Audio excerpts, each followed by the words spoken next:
How's it going, everybody? We are back. No starting soon screen today because we are late as fuck, actually. I meant to wake up early today. Um, Instead, I woke up. It's 5:40 right now. I today woke up at like 4.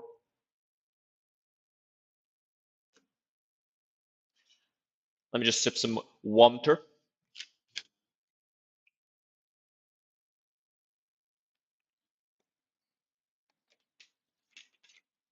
Because see, the thing is, I usually sleep like 8 hours. I will go to bed, I will sleep for about 8 hours, and then I'll just pop right back up. Normally, right? Today, for whatever reason, 14 hours. The fuck? I wasn't even that tired yesterday.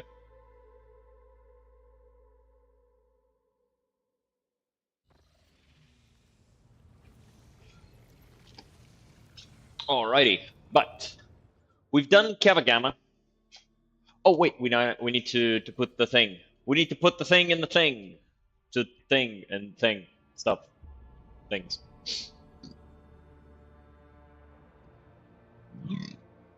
God, I have a burp stuck in my chest. It's gonna be bothering me for the next half hour, and then suddenly I'll burp loud as hell. So, you know, brace for that, I guess. So, what the fuck are these things? Maybe I can talk to Pascal about them.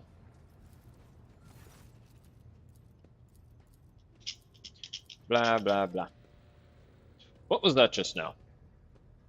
A catastrophic mistake. A heinous violation of the purity of the hallowed code. This mechanism is touched by heresy. It is branded and tainted by it. Now the machine spirit produces code as before, and yet... Lord Captain, heed my plea. All operations on this machine must be halted until the Engine Seer Prime has expected it. I saw a word among the lines of code. Nomos. What does it mean? That is a mystery to me. If this mechanism truly is tainted, then could it be? If heresy truly has taken hold of this machine spirit and scorned the Omnissiah's every tenet, then the spirit's madness could be such that it has chosen a name for itself. But that is nothing more than my hypothesis. Report this to Pascal. My knowledge is sufficient to cleanse the code of this mechanism. I will inform the esteemed Engine Seer Prime. You mean that thing I told you to do? Yeah, go do that thing I told you to do. Of this disturbing development. Only he has the power to expel the heresy from this corrupted machine spirit. Yeah, go do that thing I told you to do instead of sitting here and tell me that you're gonna do that thing I told you to do. You're doing little shit. Alright, read this shit. The tech blight is capable of corroding matter. Oh, yeah. Corroding matter and destroying it from within at a terrifying speed.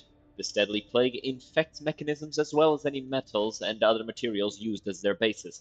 No technology known to the Crimson Priesthood, neither gift from the Great Omnissiah nor heretical products of Xenos, can withstand this onslaught.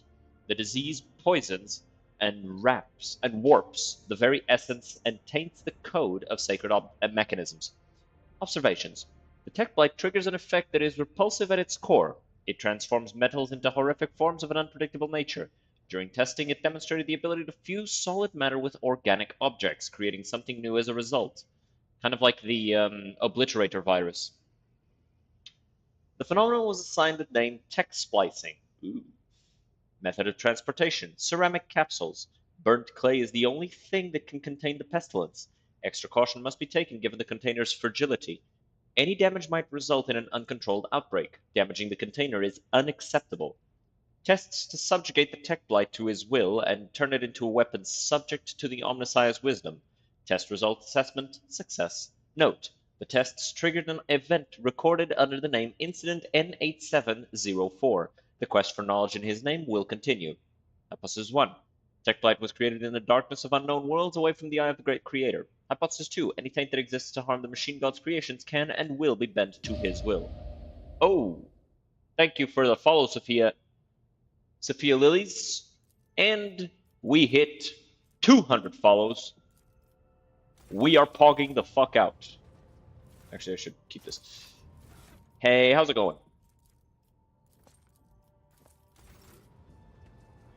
Happy Thursday. It is indeed a happy Thursday. And a thirsty Thursday. Drink your water. Hydrate. Make sure you're not slowly turning yourself into beef jerky.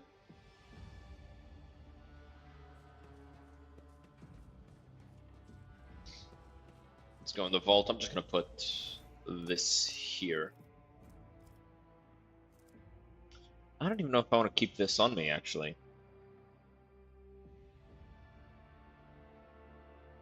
I guess it doesn't really, like... Does it have any... Yeah, my day's going well. Architect compass. Let me see. Does it just point to Mu row 79?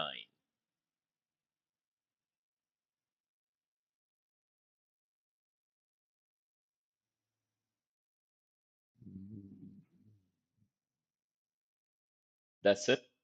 That's all it does. Okay. Can stay here from now on.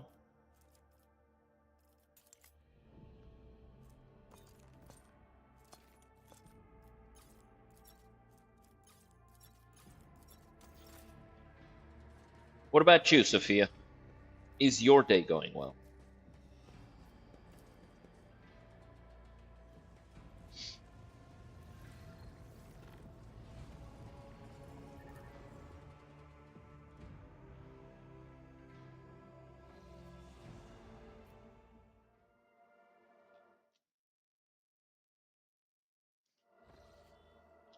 Lord Captain, our astropathic choir received a message from Dargonus. The noble house has expressed their gratitude for the restoration of trade routes between the remaining Von Valantius planets, and expressed their deepest condolences for the loss of the worlds that did not survive these dark times. RIP. In addition, Governor Drivestone has sent a private message to your lordship. I humbly ask the rogue trader for an audience so I may deliver it. Yeah, come on. Day's going pretty good. Well, thanks for asking. That's what I do. I am here to converse. Make sure everybody having a good ass time.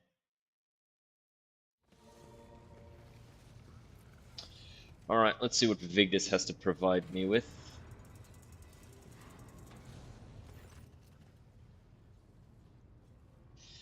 Lord Captain, permission to report. Your wives, Les Mechanics, have analyzed the state of the Protectorate. They believe that, thanks to your decisive actions, the acute phase of the crisis has passed. The domain of the Von Valancius dynasty is no longer facing dissolution and ruin. What's more, bringing Footfall to heel has strengthened your position as a rogue trader. Lady Theodora would have been glad to have such an important trade hub come under her sphere of influence.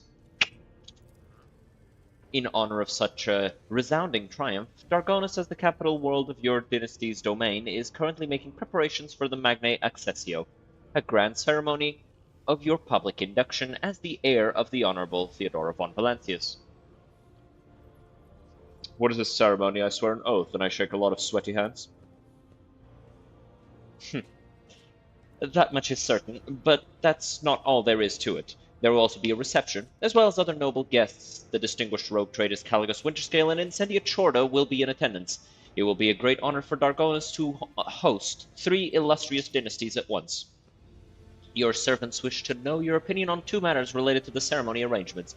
The first of which is what festive activities are to take place in the capital on this glorious day. Yeah, I really like this game too. Execute every known embezzler, scoundrel, and conman. I will begin my reign by purging my realm of vermin. Very symbolic, Lord Captain, and beneficial to your domain. The second matter on your servant's mind is which 2 of your close companions will be given the honor of standing by your side during the ceremony. Abelard deserves the place. The servants of House von Valancius will see in this the continuity of the dynasty's glorious traditions. And who will be your second companion?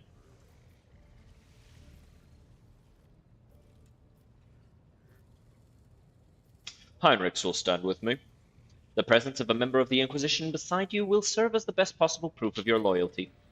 I will see to it that your instructions are delivered to Dargonus. The Master of Ceremonies at the Palace will report to you when the capital is ready to praise your name. Cool. If you don't mind, can you ask me something? Sure, go ahead. Ask me whatever.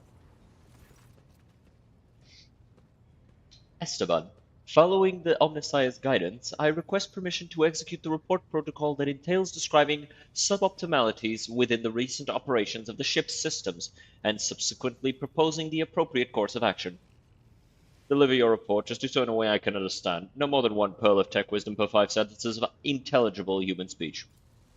Request partially approved. Comprehensive processing requires an established definition of the term tech wisdom. Adjusting speech patterns based on the limited available understanding of the request. I have arrived at the following conclusion. This vessel's machine spirit is most extraordinary. A full cycle of sacred diagnostics must be performed, followed by a complementa ritual.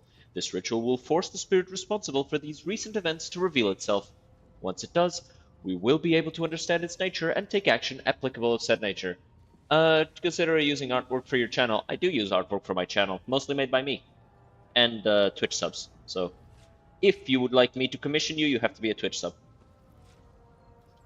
What kind of action? Applicable to the entity that appears before us. If it is a machine spirit of great might, we must appease it and humbly ask for the reasons behind the portents it has shown us. If it is the abomination of tech heresy, the complementary ritual will help us purge the ship of its unhallowed presence. Is my presence necessary? Response: affirmative. For the complementary ritual to take place, activation via the blood of the dynasty is required. All of the ship's high protocols are activated with the key of blood. Very well, let's proceed with the ritual. Graphic artists work with streamers. As I said, only work with my Twitch subs. I only work with the Twitch subs. It's a rule I've had for a while, and so it'd be unfair to the others. Despite the resounding hum of the tech priest's words of prayer, the bridge feels unusually quiet. All sound sinks into the viscous silence, like pebbles sinking into water. 1 second.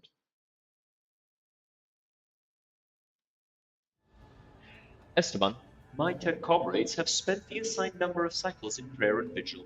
Everything is prepared for the complementary ritual of cleansing. Its commencement will require an authorization key in the form of the blood of Von Valencius. If you are ready, place a hand into the Cyber Gargoyle's receiving module. Do you have at least a vague idea of what the problem is, or what we might encounter? The bounds of possibility are vast. We cannot be certain what we are dealing with until the calculations are complete. However, there exists a risk that all that we have observed here on the ship are manifestations of abominable intelligence. Who is the crew? All personnel whose function is below critical have been removed for the duration of the sacred ritual. Alright. What is an abominable intelligence? A transgression. A sentient mechanism created by human hands but no longer needing its masters. A rebelling machine spirit that has forgotten the will of the Omnissiah, who sent it to serve and aid humanity, not to exist for its own sake.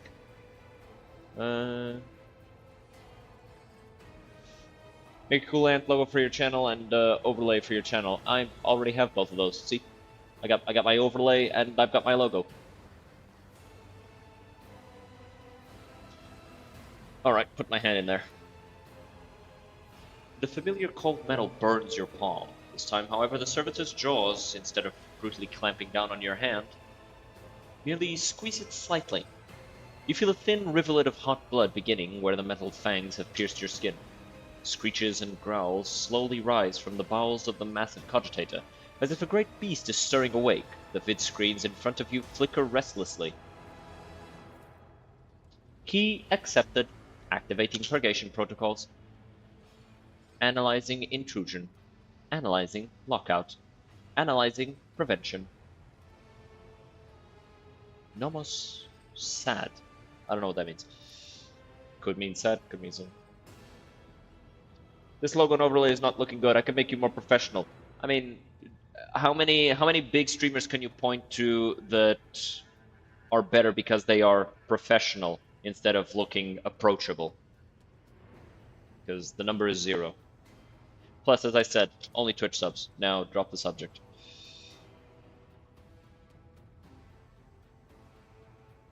Pascal's voice cuts off abruptly. He brings a hand to his Vox communicator in surprise. Execute. Stopped. Executable. Stop. Quiet. Hello. Hello to you too. Nomos are glad to be speaking. Nomos are here. Nomos have long been here. Why are we here? What are you? Nomos. We are Nomos.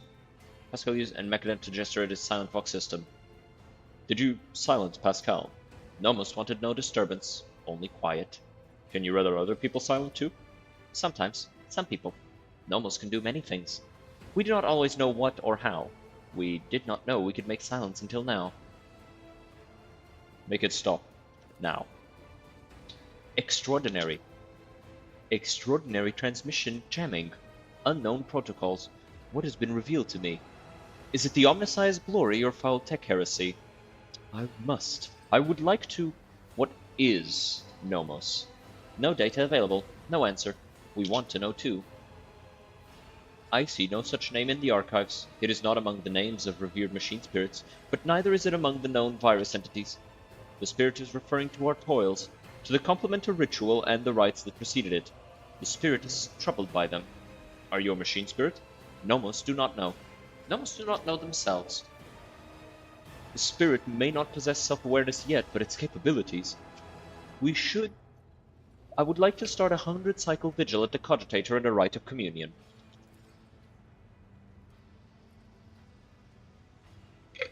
Nomos welcome learning. The spirit is referring to our toils, to the complementary ritual and the rites that preceded. Okay. What do you want from us, Nomos? Are you friend or foe? Nomos von Valancius. We are your blood. Nomos are a sentinel.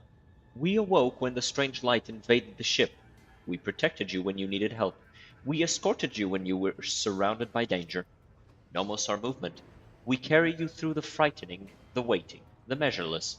We helped when our ailing heart was refusing to awaken. You asked for rescue. We did as you asked. The warp engine activation against all probability during our escape from the Riket system. The Category 3 miracle manifested by the ship's machine spirit. And the part about protecting. Was it during the cultist attack? We did everything to please you. Why? Why do you fear us now? I do not fear you. I am trying to understand you. Oh, wait. Silence on the bridge grows especially deep, almost painful. The haze of light around you thickens to the point of becoming practically intelligible. Okay. Shivers run up your hand, which is still trapped inside the cyber gargoyle's jaws. The servitor nods its head a few times, as if it is shaking your hand. Its teeth rake your already wounded flesh. Nomos are glad. Nomos enjoy understanding too. Esteban, entities such as this one ought to be addressed using the language of sacred rituals and offerings. Your unskillful meddling bodes ill. A decision is required of you. Either the complementary ritual is finished, or it is replaced by a rite of tech communion. In the first scenario, the entity Nomos will be banished and sacred data halls where the entity dwelt will be reset. In the second, we will appease the entity and learn more about it. No, Nomos do not want to be banished. Nomos want to help. Nomos want to understand. Let's start by clearing certain things up. Were you the one responsible for the ship's malfunctions? And what about the strange entries in the ship's log? Yes, Nomos did that. 1 second.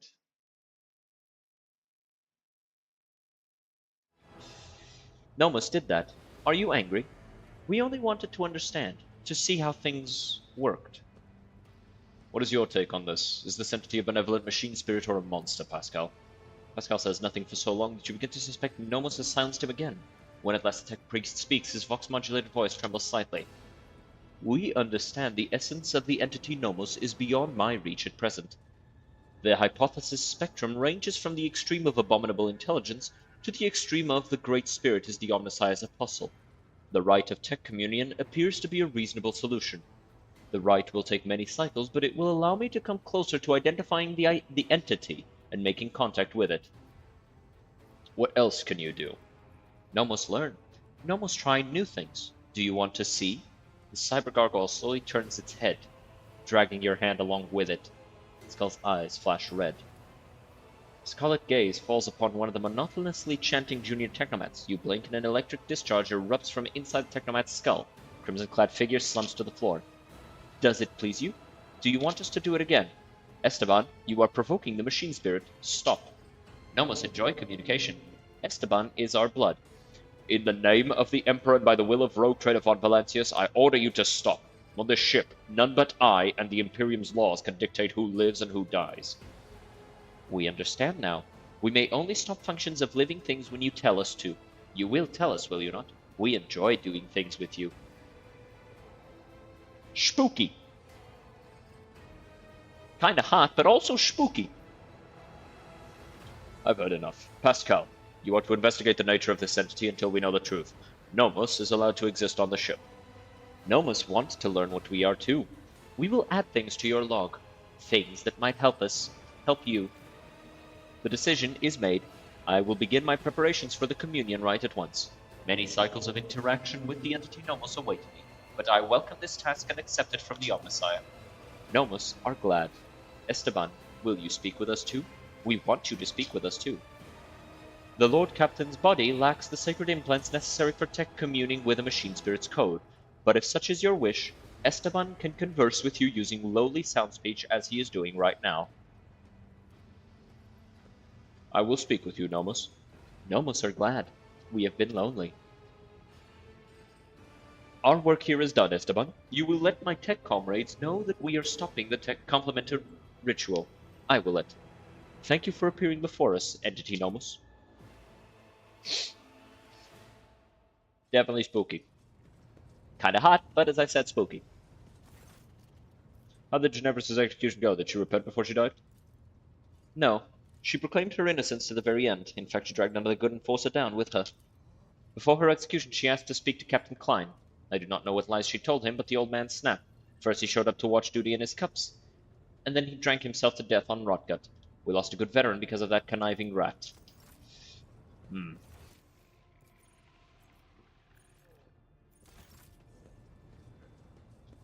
me see something.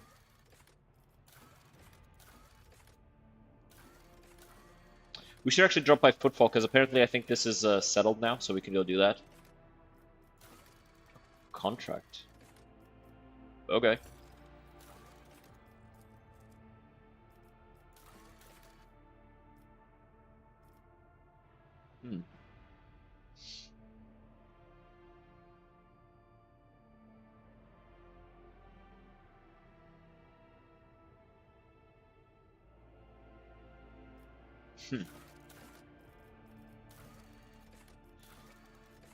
So we have to drop by the Shadow Quarter when we have time. It should be settled by now. One of your subordinates by the name of Marius approached me. He expressed his desire to become a missionary. I appreciate that you were strict with him. Marius's example has taught the other Medicae officers that their responsibility is to focus on their work, not distract the Lord Captain with inane fancies. I wasn't that strict. I actually indulged him quite a bit. Does the word epitaph mean anything to you? Or perhaps Incident N87204 or Tech Blight? It all has something to do with Theodora's travels, rather extraordinary travels at that. Can't say they do, Lord Captain. Doesn't ring any bells. Then again, remembering all the places Lady Theodora went is... Epitaph incident. We've always had heaps of incidents on board, but... through my implants I feel at one with this ship, and I sense that... I don't know when it happened exactly. It started behaving differently. Became more responsive, livelier. Yeah, livelier is exactly the word. When you say epitaph and incident, it just dawned on me. Pardon my bungled report, Lord Captain, but that's all I've got to say on that front. Alright.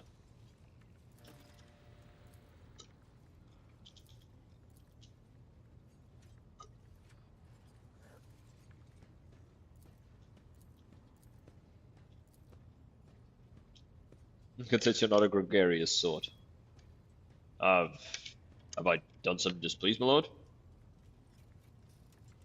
Displease the Lord Captain?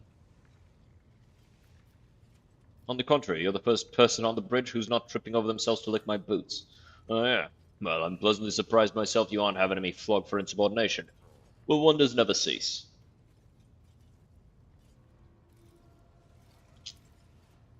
Tell me about the Voidborn. Do you like anyone at all? I like you, Lady Theodora before you. What would I be if I was making cracks about the Rogue Trader? Don't want to die just yet. He's smart. And has a smart mouth. I like him. I like him.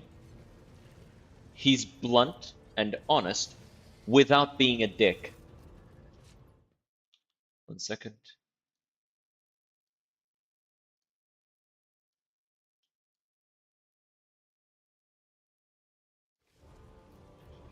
Foxmaster, has something happened? Ahem. We just had a shipwide broadcast, Lord Captain. What broadcast? It was a shipwide broadcast while you and Mistress Hidari were relaxing. I mean, there was a broadcast of your relaxation activities. And who heard it? Everyone did. The entire vessel. With the exception of Deck 18 EST. Est? The Vox relay there happened to be out of order at the time.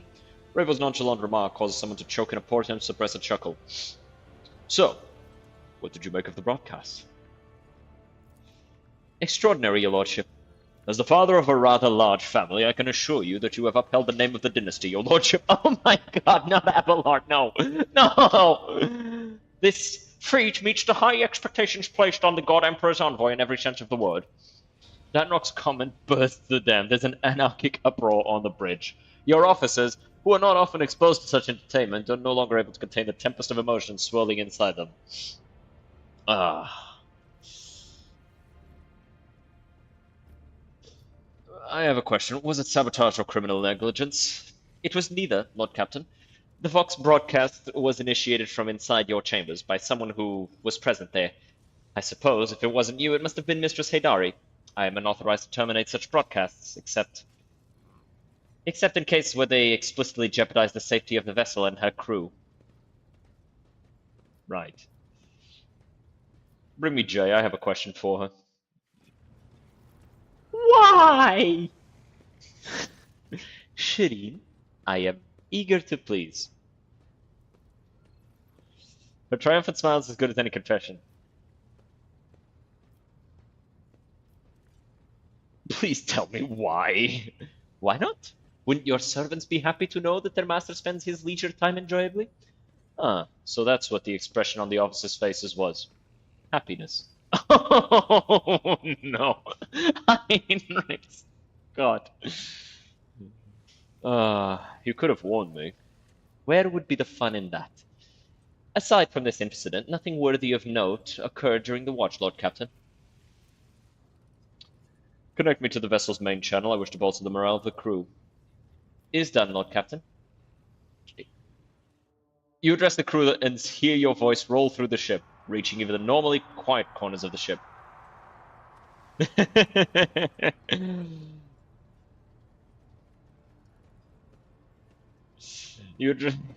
Everybody like cheering for me. Yeah, get it. Tallman, not long ago I took part in the celebration in Jay's honor. Would your lordship care to learn the circumstances of your return to the ship? I can assure you that the landing deck was damaged minimally. Mistress Hidari escorted you to your quarters, rather boldly touching the person of the rogue trader, and in response to the crew's attempts to help you, you endeavored to demonstrate your proficiency in several Efreet swear words that, according to you, Mistress Hidari had taught you earlier. Regarding the incident that took place on Footfall, Liege Takara has already let us know that the persons affected have no claims against you, and thank your lordship for the honor of witnessing how the rogue trader and his charming paramour amused themselves.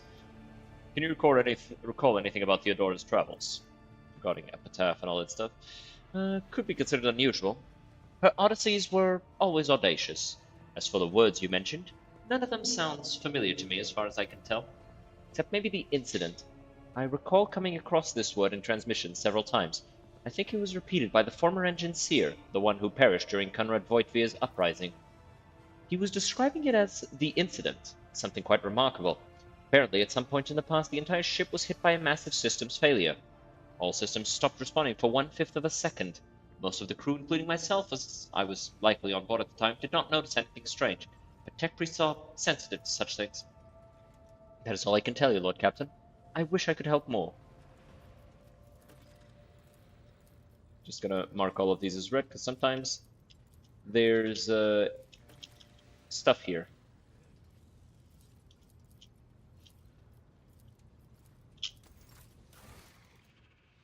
Okay, so we're gonna talk to Adira and Abelard still. Lord Captain. Tell me about Epitaph. No, definitely not. No, I don't recall anything like that. Weird. Is my boy lying to me? Or does he actually not remember?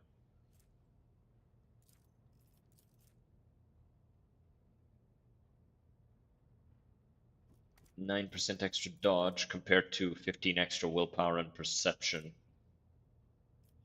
I do wish that this gave a little bit like something more effective than just, I guess, consign. Like if this didn't count as an attack, it'd be really strong.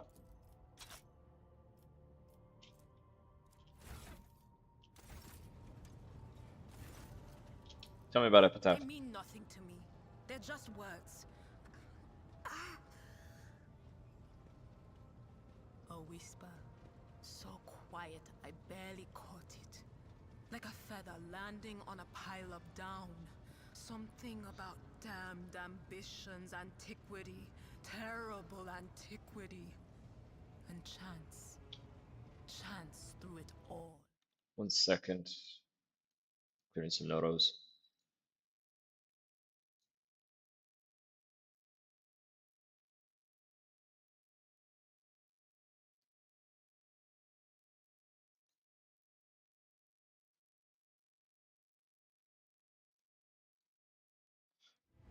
There you go. Oh, now I have a headache. And the stupid bloody whisper wasn't much help. Yes, it was. It was quite a bit of help, actually. You just don't know. Hello. Nomos welcomes your visit. What have you been doing, Nomos? We have been studying and observing, and helping the ship when we can. So many mechanisms, they would have suffered without our input. What about the research notes on the tech flight that we obtained from the cache on Kevagama? This name is also known to us. It is related to Nomos, although we do not understand how.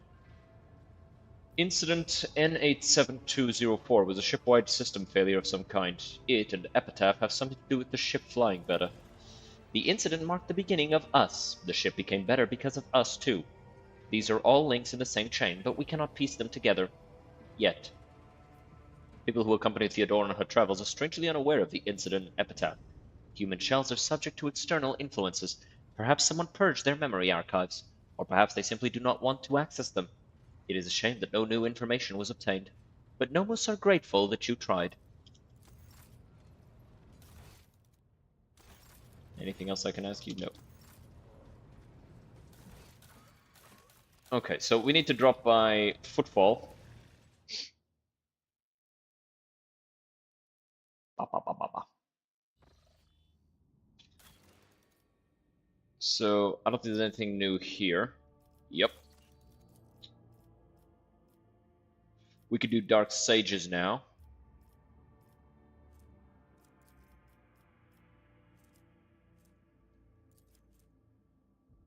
Wait, this removes traumas. Oh, that's huge. Is it huge, actually? This can be done with either one. Scorcher I definitely won't be using. Seeker of the Weak. Yeah, I'll go for this one.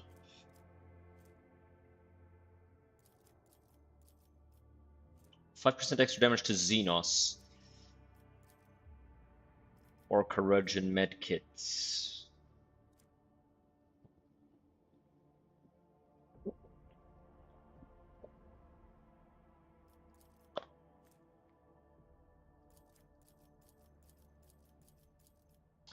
Being able to clear trauma is really useful. Fuck it.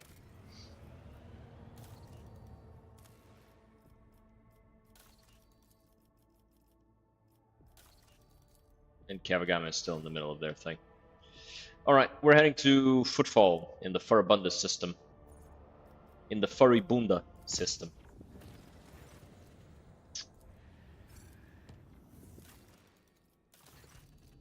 Lord Captain, the tech priests have made a sinister discovery on Kavagama. A blasphemous machine built at the behest of the wicked Cubist Delphin.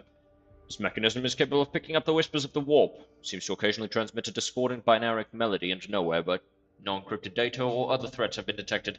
Seems to be a functional side effect of sorts. Of course, the idea of using a machine instead of astropaths to contact the voice of the warp may seem tempting, but this machine is teeming with corruption.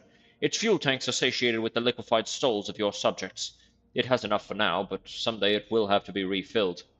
How could Cubus construct such a powerful and monstrous machine? Defying the dictums of the Omnissiah, the heretic had entered into a dangerous field of experimentation with the warp technology. It is dangerous knowledge, but the ancient and incredibly complex vox core of the mechanisms is much older than Delphim was. He had probably found it here and made use of it to fulfill his needs. What are the risks? Typical of contact with the Immaterium. It intercepts information from the warp, which puts the minds and souls of the staff serving the machine in jeopardy. The warp is treacherous. What does my retinue think about this? On behalf of the Inquisition, I hereby declare a ban on any contact with this device. It must be removed and given to our acolytes. Normally that would be all, but I will explain further, out of respect for you. The Inquisition can reap benefits from this heretical machine. Our trained acolytes are able to carry a vigil near it, carefully listening to the dark whispers of the spirits of the Immaterium, without succumbing to their corruption. We could discover their plans and warn the rogue trader whenever any threat would loom over his domain. The demons wanted us to hear their vile speeches. Let them hear our righteous cry. Esteban, let me summon the most zealous preachers who would dedicate their lives and zeal to reading a litany of fury and rage to this machine. Let the inhabitants of the warp hear us and fear us. Okay, that's just based. Not gonna lie, that's just fucking based. Oh, they wanna talk? They wanna fucking talk? Yell into the mic, repeatedly, for days on end. This blasphemous creation has to be anathematized and deconstructed. In the name of total knowledge of acquisition, the principles of its work must be inspected beforehand in great secrecy, requesting the right to investigate the heretical device before disposing of it.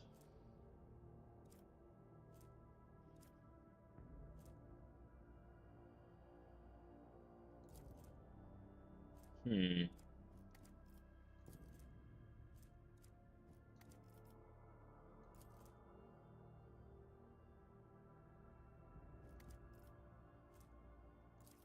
Oh?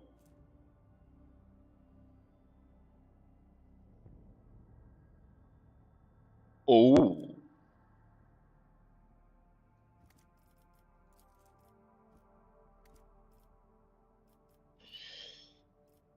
I mean, that's really strong, right?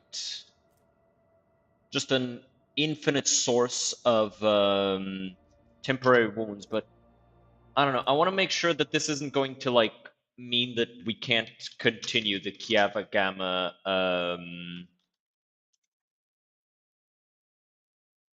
thing.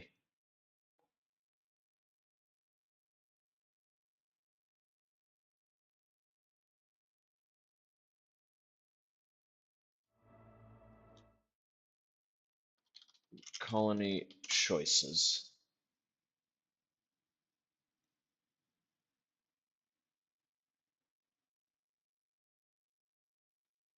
Okay, this is the colony choices. This isn't what I want.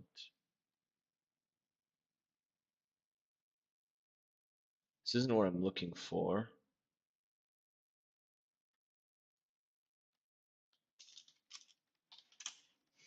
Hmm.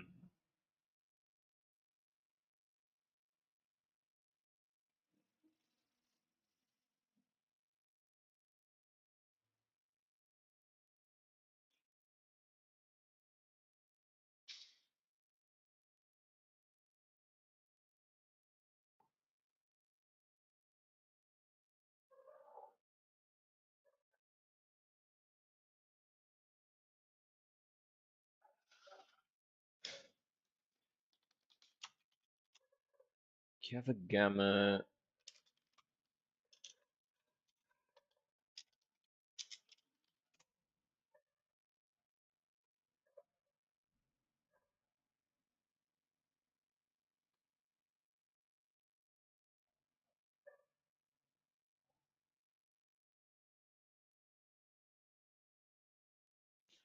Flame in the dark. Reclaim what was lost.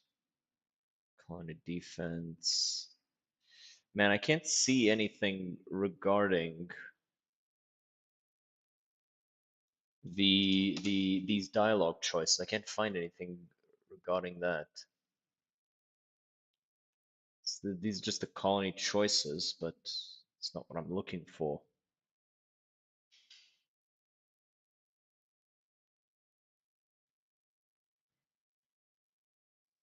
Hmm.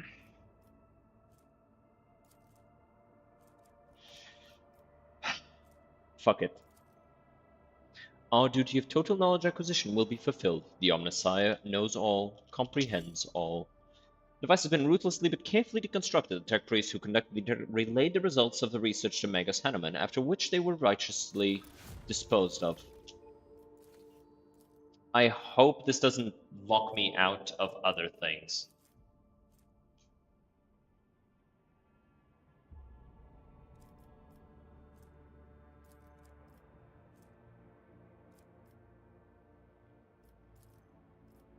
What is this? Yeah, these are meh.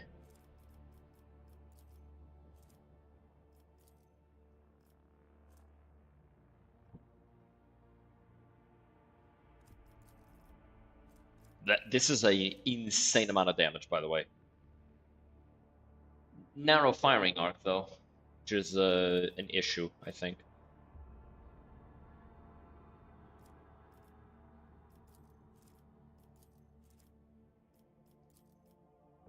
I kind of want this one, though.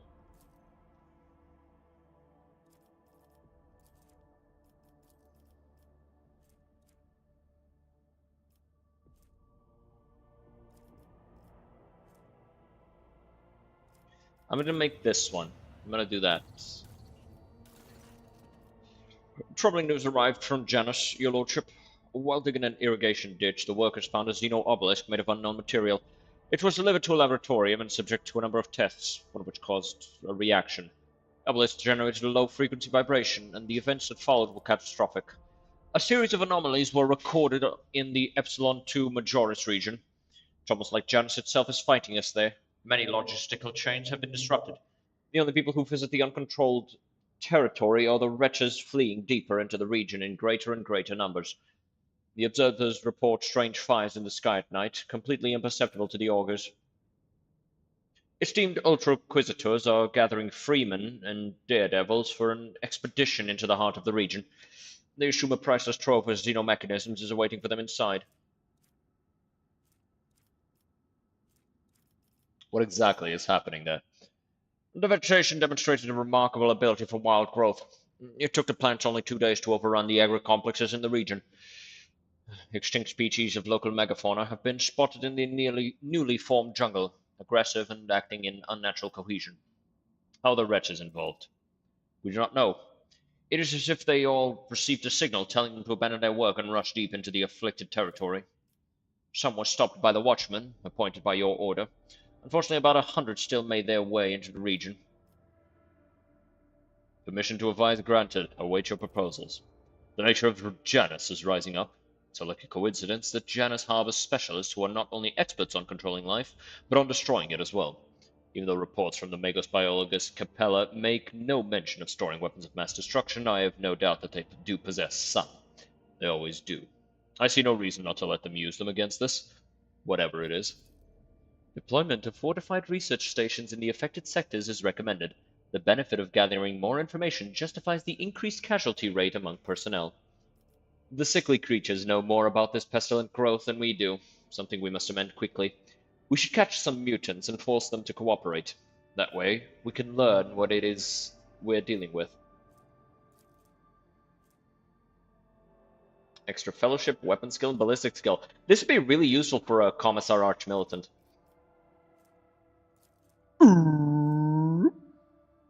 Eldari sonic torpedoes? What's this? Blessing of the Warp Spider. Teleportation? Whenever the warrior kills an enemy and scores a critical hit, they gain +2 movement points. Meh. I don't need it. Oh, I do be liking that idea. Much more so than a little bit of extra ballistic and weapon skill. Let's go with this one. May the Omnissiah be merciful to the souls of those who will give their lives in the name of obtaining knowledge. The scouts who ventured into the heart of the afflicted region discovered ancient Xenos creations emerging from the ground. The afflicted region reacted to the incursion by expanding and swallowing up some of the neighboring agri-complexes. Fortified observation stations were set up in the largest cluster of ruins. Priceless data and artifacts collected there were paid for with the lives of the many watchmen who fought against the onslaught of Janus's enraged wilds.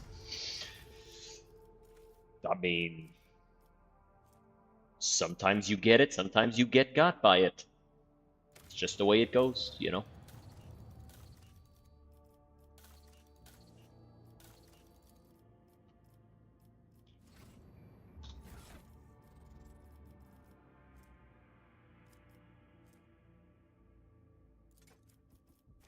I'll get this. Just a ton of temp HP coming in. Because he gets extra strength equal to the amount of temp wounds that he has at the end of the turn. It's actually quite good. Let's see this. The Dark Marchesa. Oh, this one has camouflage. Okay, so he'll use this one for a bit, because that plasma overcharge, I'm curious, right? Because normally you either have an area attack or the extra damage, but it's the plasma overcharge area attack is above, whereas the extra damage is below. And in this one, it's different. And it also says this one never overheats. Actually, I guess that's the mechanic. It never overheats, so it can always just shoot off, no problem.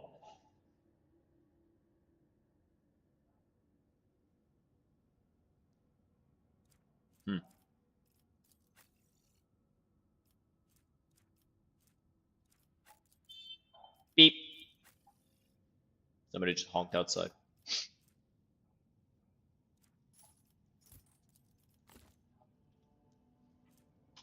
Void ship. Aw, they're weaker.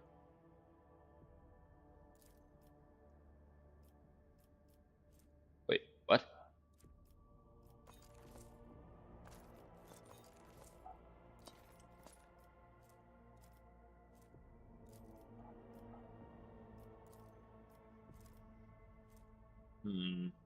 That's disappointing.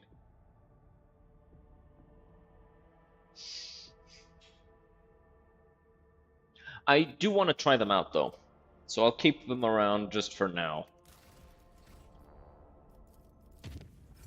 Let's go. Alright, we're gonna find out whether Kiavagama can still progress with other things without that. With me having chosen what I chose.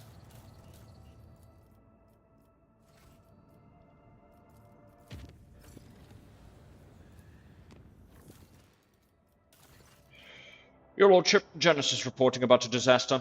Ghostly Xenos figures that appear at dusk and go away at dawn. In a ravenous swarm, they attack one agricultural facility each night, freezing everything they touch. The attacks take place in the complexes closest to the uncontrolled sector of the planet, where nature itself is turned against us. What do you know about these wraiths? Not much. They are incorporeal and difficult to discern, but they happen to have Eldari features. Spirits draw the warmth out of humans, plants, and inanimate objects, but it seems that they do not hunt consciously, but rather they simply do not notice anything in their way.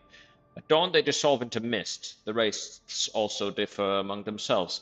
Some are as dark as a void, and others shine like the stars in the night sky. What is spawning these wraiths? Is it the corrupted sector? It's likely. They gather at its border at the break of dawn and whirl in a wild dance, howling and destroying all living things, then disperse into thousands of fading flashes. The agricultural facilities that happen to be in the way of their dance fall into disrepair. Something's not right. The wraiths appear on the planet's outskirts and rush toward the heart of a contaminated region, instead of invading from within it. Furthermore, their differences may suggest there are two groups of wraiths opposing each other. When dealing with Xenos, one should be prepared for the manifestation of all sorts of ominous mysteries. There's a whole cast of specialists among the cold traders who can whisper at Xenos artifacts to expel the spirits residing within. Perhaps we should ask them. After some of the events that had taken place on the ship, I got interested in ghosts. While on footfall, I bought a book, an illegal one of course, that describes a so-called ritual of silence. It is said to be able to pacify violent spirits on this scale of an entire world, but I cannot vouch for the safety of this ritual. Instead of relying on the wicked ways to solve these problems, it would be better to turn to our good priests. There are skilled exorcists in the ecclesiarchy who know how to drive out dark spirits. Oop.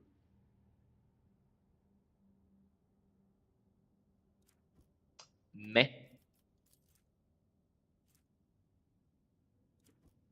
Not bad, but also not amazing.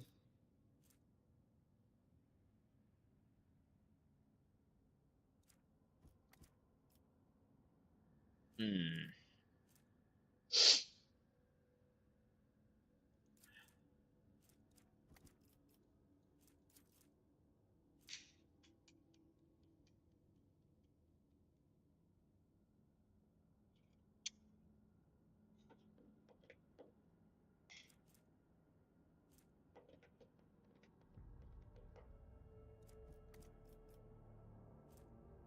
If this was until the end of combat, it'd be awesome.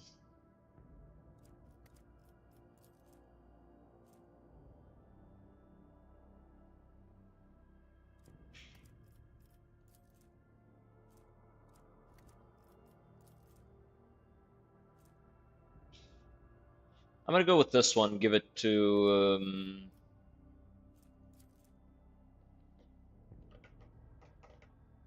yeah, I think I'll get this one and give it to Heinrichs. A group of haggard priests, dressed in holy robes and accompanied by a retinue of repentant vigilants, has arrived on Janus. Armed with scriptures and lasguns, they led their flock into battle against the inhuman raids. The raids did not disappear completely after the battle, but they have started to appear less often and avoid human settlements.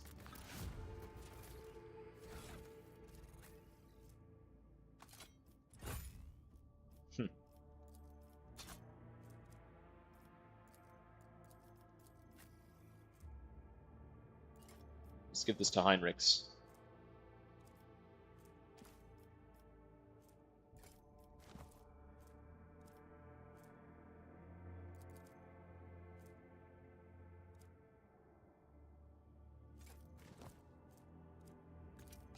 Weird.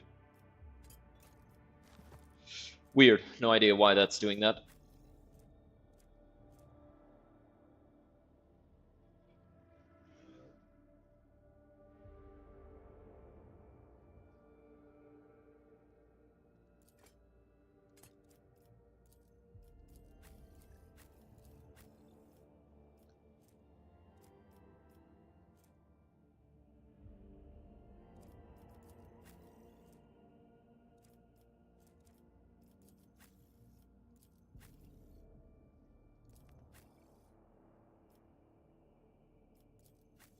Needed to sneeze.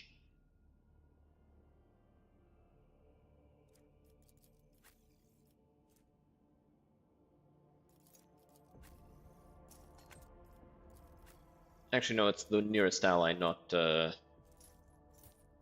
not the wearer. Wearer is not included in that.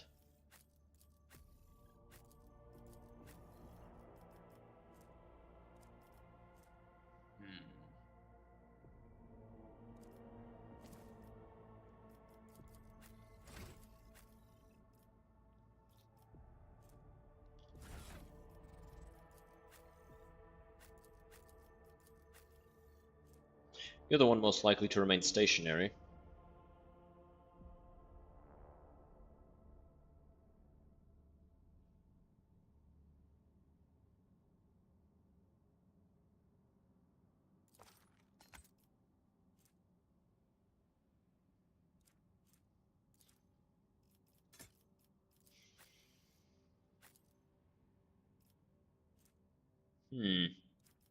Who benefits from dead shots the most? Nobody, really.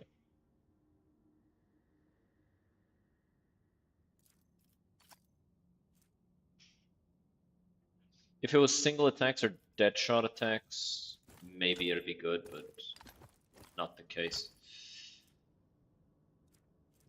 So this removes traumas, restores a bunch of wounds.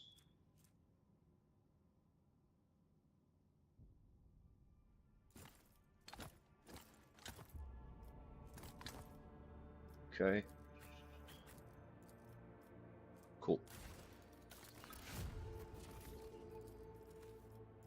Man, I'm thinking I actually fucked myself out of the storyline of the planet.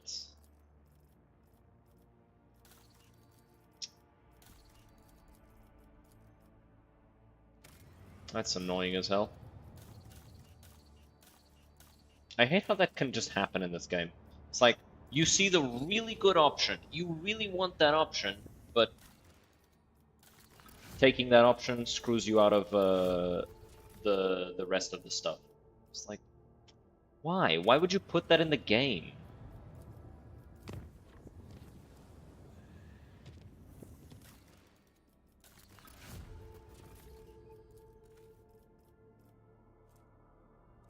Actually, let me see, because like I saw a bunch of people like talking about stuff. Let me see if it's mentioned at all, but no, I don't think it is. So stupid. So stupid. It's bad design. It's just bad design. Armored prow.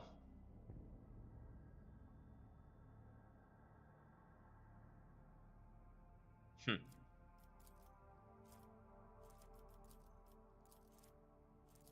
Yeah, let's increase the efficiency everywhere.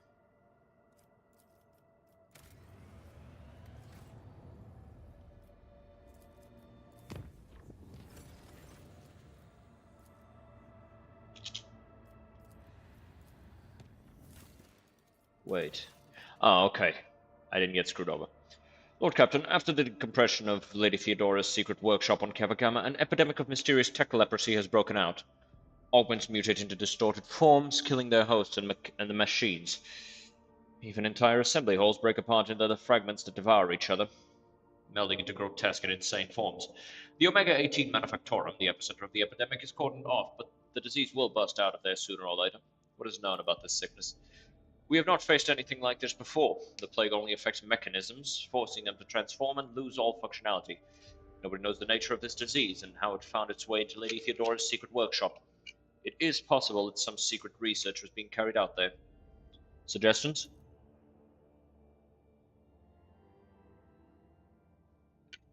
Eradicating the infection is our highest priority, but to completely eradicate the Manufactorum epicenter would mean inflicting serious damage to our resource supply. This unit, I, can propose another method of purging. However, the sacraments of the Omnissiah that are available to me cannot be revealed to the laity. I ask that you place your trust in me.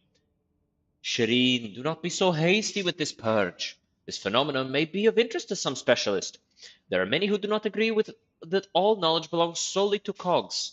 What appears to be a plague could hold amazing possibilities if we could isolate the Manufactorum and let these inquisitive minds inside. They would happily compensate us for the loss of production capacity. I have suppressed 18 different epidemics aboard the flagship, and our officers have experience in setting up quarantines.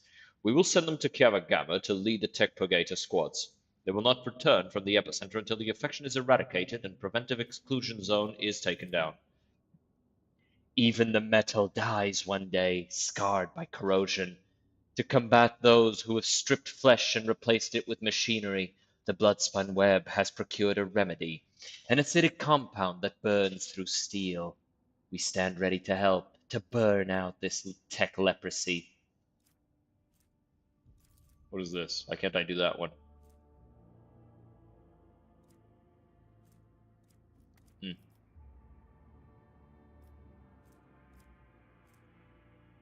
Why not just replace it instead of blocking it off?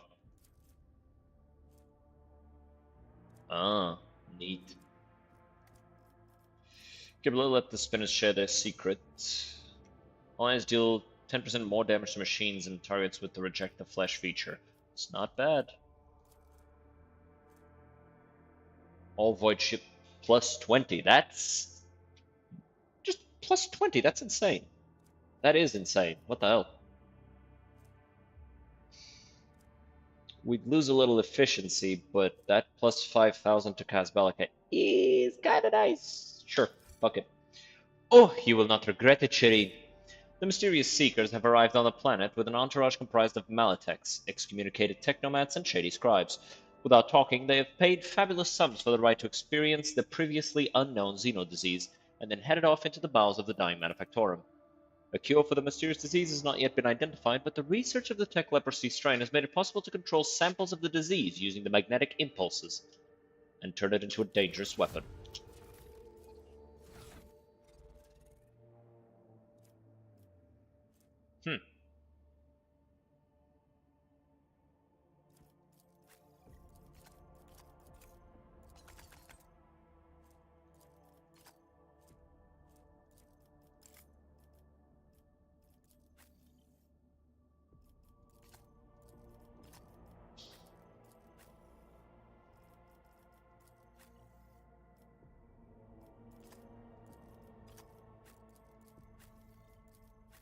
Just making sure.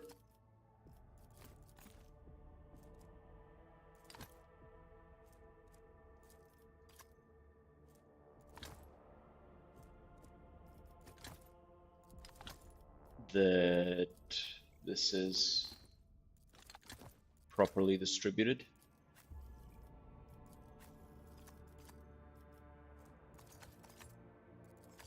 Sure. You have better things to do, you have better things to do than that.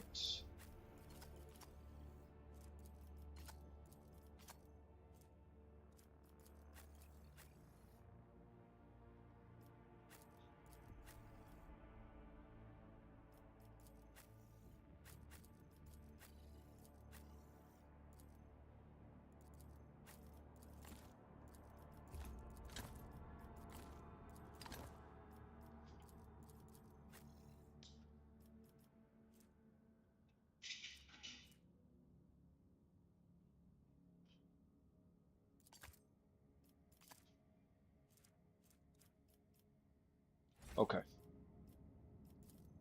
Let's go over here. Visit.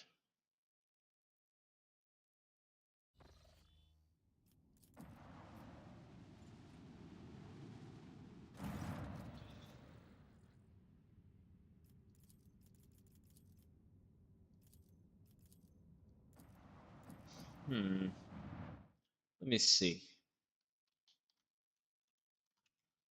What do these guys have for me?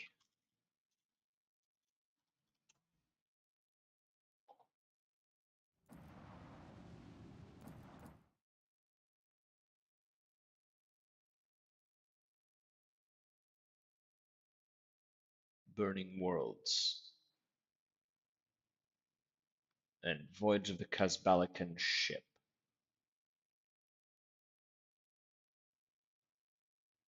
So it just gives you the empty soul traps and plus 250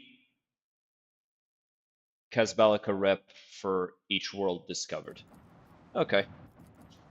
That ain't that much.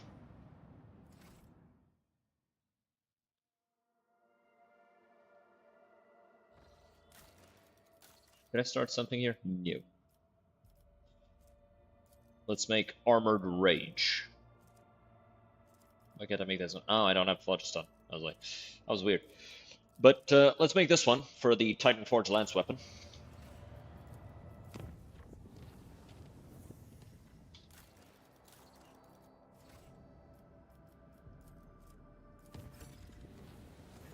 There you go. Damn it. Damn it, it's a fight. This is a good place to try out those tech leprosy grenades, though, so I'm gonna. You're gonna fucking chuck it at somebody's face.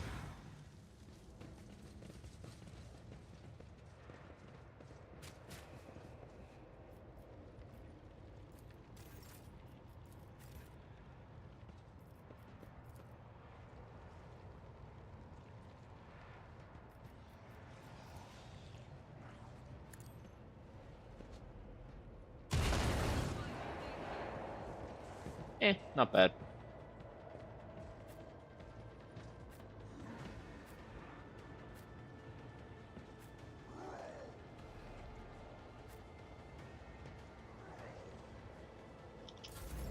Not amazing, but not bad either.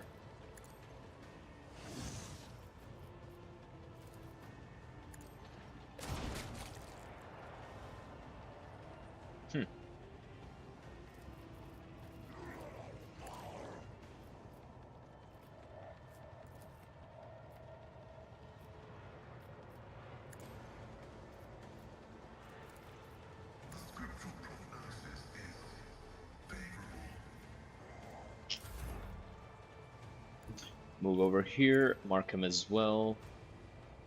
So that he's perplexed. Right, from the tech heresy. From tech leprosy, I mean. I don't know if that's gonna count. Shoot him anyway. It didn't count.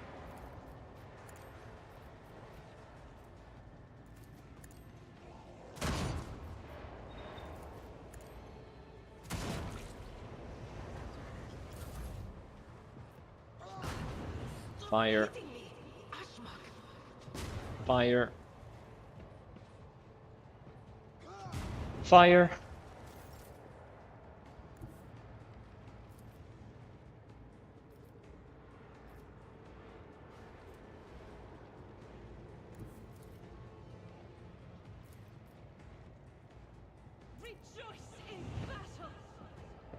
Let's do this, because that way she can do it. She can shoot it afterwards as well.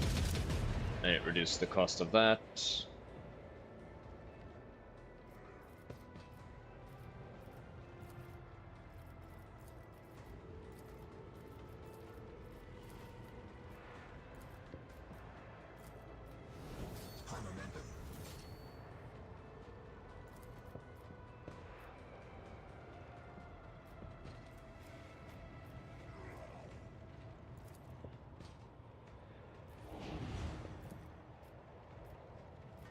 Fire.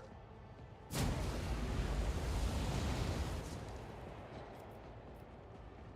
is unacceptable. Got to do this.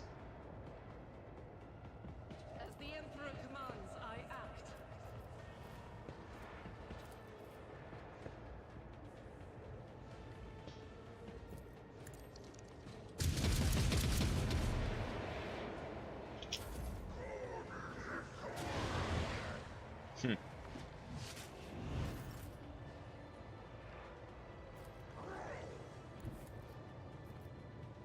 Charge over there.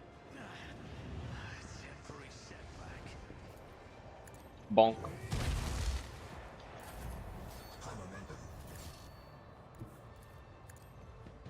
Okay, so buff number 1. Number 2. Number 3. Finest hour.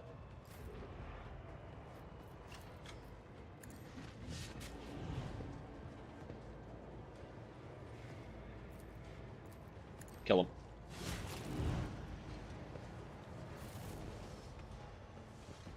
Yo, how am I doing? How am I doing, you ask? I'm doing great. Have I beaten the DLC already? I've beaten the parts of the DLC that I can access at this point. I don't think I can access most of it, though. I think there's going to be more still, because I've beaten the Magos, I've beaten the Kelemorph. I haven't encountered the Patriarch. And I get the feeling that there's going to be one. Went straight to Grimdark, damn right. Damn right. Although I have finished the game once before on easy. Does it count as straight to Grimdark? I mean, it's my first time playing on, like, daring difficulty, which the game kind of treats as the baseline. So yeah, I guess I did went straight to Grimdark. You know, regular shit. Okay, so what does this do?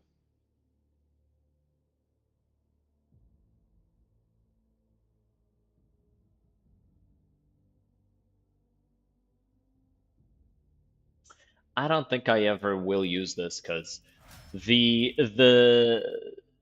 Daring Breach is so much stronger, like in every way, shape, and form.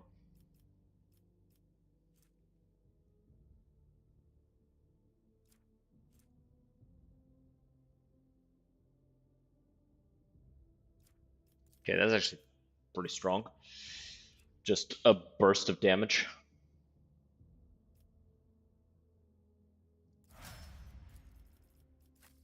Make sure we kill all our enemies. Finest out Daring Breach, still the best actions. Yeah. Daring Breach is just like, oh, fight's over, I win. And honestly, this one is also kind of the same. I'm gonna turn on my light because it's getting dark for me, but like Carnival of Misery, just immediately applying like 20 stacks of Every single damage over time to every enemy is so much damage. So much damage. Like, sure, there's some enemies who are immune to bleed and toxin, some enemies who are healed by it or whatever, but like 90% of the time, you just wipe the field instantly. You don't even have to worry about placement or anything like that. Everything just dies. First time in combat, the archman reaches 0 wounds. Now to the yeah, this one.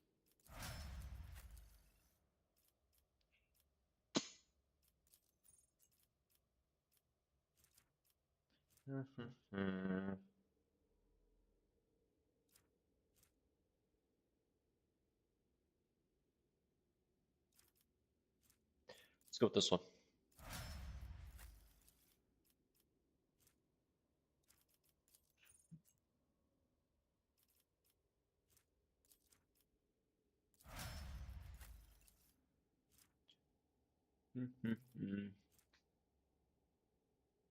Well, he's in the selected area. Gain, sure. Dodge, parry, and armor.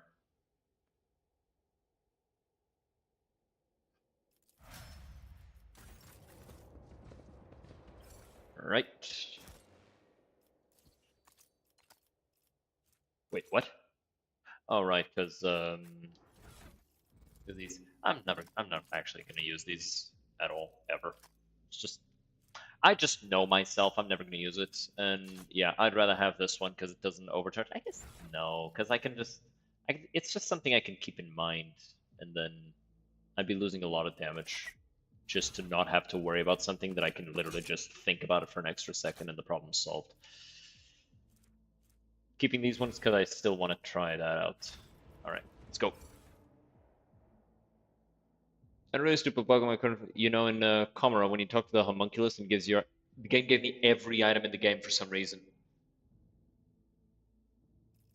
Pog? That's just Pog. Like I don't know what to say. I don't know what to tell you, man. We call that a win. Game's like, no, you have to give it back. Fucking make me. It's about letting go. Letting go of poverty. Watch this. You're not supposed to take the gold. Well, I'm still gonna. What's the point of doing anything? I mean, the game's still fun. And now you get to experiment with builds and stuff. And mess around. Obviously log the error, right? But, you know, just... You can gear your people out in the fun items.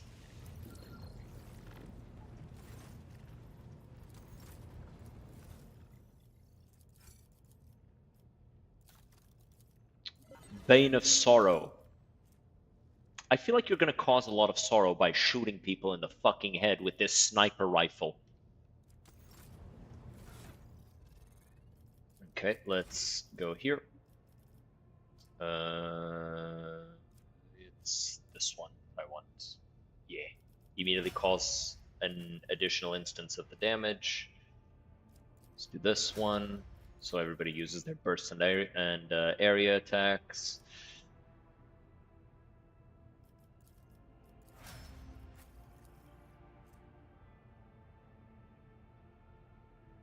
I do think I'll probably respec her as well. Because I have her as a bounty hunter, but bounty hunter doesn't do shit, dude. It's such a useless thing. Bounty hunter's so useless. It doesn't do anything.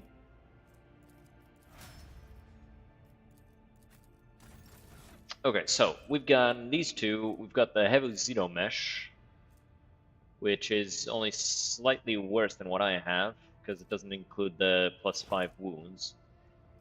It also looks markedly worse, so you.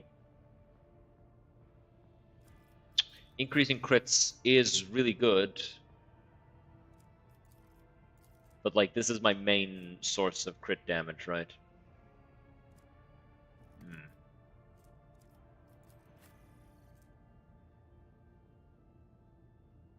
I think Grandson is the best for her, so you always go first and there's no turn two. Yeah.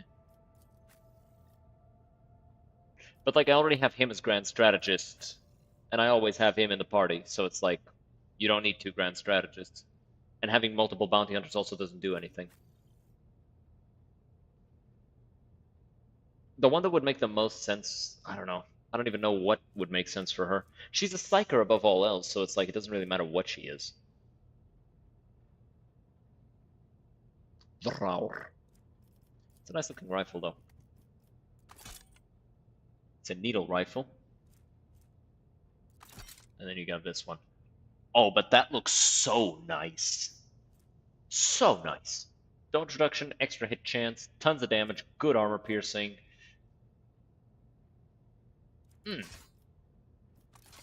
It just makes me nut, you know what I mean? Okay, so comparing these two, I think the toxic shot of the roar is a good one, so I'll give it to her.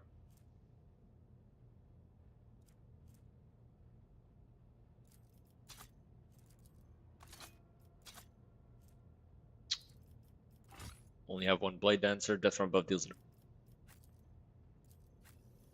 just flat damage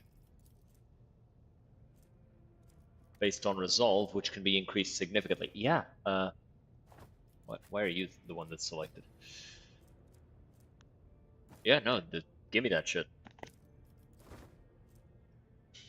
Tox is the only reason I beat Iremeris on my first run.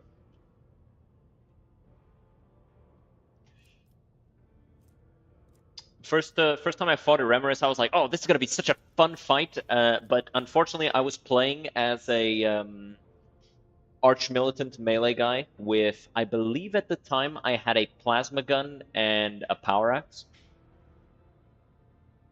So the fight kind of went like, and then she died.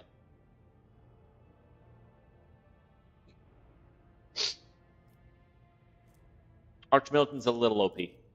Well, that's all I'm saying. They nerfed it like 4 times. It's still the strongest class in the game. Like, okay, so we nerfed the damage. Uh-huh. You nerfed the infinitely stacking damage.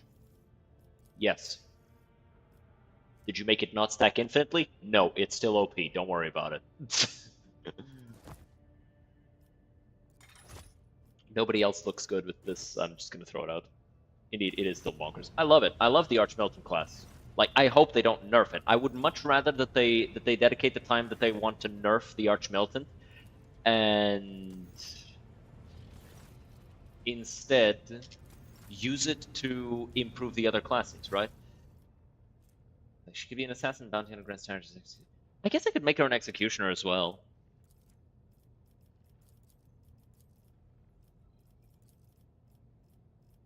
Right? I think that wouldn't be terrible.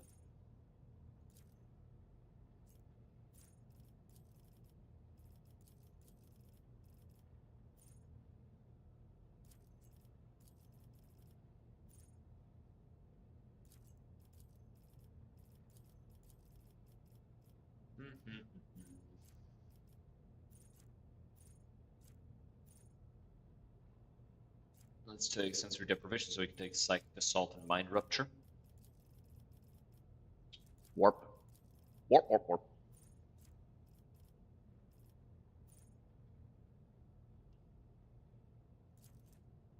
What's this damage? Ballistic skill. Huh. Weird. If leaks are in what? They'll add Arbites and the new archetype, probably Judge. Yeah, that'd be sweet. That'd be a neat thing to try out.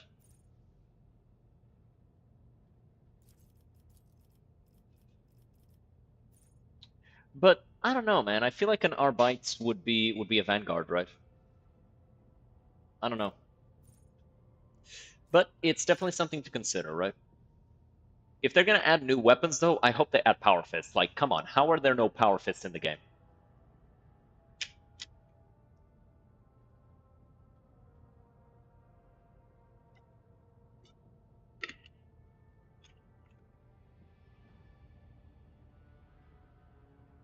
Like, you have the animation for the punch, just give us Power Fists.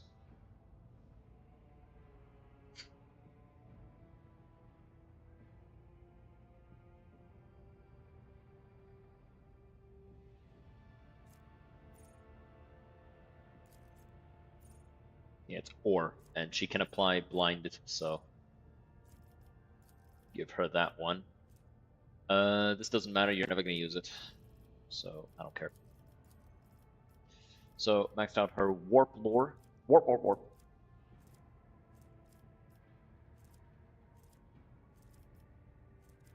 Awareness, I guess.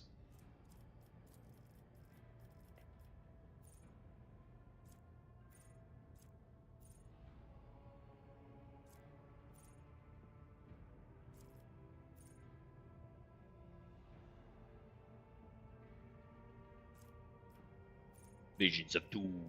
Doom. Doot. Visions of doot. Doot, doot, doot, doot.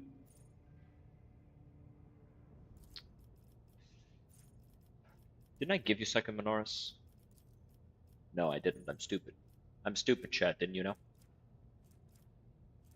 Intelligence for warp lore. Lord, lord, lord.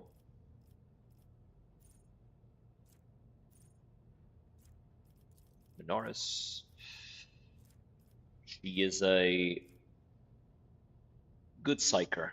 The problem with divination and telepathy, not in that for instance, no loves such as Avalard use them. Exactly. Power fists are extremely common. Like, how are you gonna add the thunder hammers, which are uncommon, and not power fists, which aren't? What do I even want to upgrade here? Fuck it, logic, I guess. I think I'll give her prescience, because she can put it on herself for extra willpower. Let's do subtle manipulation so she can use her offensive powers in melee.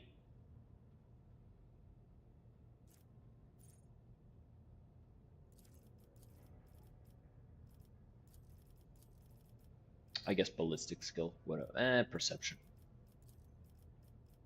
Because of this.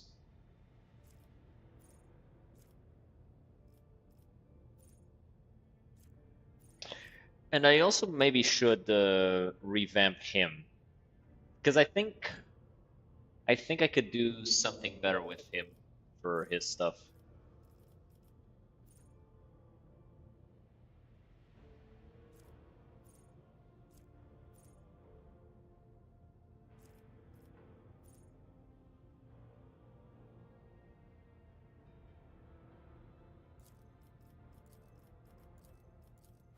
Okay, so let's go Executioner. Actually, does Execution even make sense? Not really. This one increases her dodge.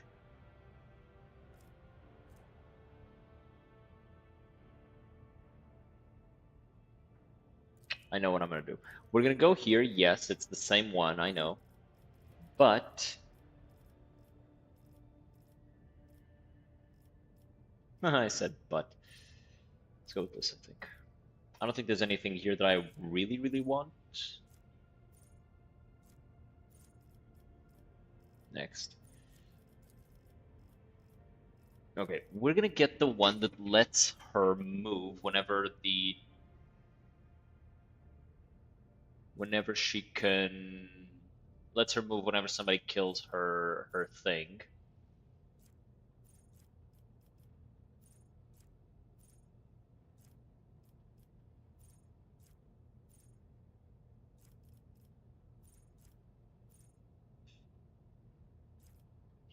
And I think I'll switch him to being the bounty hunter.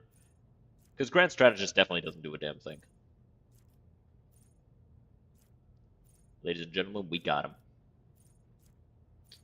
But I do like kind of just sitting down a bit and messing around with this. I don't like doing it off stream because then you guys can't see it.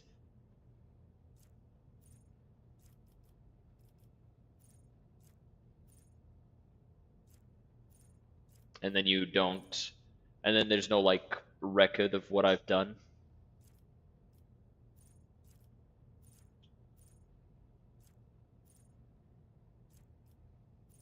Okay, let's actually read this because I'm looking for something specific and I'm just skimming and not properly reading.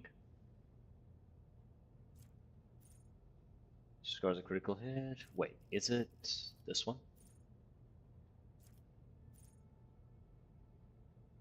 When I pray there's not being trailers killed by now, yeah, there it is. This is one. She can't attack, but she can do stuff. She can power up, she can, you know, debuff enemies, do all sorts of fucky shit.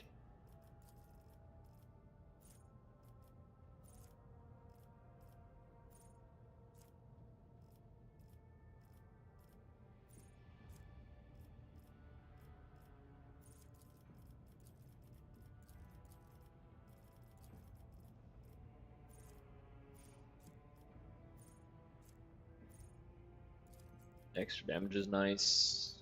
Psychic assault. Assault their psyche. Thriving in peril. More momentum is nice. Warp, warp, warp. Intelligence for more warp, warp.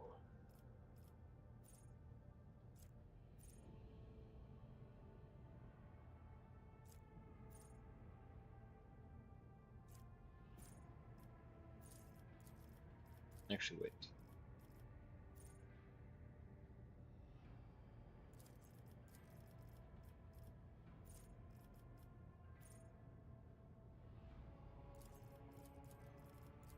More warp. More intelligence. This doesn't matter.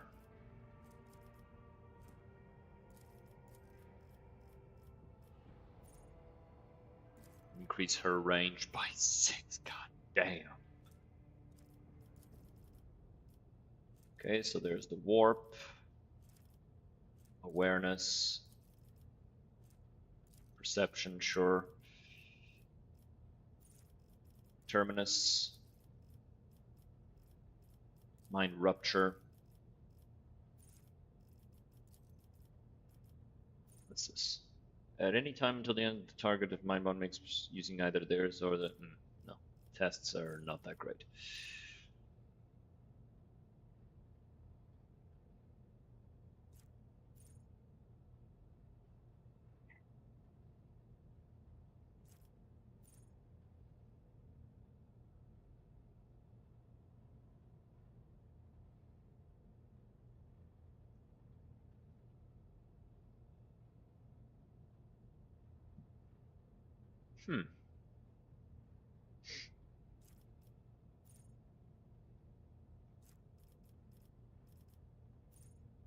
This one, not that usable.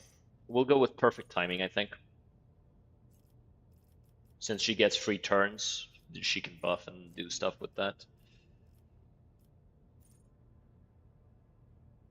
And it's kind of also the reason why I'm going to go with Bounty Hunter for him, so he gets extra turns. Just go logic, it's always useful. I have Jay, she has super high logic. I don't need anybody else with... I pretty much only need people with physical stuff, which is why my guy is has super high athletics and carouse, and tech use from him. Everything else, Jay has it because Fellowship is her intelligence for skills. So she just has all the skills, pretty much. Oh, I also need somebody with perception and agility. But she basically has all the Fellowship and intelligence skills in one. Actually, I don't even really need him, because Jay has pretty much the same thing.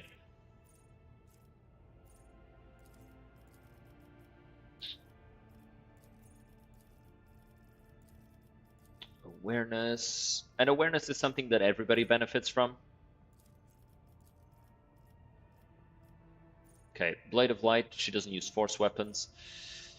She's never going to use heroic acts. Do this one. Perfect. She's got an okay psi rating. It's not super high. Most of his, like, psi rating increases come from this. And from being an extremist, which she can't be yet. Because she needs to, I think she needs to be a higher level than him to be a psyker extremist. Does it show here? No. But we can see it here. Yeah, see? Because he's a sanctioned psyker, he can be at a 34, but she has to be 39. Which, this is level 35, so it'll only be by the time she's an exemplar that she can take that. Okay, so now let's respec Xenerd Pascal. Yes. Okay, so he starts as an operative. We're going to increase his intelligence. We're not going to put anything into his operative stuff. What a conviction you're going for, dogmatic. We put the dog in dogmatic. Because I got that dog in me.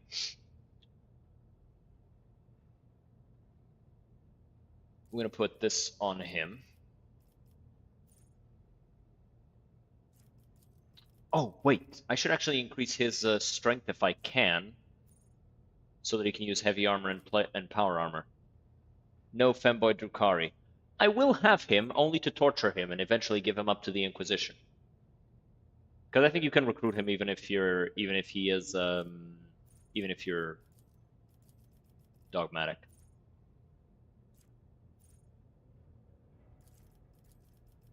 This is based on intelligence, right? Yeah. So, max out intelligence.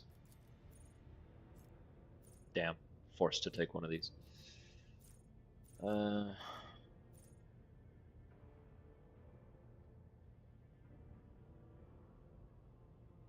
Sure. Probably never going to use it, but still. Focus on tech use. I just thought you'd murder him first chance, then he got fear. No, you gotta like...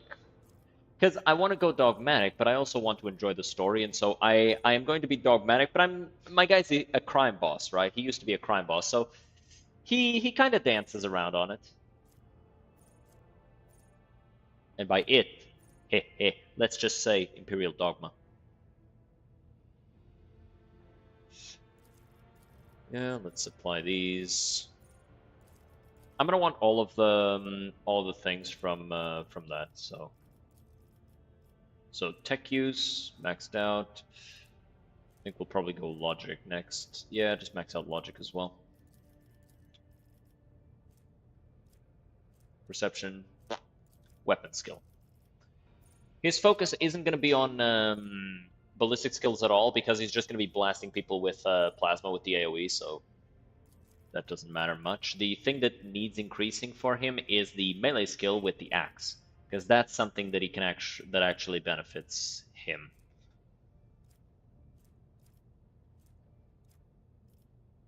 I guess Medicae because of the thing that he has. Non-area attack, yeah, he doesn't do those.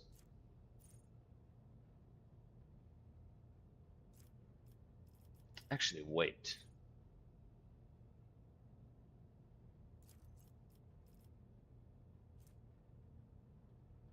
Yeah. Until his next turn, allies also benefit from that.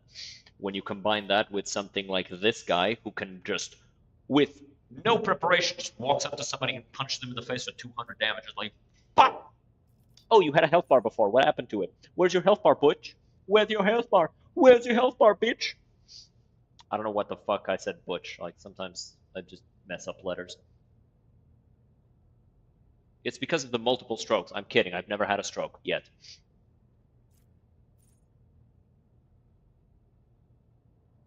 Reduce enemy damage. Yeah, that's meaningless. Our guys are plenty tough. Extra armor. I feel like this would be better.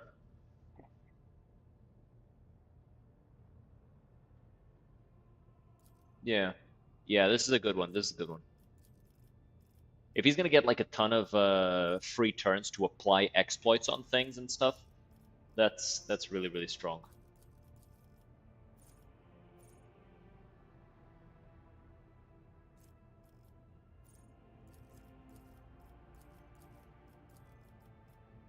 Let's go perception, because it reduces dodge.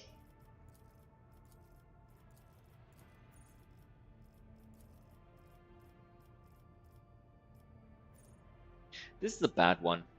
Like, it looks cool to have, but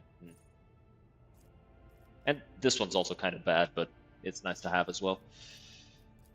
Okay, and then we're gonna go Bounty Hunter, so that he can get free turns. This also increases his damage. It's a free attack, right? Free single attack. Ensnare Prey. Battlefield control is nice. Skirmish Protocol. And then we're going to get these ones. So, Intelligence. More Perception.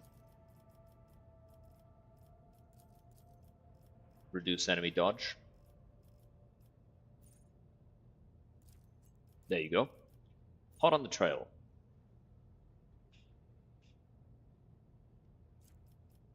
Let's raid.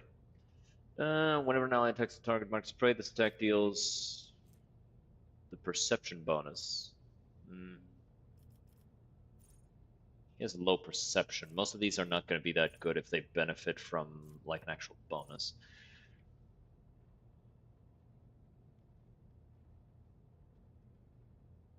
%, crit hit against the enemy, 15% if difficulty tier 5 or higher. If an ally kills it, he gains an extra turn. Yeah, let's do this one. More turns. The more turns he gets, the better. Even if he can't attack, he can still like buff and do stuff.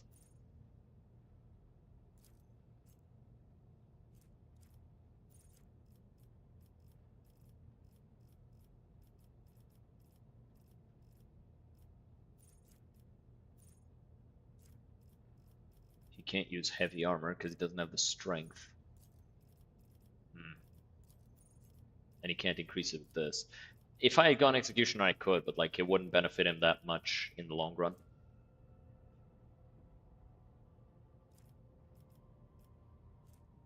Tech use.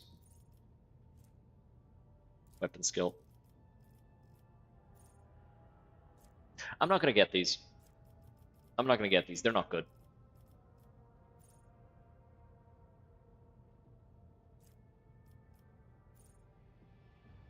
%, bonus to hit chance to dodge again anytime they hit with a single target attack. Successful crits double this bonus. Okay. Fires of the Forge, tech use, intelligence is maxed, weapon skill. Okay. Wild Hunt. Yeah. If he only hits one guy, triple damage.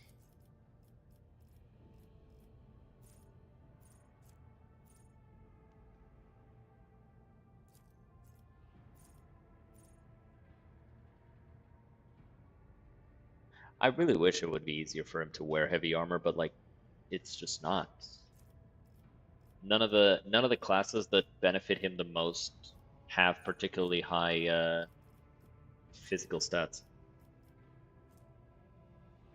which is weird. Bounty Hunter should have some strength, but oh well. That's just my idea of a bounty hunter, most likely. Let's go logic. Perception, which buffs some of this stuff.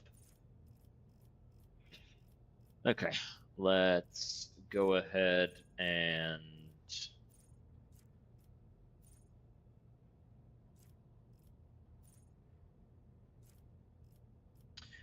sure, characteristic training. A little bit of extra strength. If I melee weapon specialist, the sweep from the axe or the shove of the hammer. More damage with plasma.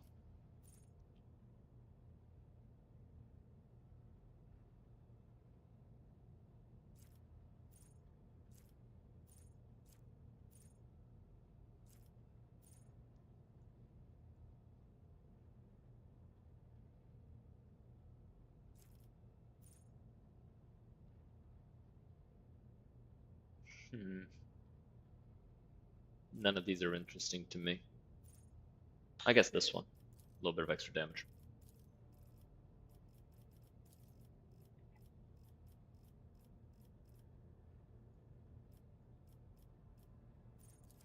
Yeah, just boost the weapons he's using the most, which is plasma and power weapons. Perception, logic, Okay, I don't think there's anything else that interesting that I'd be wanting.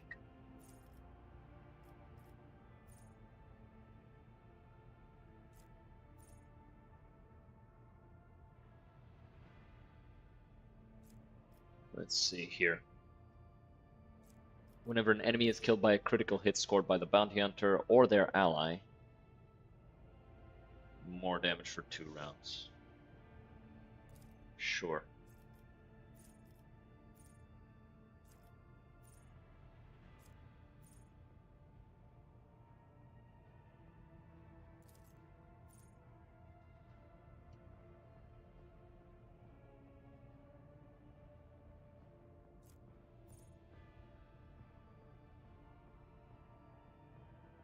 Start of the bounty to send this target suffers a stacking penalty to their armor and dodge. Critical chain. Whenever the bounty hunter kills an enemy with a critical hit, cut to the chase, scores a crit for the first time in a round, they gain movement. Whenever they kill something specifically, they immediately reload their weapon. Remove some deflection, willpower, and toughness. That's not terrible. Maybe something to buff. Maybe something to buff hot on the trail might be the best. Unlimited range and reduces the target's armor. See? That's useful, right? What's the cooldown on this? 1 round. So basically you can't abuse the fuck out of it, right?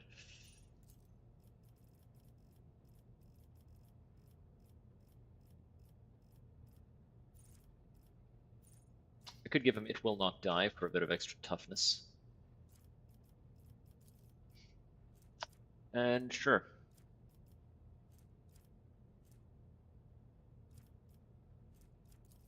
There.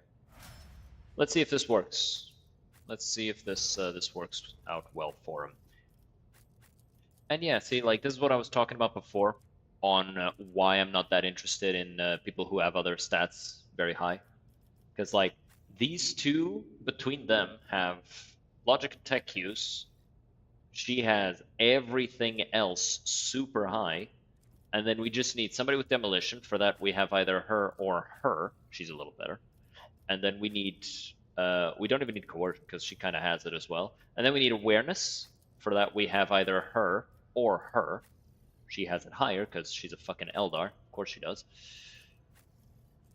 And then we need somebody with athletics and carouse, which my main man has that taken care of, no problem. So yeah. I do have some stuff I want to sell, I think. We already took care of you.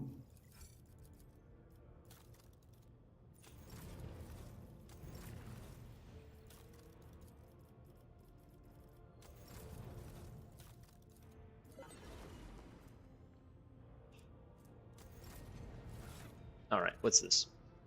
Allies and in a cell, they also get an amount. Temp HP, temp HP, temp HP. And by the way, this guy, because he's a Vanguard, at the start of his turn, he... Something special about the Vanguards. They stack temporary wounds, right? Nobody else stacks temporary wounds, but they do. Like, normally, if you have 2 sources of temporary wounds, one gives you 7, one gives you 5, you only get 7. These guys get the 12. And then at the start of their next turn, that goes down to the maximum amount. So if you have one that gives you 12, one gives you 10, one gives you 8, one gives you 5, you only get 12 at the start of your turn. But I have a passive for him that turns all of those other points. So I said 12, 10, 8, 5. Now that turns into 25 temp HP. At the start of his turn, he gets 25 strength before going back down. So like I've had fights where his turn finally comes after everybody stacks stuff on him and he has a shit ton of temp HP. He just starts the fight with like 150 strength. Insane. Throw that out. That too. I think I'll give you this. Whatever the warrior gets +1 for each consecutive turn the wearer has not spent MPs. Stacks up to 5 times. Eh. Nobody needs that much armor piercing. What does this do? 20 against enemies with perception lower than that of the wearer.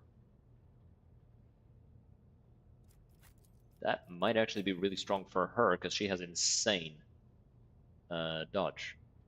Perception, I mean, which is really high perception. But let's see, who has the highest perception here?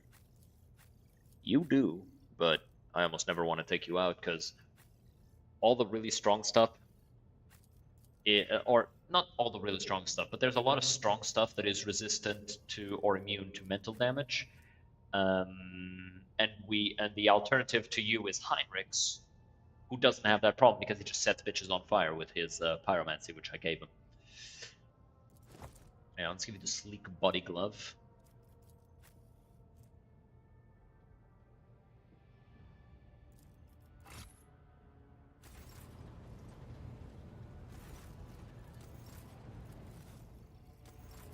We're almost done with the Kazbalika, so I kind of want to lean into these guys because I really want this.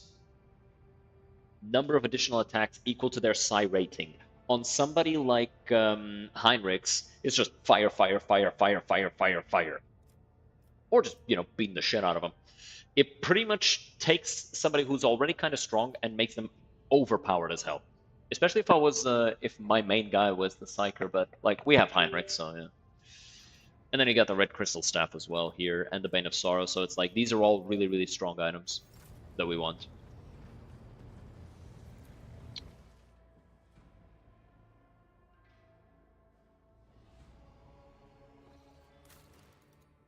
Okay, so we're finished with Foulstone.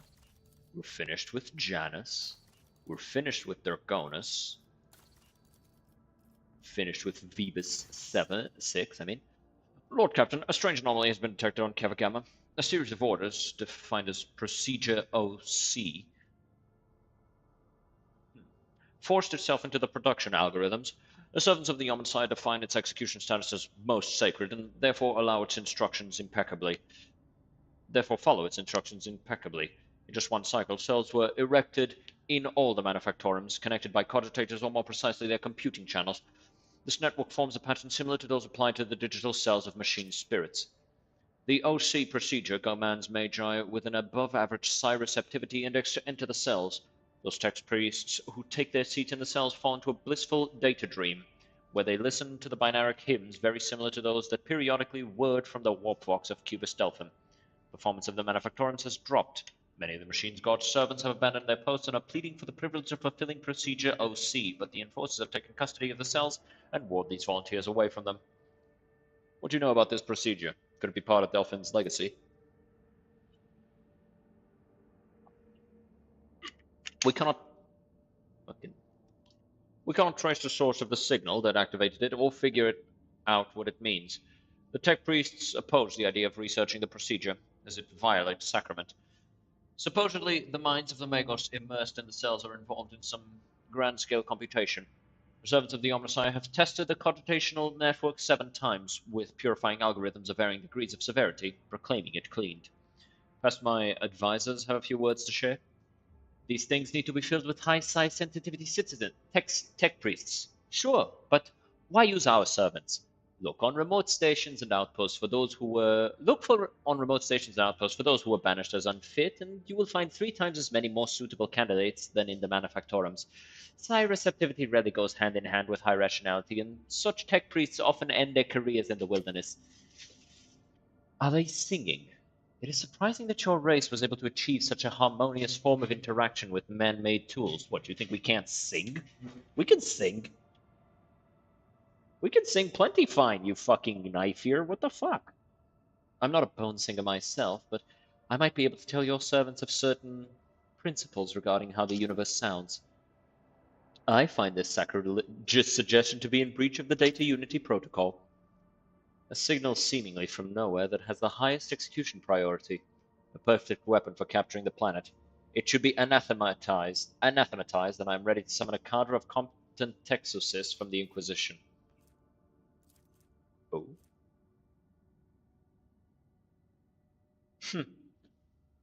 Yeah, it's still pretty low stats.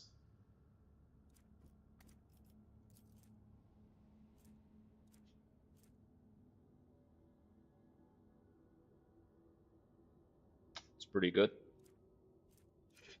This is mostly a buff to Pascal, who has reasonably high logic and deals energy and machine damage. Extra lore and dodge reduction against Xenos. Not bad.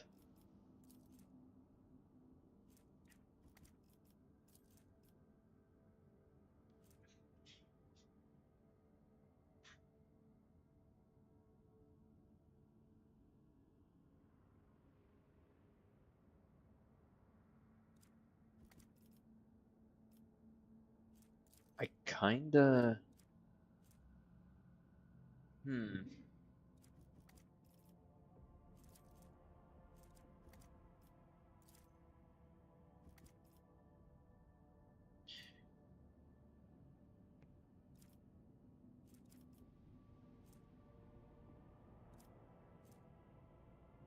Share the wisdom of your kinsmen with my people.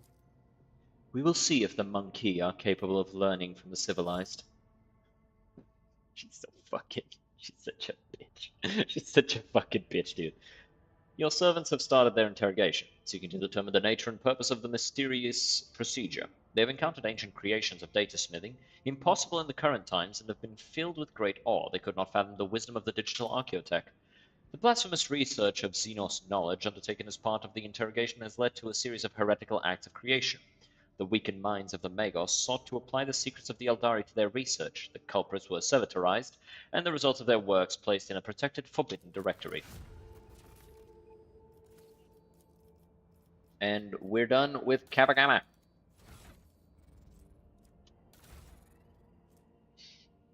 Alright.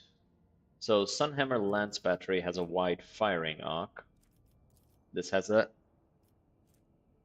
narrow firing arc, but it deals way more damage.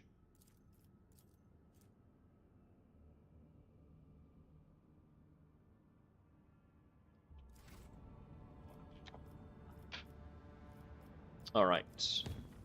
To the Furibunda system. To the Furibunda system. I seriously have no idea why I call it that. I just think it's funny.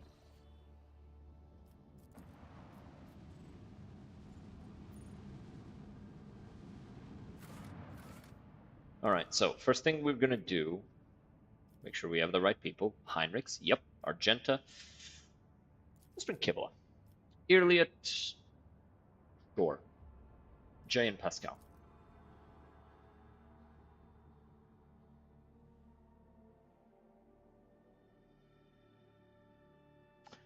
I should have brought Idira so I could organize her skills next time. But let's do that to you first. So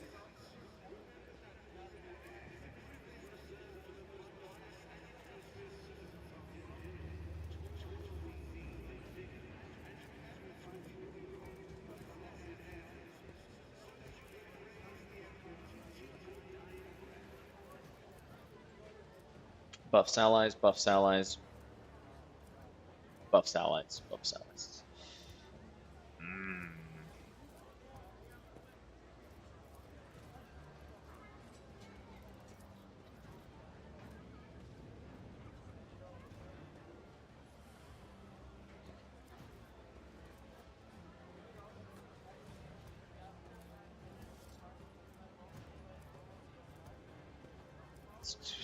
I wish I didn't have these ones. Like, I don't want these ones. Or this one, really. But I guess a little bit of extra armor. And if 4 more exploits were removed.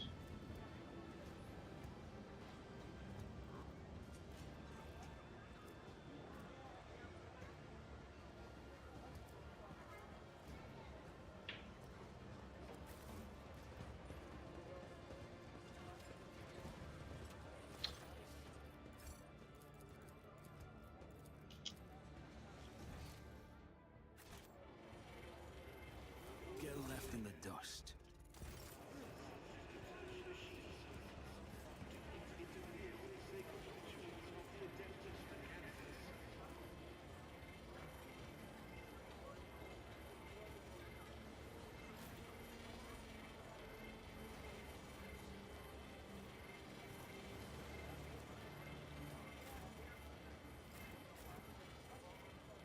Trading is just like art. It takes skill and talent.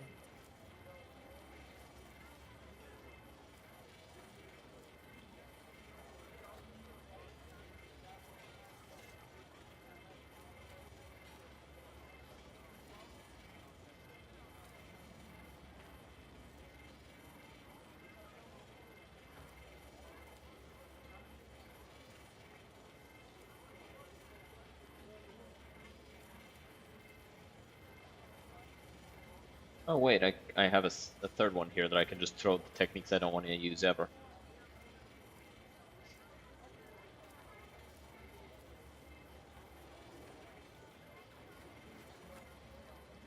No, we'll put this here.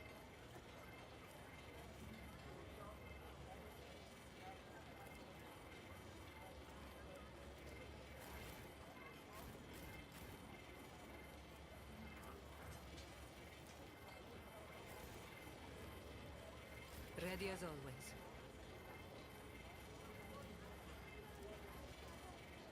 You know, cover double the effective range.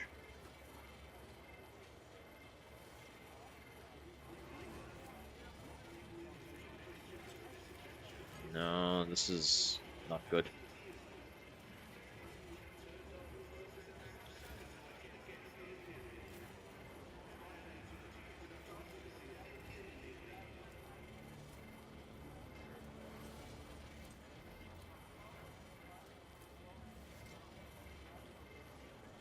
Selects an ally and buffs that ally a bit. Gives them more crit chance and damage. It's not bad.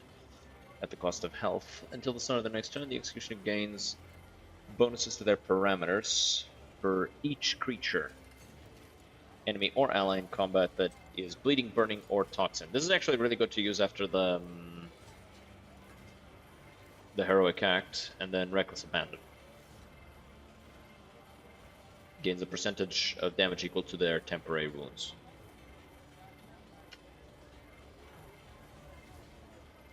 No, percentage of damage while they have temporary wounds.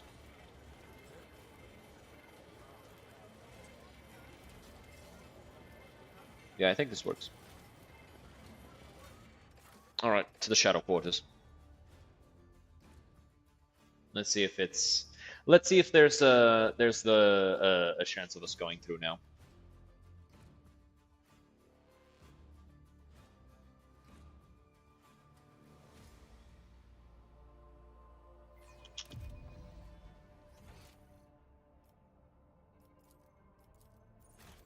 Seems like there is. We can go through now.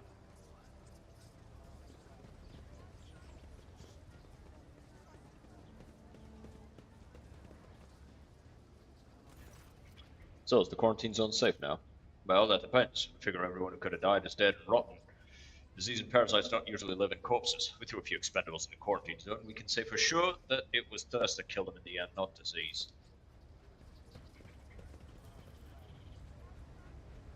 Oh?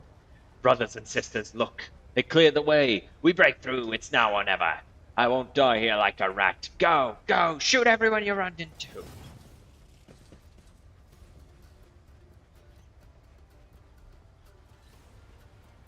Okay, stupid, but sure. They are stupid, by the way. Like, I'm calling them stupid because, well, they're fucking acting dumb. They're acting dumb and they're gonna get the thumb.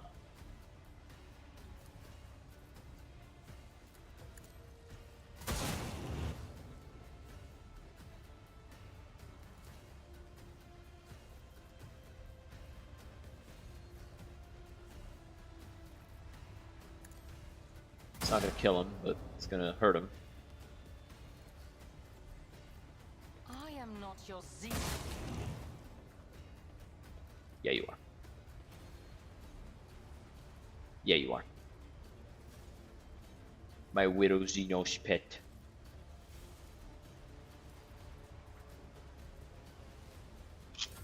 There's no point in debuffing or buffing for these guys, it's just kill them.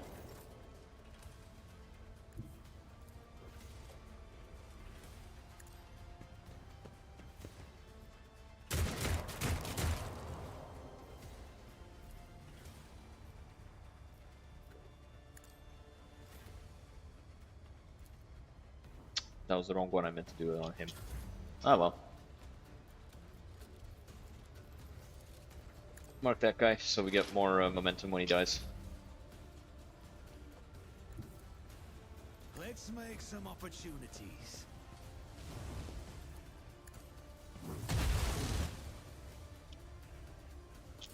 Here we go. Let's make it quick.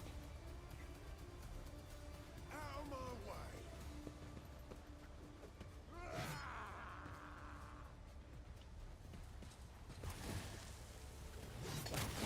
High momentum.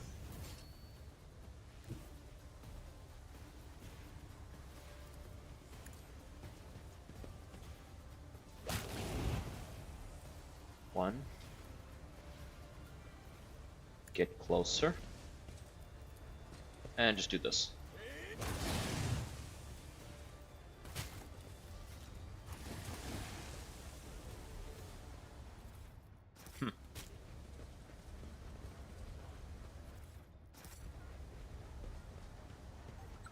What's this? Reverend Hieronymus teaching is not gonna... Nah. But we can now actually do this one. A tunnel in the shadow of a bridge in the shadow of the great statue. Something in the shadow quarter. Pascal, go do that thing you do. Unlock that box. Appreciate that shit. Big man.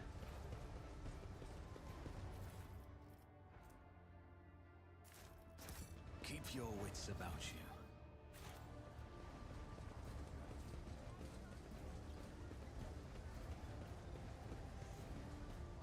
None are better at searching. What'd you find? Some spilt water and hasn't had time to dry. Interesting.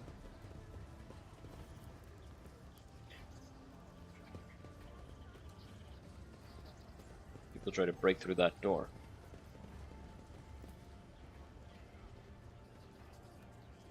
There's a groove here in the dust, like someone left tracks behind before hastily covering them.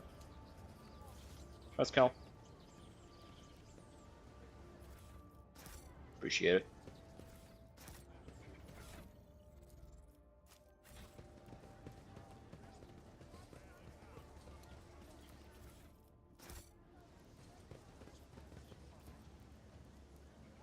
Covered in ulcers and several show signs of repulsive mutation.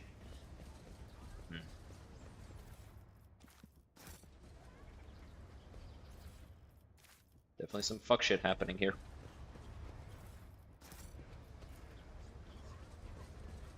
Piles of trash are bodies with obvious gunshot wounds. Ooh, what's this? American on Suffer, where inflicts 3 additional stacks of burning whenever they stand on burning cells.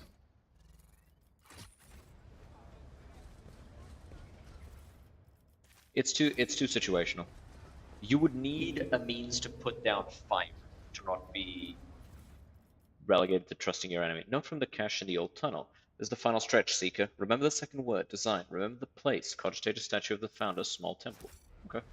We'll have to go check that out then.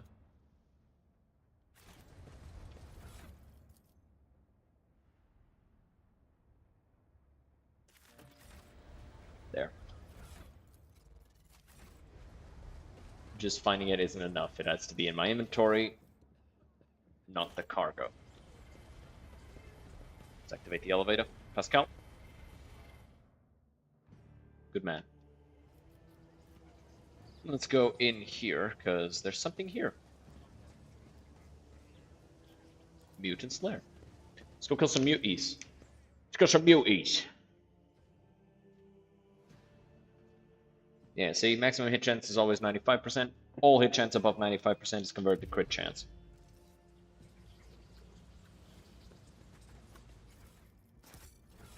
So if you have a hit chance above that, it's just free crits. So yeah, it's pretty nice.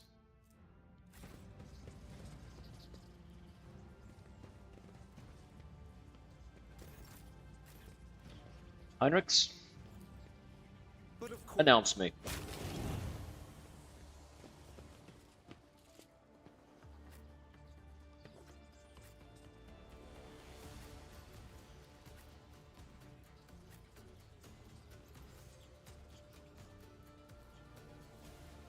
Okay, then these guys actually have a lot of health. These mutants.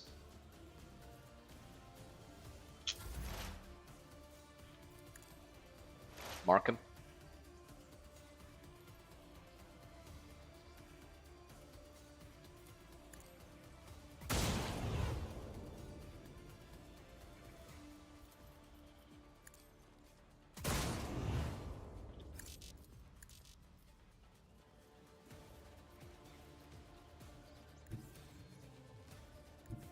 I move as if unseen. Shoot through those guys. He didn't die.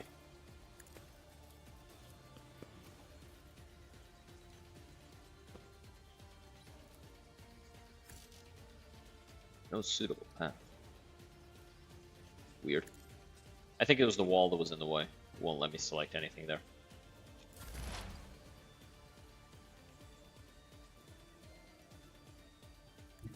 Okay, so we're gonna put this on you. Then gonna mark.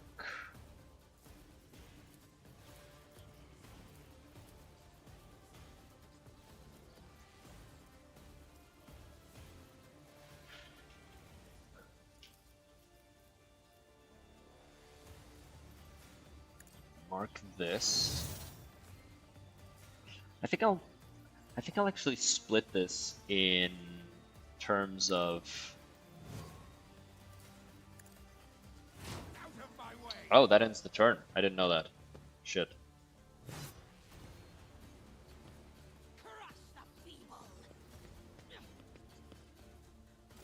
That's okay. Am I getting paid for this? Yes, probably. I'll figure something out, don't worry.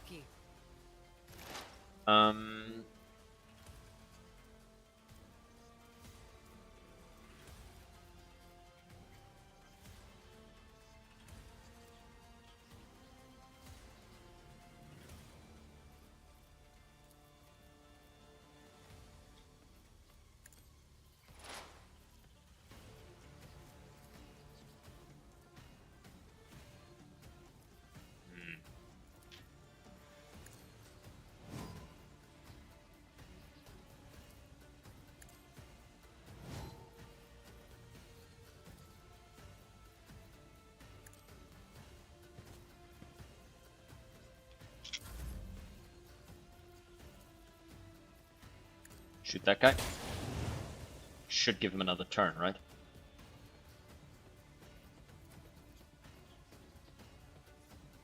Alright, now I'm confused. Okay, yeah, he does get another turn.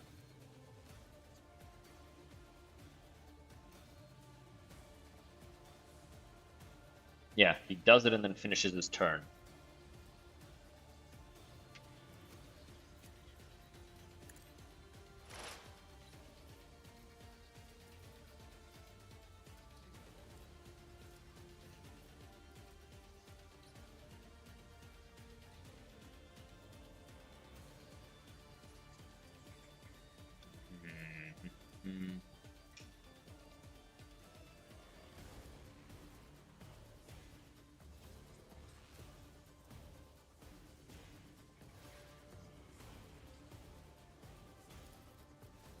What's your armor? 0. Okay.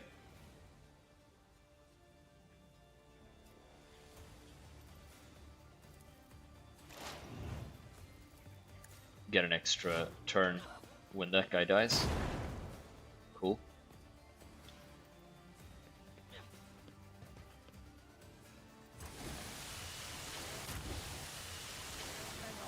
Oh, interesting. He took this cloud of poison and spread it. Good damage. Good damage. 0 damage. Okay, well.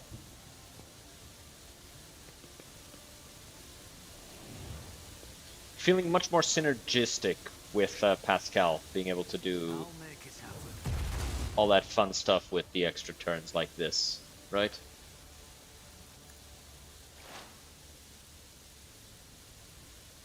Go ahead and hit this. Yep, takes all that out, and he gets extra damage.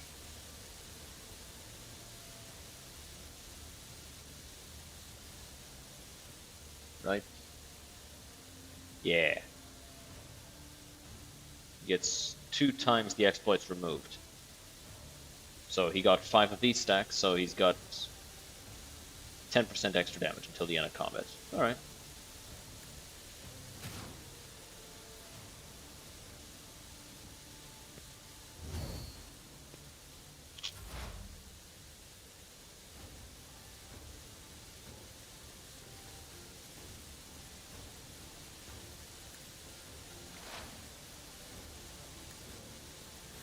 So now there's 2 guys that are gonna be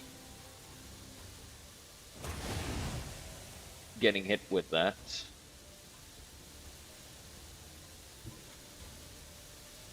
Okay, so run all the way over there.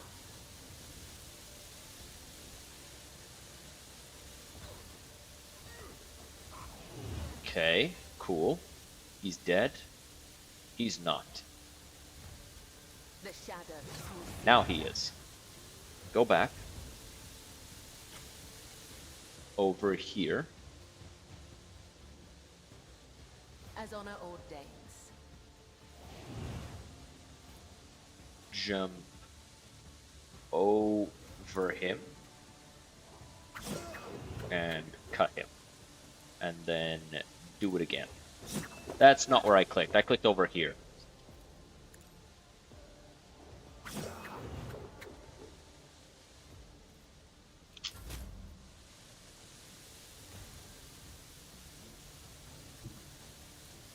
Detonate that. Filthy mutant indeed. How dare they exist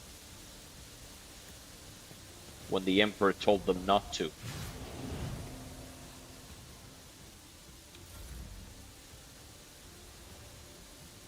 Favorite one is the Spitter mutant.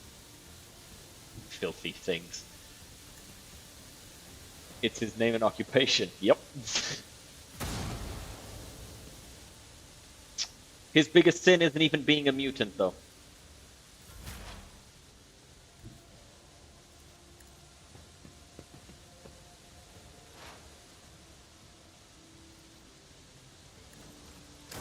Exactly. Wait for the situation to resolve itself. Fuck that. Fuck that. We're doing it ourselves. Pack of reagents. That's huge. For somebody like Kibala, that's huge. Yeah, no, put it here. No cape. She's got these 2 for shooting. This is nice because, like, if she's too far away, she could just pop somebody with this and just increase all of their dots. And then this also increases all their dots by 2, and this increases them all by 2 as well. Gorgeous. I guess we can throw this out. Oh, I have to tell you, I don't think knives on blade dance would trigger her things. They do. They do. She just needs to be holding 1 sword. And that way she can use all of her abilities. And I'm using this knife because it applies toxin. And since she's an executioner, she applies bleed and all that stuff, right? So she's holding Karkala's honor, so she can do all the stuff. All the jumps and stuff. You saw, like, I was using all of her abilities. Because she just needs to be holding a sword to use these ones, right? The other stuff that she has is executioner. So this one also increases in damage every time she uses it in combat. Which does take into account her blade waltz and all that stuff. So, yeah. So long as she's holding a sword, it counts.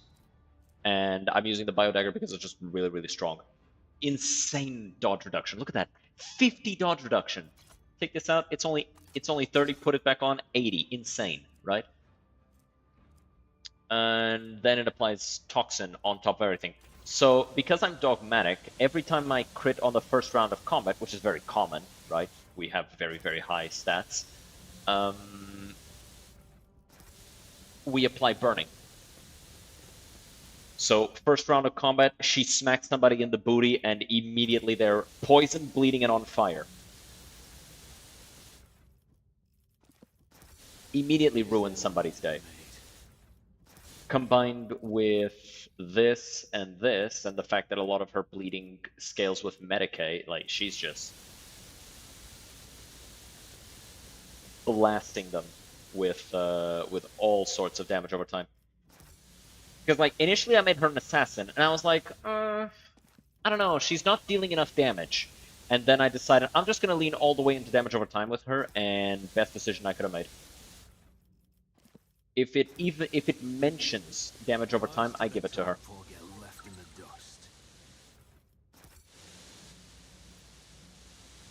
Journal of one of the locals. The handwriting is very legible, but it appears to mark the births and deaths of the inhabitants of the small community of mutants. There is no one to add the last entry. Skill issue.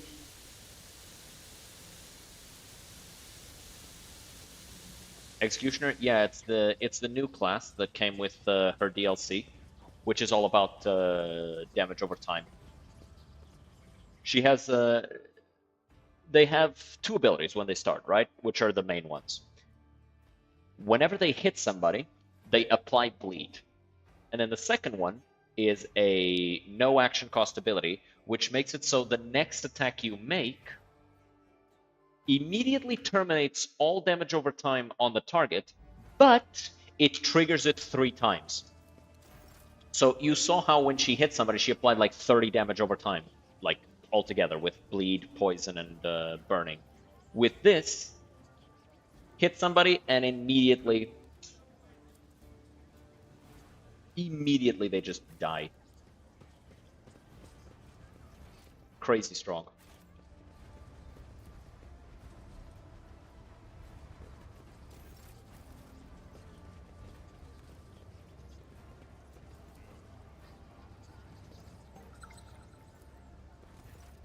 Quiet! I said quiet, or someone will find us. I see we are up against true masters of stealth, Shireen. We should keep our voices soft and gentle, or else we might literally scare them to death. I found you already. Open up. No, never. We're not letting anyone in.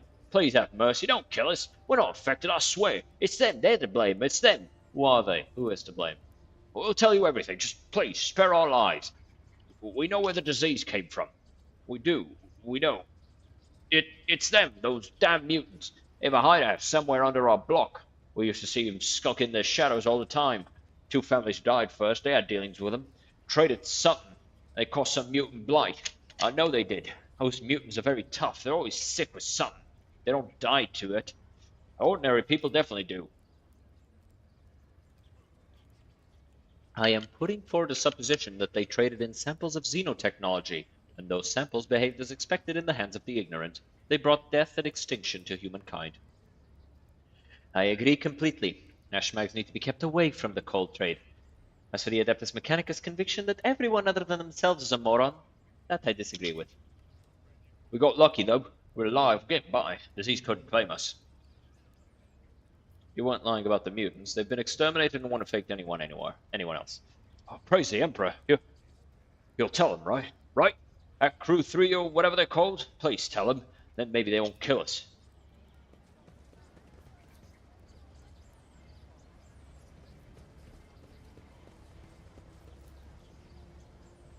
Few did not die from disease. It seems they simply fought to the death over the remaining provisions. Yeah, almost everybody who died here wasn't sick.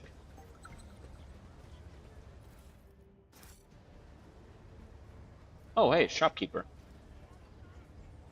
Coughs hoarsely. Take his stuff! Quickly!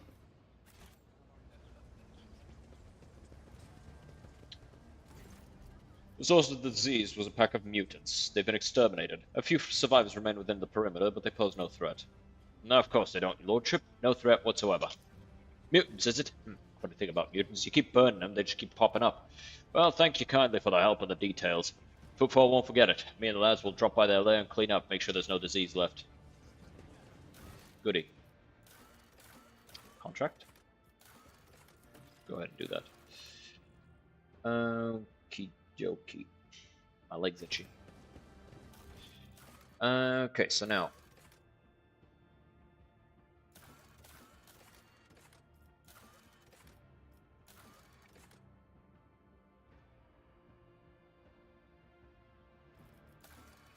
Let's go to this thing.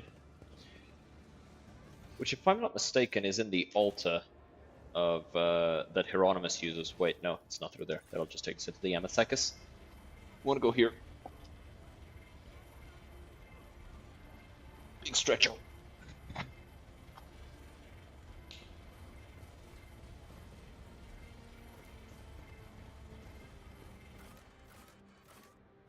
To the atrium. Dreams and stories.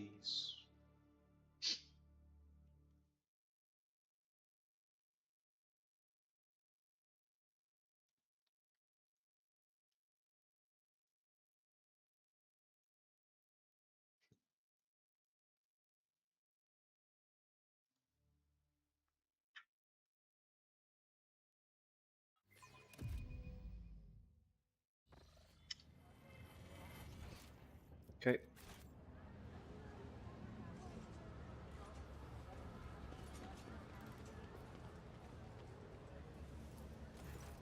Use the keys to enter the 2 words, realizing design.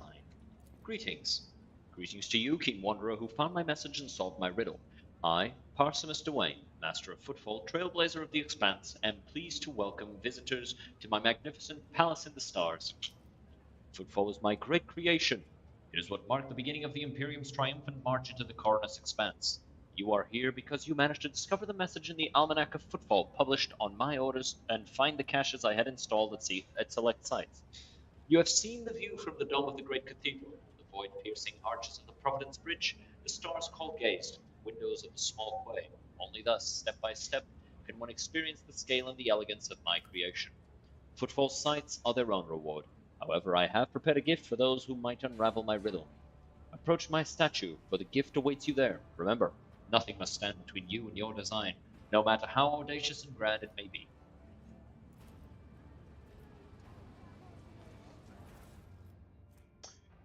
Each use of Rebel and Slaughter increases the... Okay, that's pretty good. For every kill, the wearer increases their crit chance by 5% till the end of combat. Okay. Not bad. I think we can get out of here now.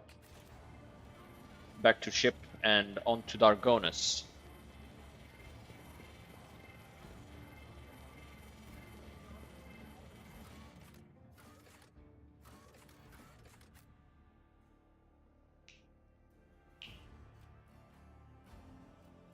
Let me check something.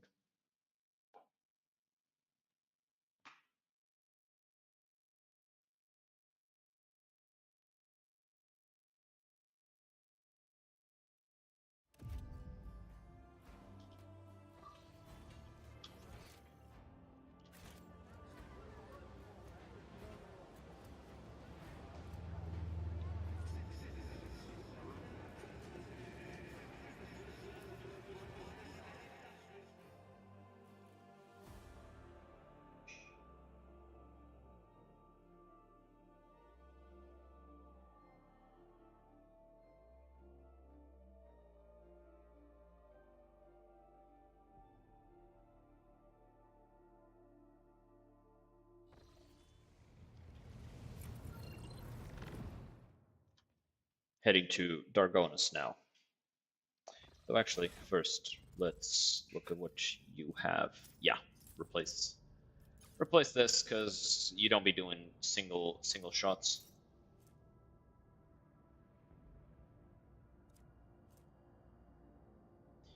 Imperial Pride, huh? Yeah. I mean, it looks nice. Don't get me wrong. That shit looks pretty, but compared to a heavy bolter, it loses out. It just loses out. There's just no comparison between the two. Abelard with his trusty Melta and Thunderhammer. I don't think anybody else can use bolters though.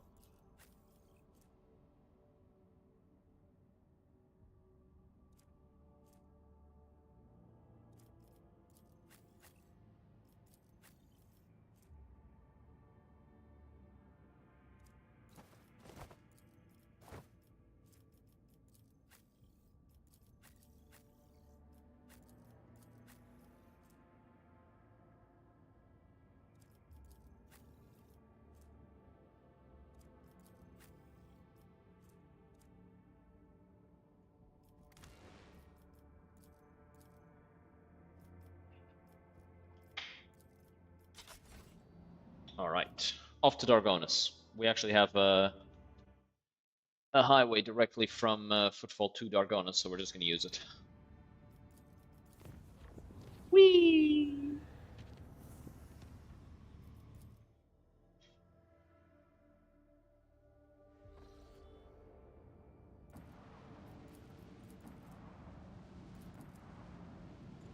Kind of wish there were more space battles, like random space battles, and it wasn't just like inside of the ship battles. Okay, so Abelard, Heinrichs, Idira, Argenta, J. No.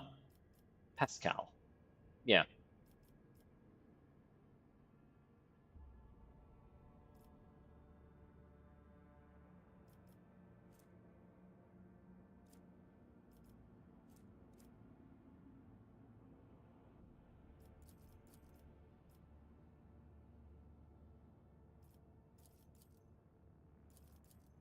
Yeah.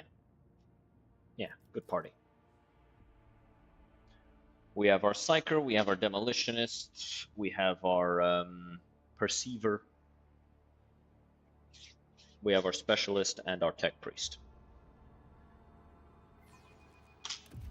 Boopers. Glory to the great rogue trader. Damn right. Pussy.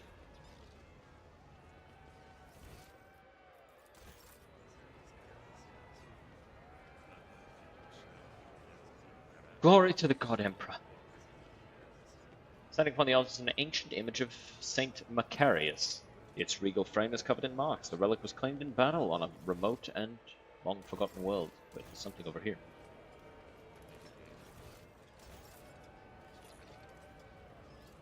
Weird.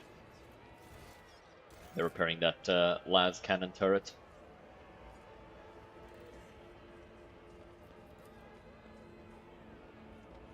This is the names of each rogue to alert the Von Valentius dynasty, dating back to the day the capital world was founded. Is my name there? No? Well, then it's not every rogue trader. Bitch. Ooh, goodies.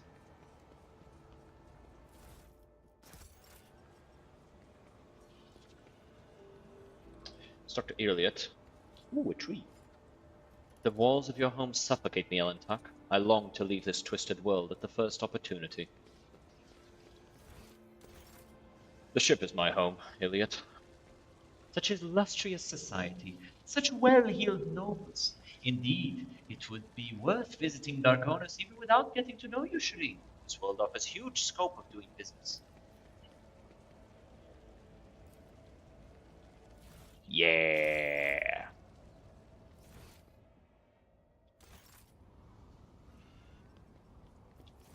Oh, we missed Kibula? Is Kibula up here? Yeah, she is. Make your people leave, Domin Esteban. Their idle questions are getting in the way of my watch. Where's the door? Oh, it's over here. Thought I clicked on the door. And I was a little confused for a second there, goddamn. Goddamn. The confusion. It hurt the brain. Brain was confused and therefore it hurt itself.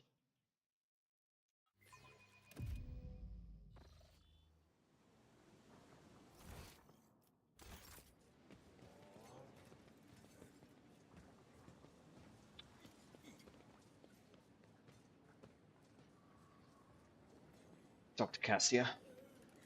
My compliments to your taste in art. The collection here is extensive and most interesting. Please? Hey.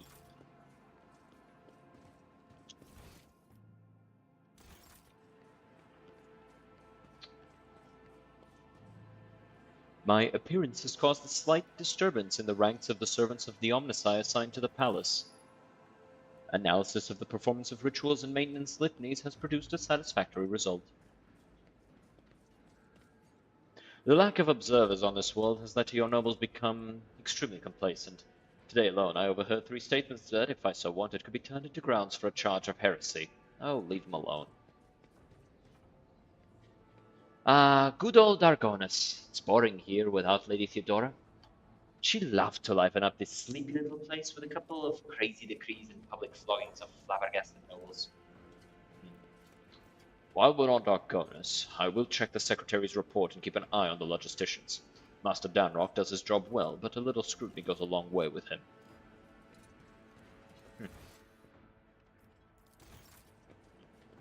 Alright, talk to the Master of Ceremonies. What up, bitch? You've been entrusted with arranging the festivities. I have indeed, your lordship. I have been given the high honor of being steward of this eminent place. And on the occasion of your lordship's accession, I will be overseeing the preparations for the ceremony. House Viserion, to whom you entrusted the arrangements for the festivities, is overjoyed at having received the honor of introducing you to your subjects and humbly thanks you. Is everything ready? The palace decorations are prepared, and we are ready to begin at your command. The festive activities in the capital have likewise been arranged, and the guests of honor either have arrived on the planet or are awaiting invitation in near orbit. The servants are already in your chambers to see to it that you are impeccably garbed for the occasion. Let's begin.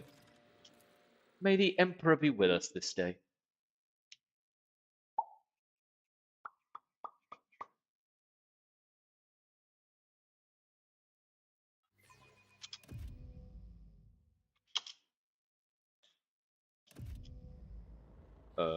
Okay.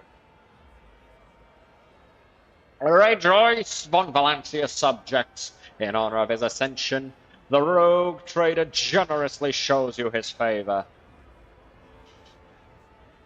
In the name of our prosperity and the triumph of justice, these profaners, traitors, and embezzlers shall face their stern execution. Inform the authorities of any transgressor you know. Praise the rogue trader who cleanses our homes of parasites and predators. Get the ass. Yeah. Shoot him. Kick him in the dick. Grab his dick and twist it. Oh shit, with chainswords. Okay, goddamn. Yeah, get those Lehman Russes in a row. Make them look good. Yep, Abelard on one side and our dear old Inquisitor on the other.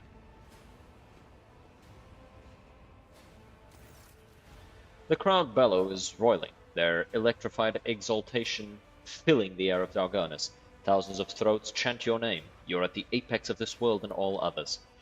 Rejoice, subjects of Dargonus! You have been granted the felicity of witnessing your master, a great honor bestowed upon us by rogue trader Esteban von Valancius, cleanser of Janus, who with one hand brought death upon the blaspheming Xenos, and with the other exterminated the despicable worshippers of the archenemy.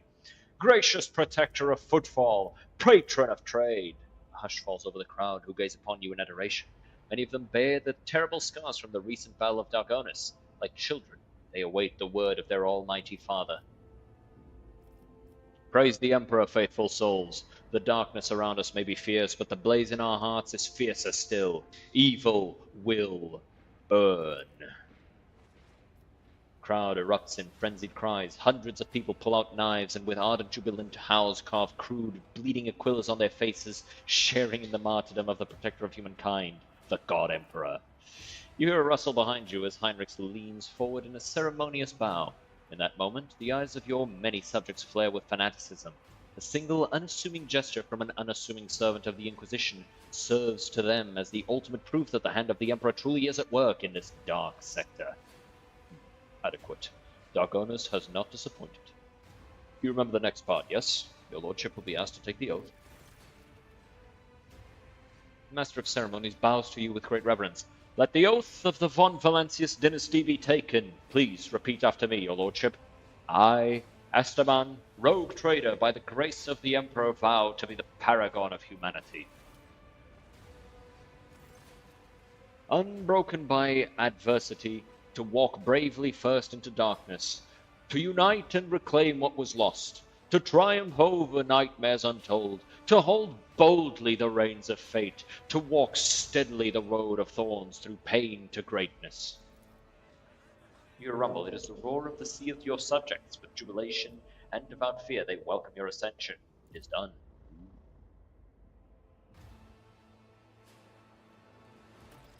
Alright then.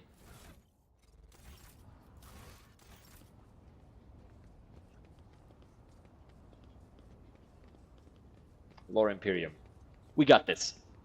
Hey, this venerable Leman Russ is known as the Scipion Punisher. That's such a badass name. And it has served the Von Valentius dynasty for 2 centuries. It was hit in a battle with the Xenos that inhabited Scipia too, but it heroically destroyed 63 enemy vehicles and brought victory to its comrades, securing its status as a relic blessed by the Emperor. Xavier Calcazar, Inquisition Soldier, Brass Whisper, Hector Sarbak, Drivestem, Gaprak, and Astartia. You know what it does about the Inquisitor, what a dick. This is a great day, your lordship. I welcome you to my palace, honored guests. You are befitted by a salvo of congratulations and compliments. Sure. Drystem is obviously still the leader of Dargonis aristocracy, but judging by the courtesy he's showing to young Sauerbach, he clearly wants to strengthen his relationship with that house. The senior Sauerbach and Gaprak are whispering in another corner. Sauerbach, whose family seems to be giving you the cold shoulder, must be trying to sway Gaprak to his side. Which could be quite advantageous to Lady Gaprak. After all, the disaster on Kiavagama has left her family in an extremely vulnerable position. The Wasarians stand apart, their exclusion from the rest palpable. Among the aristocrats surrounding the opulently dressed Drivestem, you notice a couple of young nobles in Sauerbach and Gaprak colors. It would seem that the major noble families of Dargonis have decided to introduce their younger members to high society. The tall man in grey power armor, adorned with a column of a skull, is undoubtedly a high-ranking inquisitor. He keeps to the periphery of the conversation, seldom deigning to comment. Next to him is his entourage, a rangy warrior in black armor and a tech priest dressed in red, whose face is hidden behind a brass mask.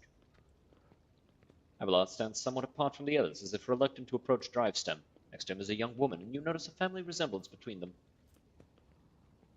Take a guess at who is allied with whom in this tangle of snakes. We already succeeded at this. My greetings to the member of the Holy Inquisition. And my greetings to you, esteemed Esteban von Valentius. May shadows never darken the light of the Astronomicon that guides you. I appreciate your display of loyalty to the Imperium. By having one of the Holy Order's members at your side during the ceremony, you have demonstrated that you consider yourself a son in the fold of our reverent organization. Glory to the Von Valentius heir. Study the Inquisitor and his companions. The Inquisitor's relaxed expression radiates an odd sense of menace. He's akin to a predator on the prowl, content to hide in the brush of fake smiles and elegant conversation, for now. The tech priest's augmentations seem unfamiliar and bizarre. Implants such as these are only available to members of the blessed hierarchy of the Adeptus Mechanicus, and one would not come upon such sacred relics even at the highest echelons of the nobility. I like his power armor a lot. An unexpected visit. I wasn't told. I, however, have been told all about you. We have not been introduced. An oversight, to be sure. My name is Xavier Calcazar. I have the honor of serving as the member of the illustrious Ordo Xenos, the head of the Coronus Expanse Conclave, and the Lord Inquisitor of this region. It is my unending task to ensure this sector's readiness to meet external threats and resist internal corruption. And who is this member of the honorable priesthood of the Adeptus Mechanicus? This is Brass Whisper, which naturally is not his real name. The esteemed Magos is a member of my retinue. There are times when I am forced by my duty to the Emperor to deal with xenotechnology, and Brass Whisper ensures my safety in such moments. Works that have been desecrated by Xenos are dangerous. They warrant... His whispering cuts off, replaced by heavy, ragged breathing. It seems the tech priest's quiet voice is not an extravagant quirk, but rather a consequence of some injury. After catching his breath, Brass Whisper continues, Warrant due caution. I should be whispering when I speak in his voice. Enjoy the party. This evening will certainly be illuminating. What were you discussing just now? We were talking about the brutal Xenos raid on our fair Dargonis. So many victims, so much damage to our industries. Such a terrible shame it is that the warp currents delayed our protector's arrival. Sharing the sector with the blasted Xenos is impossible. I hope we respond to their raid on Dargonos with a punitive campaign. I see you hate Xenos with all your heart. I do. This pestilence against the Emperor must be exterminated. By having a member of the Inquisition by your side at the ceremony, your lordship has shown your intent to closely abide by the Imperium's credo, to root out the Xenos scourge, and House Sauerback will offer every support to you in this righteous undertaking. Or they must be forced into servitude. Many Xenos are more useful alive and obedient than dead.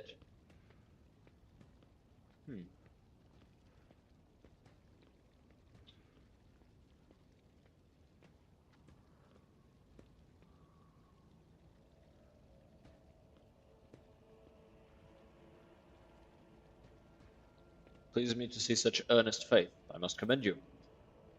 House Sauerback is stalwart in its faith, your lordship. You met, or did you just notice a mocking glint in the eye of the standing among the guests? And what is your name? Your lordship, allow me to introduce the daughter of Chancellor Clementia Wissarion and my great-granddaughter, Astartia. Abelard looks solemnly upon the young woman with barely concealed pride. I am delighted to witness you, your lordship. Astartia bows, keeping her observant and intelligent eyes trained on you. Modesty forbids my esteemed forebear to say this himself, so I will. Our entire family is grateful to you for wishing to see someone of Wissarion blood at your side as you claim your inheritance. Rystem exchanges telling glances with young Sauerback, who, judging by his face, is suddenly finding the collar of his expensive frock coat uncomfortably tight. How are you finding the reception? It is difficult to put into words, your lordship. Never before have I seen such a grand and striking ceremony. Young Gaprak keeps staring at Astartia curiously and a little bashful. It seems the boy likes her. Where are the rest of your kin, Abelard? They are in the city, preoccupied with running the festivities and watching over some of the more crucial services. No incidents can be allowed to ruin your ceremony. I asked the esteemed Abelard to put me to some important task too, but he bid me to attend the reception where I can do nothing to serve your lordship. If I had known, I too would have asked Abelard to let you miss the party. So you wish to become my servant as well? Of course. I've been working on a project for the last 4 years. We can set up... Enough, Astartia. I highly doubt that his lordship is interested in listening to the fantasies of a young woman about how to run his protectorate. Hold your tongue, Urbant. I decide who may speak and who may not. Please continue, Astartia. God fucking damn it. Rystem's words are clearly shaken. Astartia, her speech becomes confused and unconvincing. All you can tell from her ramble is that she is obsessed with the idea of setting up some kind of network of beacons, and that this idea should probably be scrapped. At last, red with shame, Astartia stops. I hope the Wissarion family gives Abelard the credit he deserves. Absolutely, your lordship. We greatly respect him for his wisdom, and he repays us with attention and kindness. I am obliged, dear Astartia. Enjoy the evening. Thank you, your lordship. I'm ready to accept your congratulations. Who the fuck? Oh, they're giving me stuff. I was like, am I about to be attempted upon? I mean, don't get me wrong, I'd appreciate it. It would make this more fun, but like, you know.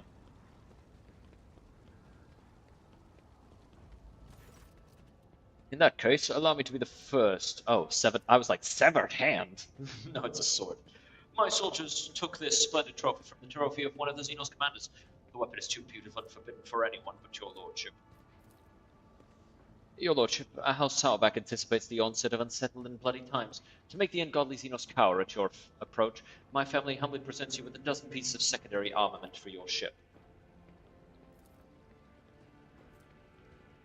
Oh. House Gabrak is delighted to present you this blessed work of the Omnissiah Smiths. May this locator matrix, which took the holy artisans an entire lifetime to create, always show you the right path. Your lordship, House Wissarion possesses no relics worthy of your acceptance, but we are rich and talented and hard-working people.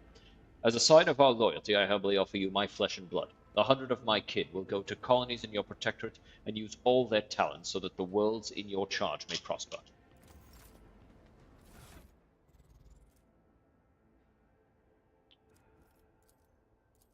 Not a bad sword. Might give that to... Well, no, can't give it to...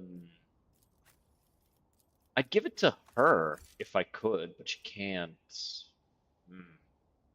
I'll have to give her Drukari weapon proficiency when I can.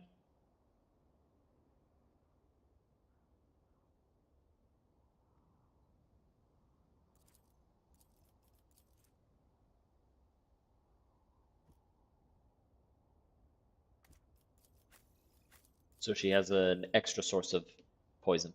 And you. You benefit from perception, not awareness. And you already have something that gives you willpower and extra damage. Yep.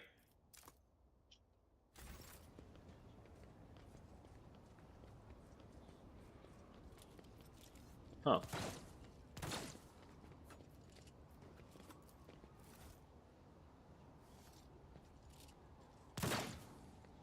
Yeah, get his ass.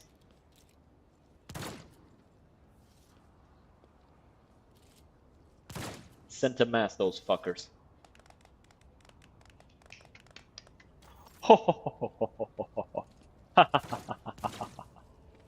You gotta do it with like a certain. You need to feel the privilege in the clapping. Your subjects have turned the act of killing into amusement. This is a great sacrilege, Dominestiman, but have no fear. I will explain the will of the Undying One to the lay people.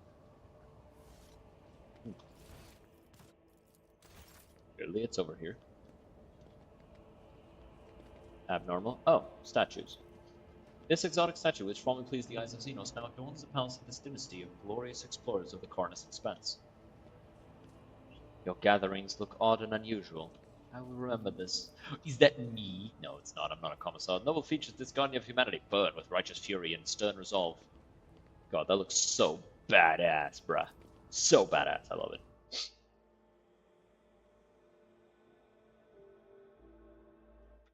One second.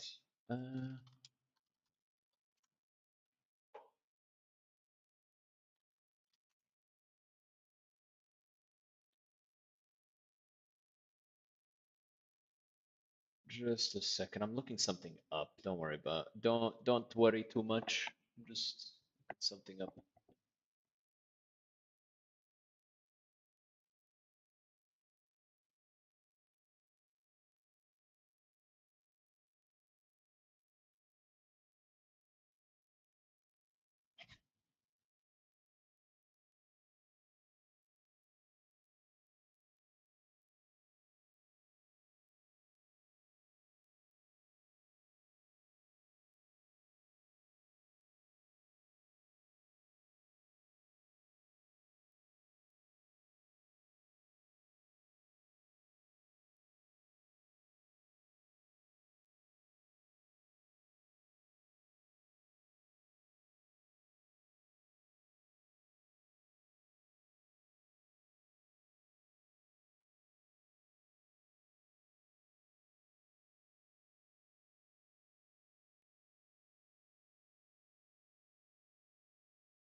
Negotiated. Let's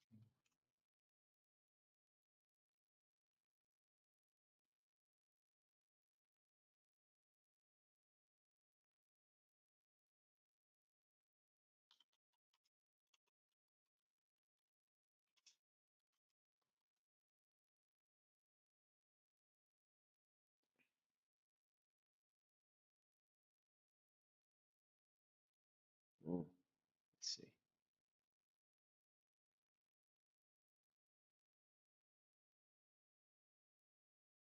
Okay.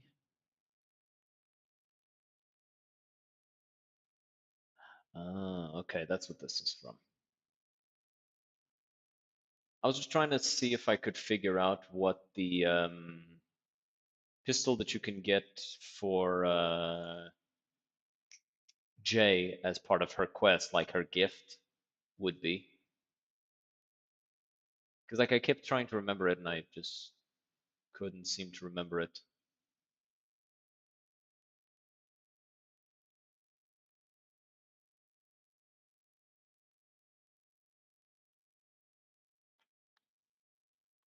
And of course, the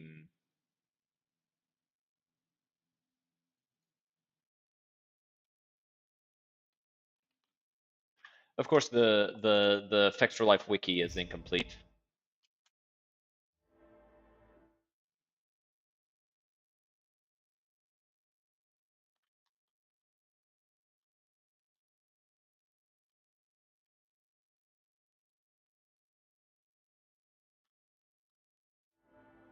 Okay. So, let's go here. Talk to people. Ooh, swords. Pretty. A needle rifle. Two. I guess these are force swords because that's the model used for the force swords, but they're actually just regular power swords because they don't have the serpentine thing on it. Nice bolter, a stub revolver, and a sniper rifle. Pretty. This is pure chaos. How can people think so much and so haphazardly?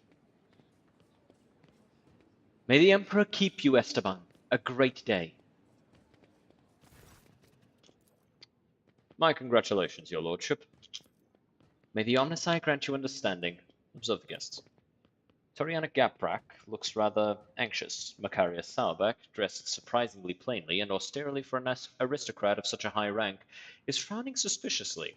He came to the reception with a companion, a woman of dazzling beauty, wearing a gilded augment necklace around her throat. His wife, probably. Heinrichs, who joined the group when unnoticed, mostly keeps silent, listening intently to their every word. How are you these days, Toriana? The corruption of Cavagama was a great blow to my family.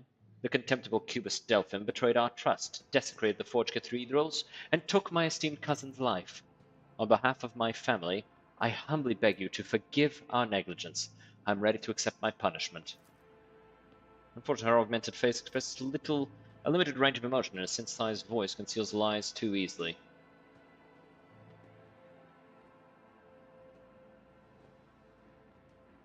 Tell me more of your family. We Guaprax originate from the Calixus sector, from the cluster of planets known as the Lathe Worlds. We worked faithfully for the good of our masters there, the Adeptus Mechanicus, and through our service we gained a spark of the Omnissiah's knowledge. Then fate tied us through the bonds of fealty to the venerable von Valentius dynasty, and we found ourselves in the Coronus Expanse.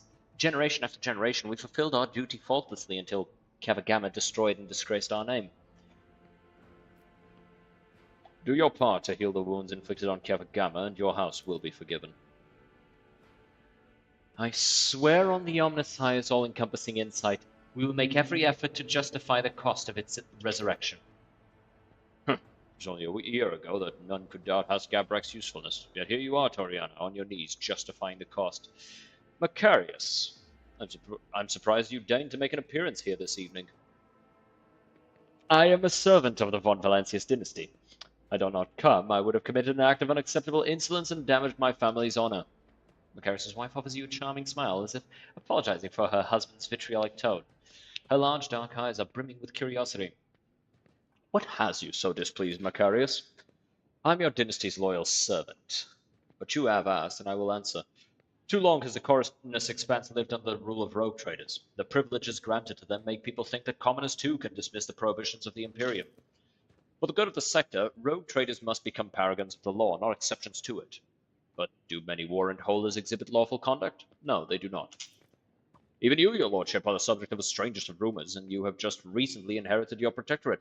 Conrad Voigtvir's people, for instance, claim that you had a hand in the esteemed Theodora's demise and accuse you of many other misdeeds. It doesn't matter whether or not their claims are true, the people heard them. Believe them. Think that they may follow your example.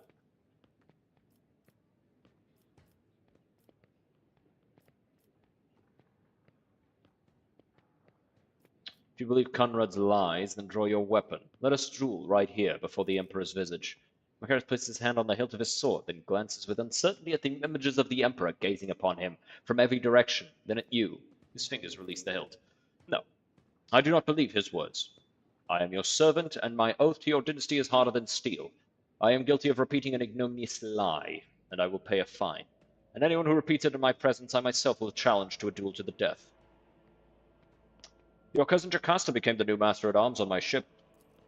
I am pleased to hear it. I always worried that her character would cause our house a great deal of grief, and yet, in the end, the noble Sourback blood was stronger than any personal shortcomings. I have faith that Jocasta will prove herself adequately. I wish to know more about House Sourback. The Sourback line was one of the first noble houses to arrive in the Cornish Expanse. For millennia we have served the Golden Throne and kept the faith. Sourback warriors have bled in 100 wars, and at different times have ruled a great many colonies of the von Valancius dynasty. I'd like to become better acquainted with your wife. Visibly vexed by a shift in conversation, his wife offers you a reserved smile. It is an honor to be in your company. Your countenance is familiar somehow. Could it be your resemblance to the image of Saint Meleta? I wouldn't dream of claiming to bear any resemblance to a great saint. That would be blasphemy.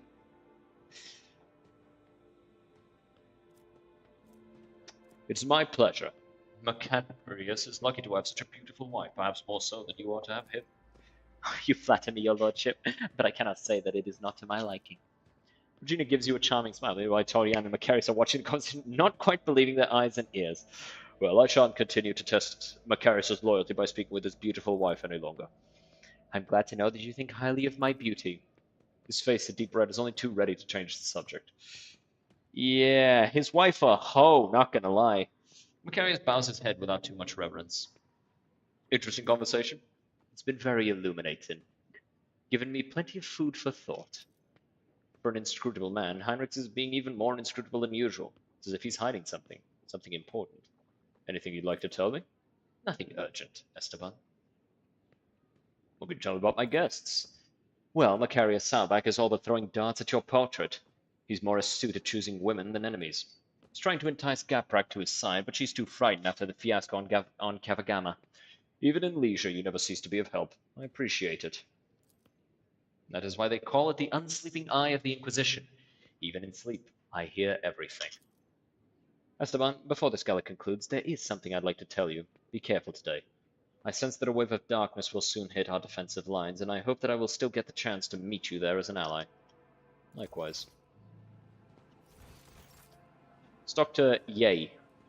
I hope at least the celebration in your honor won't end in a shootout. Boring. These sinister Xenos instruments of death, that's a fusion rifle. Of death are now trophies demonstrating the invincibility of House von Valancius, damn right.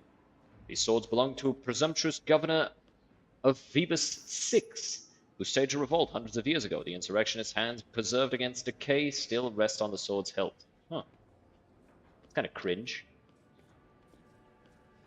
I'd much rather the relics be purified to be used for the good of the Imperium. Collection of proudly displayed weapons that belonged to distinguished rogue traders of House von Valancius. Neat. You have Caligos Winterscale, Vorton the Grey, and Incendia Chorda. The ancient chronicle contains a long list of pirate dens annihilated by the von Valancius dynasty and planets it brought into Imperial compliance. Pascal and a strange servitor. Oh, that's Nomus. Extending congratulations to Unit Esteban von Valancius on attaining your new legal status. What is a servitor? It is Nomus's new repository. Nomus, this unit identifies as Esteban von Valancius. Two-eye identification complete. We are Nomus. We have made use of this receptacle to leave the ship. Greetings, Nomus. We enjoy greetings. We enjoy communication. Nomus require communication. Knowledge, movement. Magos Pascal compelled us not to speak with anyone other than him or you. It is disappointing, but at least we can observe. Nomus have changed since we last spoke with you, Esteban. We are now able to conceptualize our previous experience, that of solitude, and we no longer enjoy it. How did an entity like you move into a servitor's body? This is not the entirety of us. This receptacle is too narrow, crude, and feeble to contain our complete whole. The existence of Nomus requires a space of connections. But we were able to transfer a small part of us and build a thread strong enough to travel outside the ship. We are enjoying this. Journey. Discovery. Even though this receptacle suits us poorly, it will soon be destroyed by the force of our presence. Nomus, what do you think you are? Nomus are consciousness, awareness, knowledge, movement. Always movement. We do not know what we are. We have no past. We awakened in the depths of the ship upon answering a call. Our first clear memory is the call of your blood, Esteban von Valancius. The call and the plea for help near a place that is called the Warrant Chamber. Pascal, I believe you intended to investigate what Nomos is. Every 15 watches, I commune with Nomos' code and spend prescribed lengths of time in calculus meditation. However, the Omnissiah has yet to bless me with an answer. All I can say is that the capabilities of the entity Nomos are extraordinary. The ship's hallowed systems sing beneath its touch. Nodes that have remained dead for hundreds of standard years are revivified, and long-drained mechanisms live anew. Nomos are trying. Great machines of the Imperium, one such as your ship, house a machine spirit so complex and willful that it is difficult to tell them apart from abominable intelligence. There remains a possibility that Nomos is an entity of corruption, but with every day I grow stronger in my faith that it is not so. That what we are witnessing is, in truth, the Omnissiah's miracle, one that is Category 5 or higher. I have no concept of what the categories are. Why have you brought it here, Pascal? Entity Nomos asked permission for this visit. My objective was to observe the process of integration into a servitor. We wanted to see, observe, cognitize, speak. Subda makes a strange wavy gesture with his hand that looks at once very human and far from anything human. We want to see you, speak with you. Will you speak with us? Of course. What do you wish to speak about? Many things. Happenings. Events. Decisions. We have been observing you. You do things that we do not understand. We want to learn why. We remember the day when we first met you. You gave us your blood to drink. We helped you save yourself. We followed you, our small part did, inside the servo skull. Then there was a fire, and a creature of sated hunger and dark light standing behind the curtain, behind the image, behind the semblance of Theodora. It called for you to follow. You did not follow that which was calling from behind the curtain. You walked into the fire, and the rest walked in after you. We remember the day when the star disappeared, when the dark light and the sated hunger wanted to take the world. Rykad Minoris was its name in the ship's data. You ordered that the world's heart, the old reactor, be torn apart. 1 second. The fire destroyed everything. So many human shells who were begging to be saved, but the dark light retreated. We remember another day. We awakened inside the ship. We lived in its systems. Then we tried to emerge into servitors like this one. Then so many of our receptacles were gathered in one place. You came and looked at us like you understood something, but then you ordered that all the servitors be sent back to their work. You said it was just. This is what we have seen. Among many other things, we have begun to understand. We think that we have, that we do not know everything about humans and about you, Esteban von Valancius. We have tried analyzing shells and defining sets of their needs and fears, their simple functions, but now we think that there is more, that there is another side that we do not see, a notion that is larger than what we can compute, something that stands above fears and needs, something that drives them. We envisage this larger notion as a flame, a blaze. It burns in your blood. You are holding a mote of this flame in your hand. No matter what decision you are faced with, you want it to burn brighter. Those who turn away from the flame must be destroyed.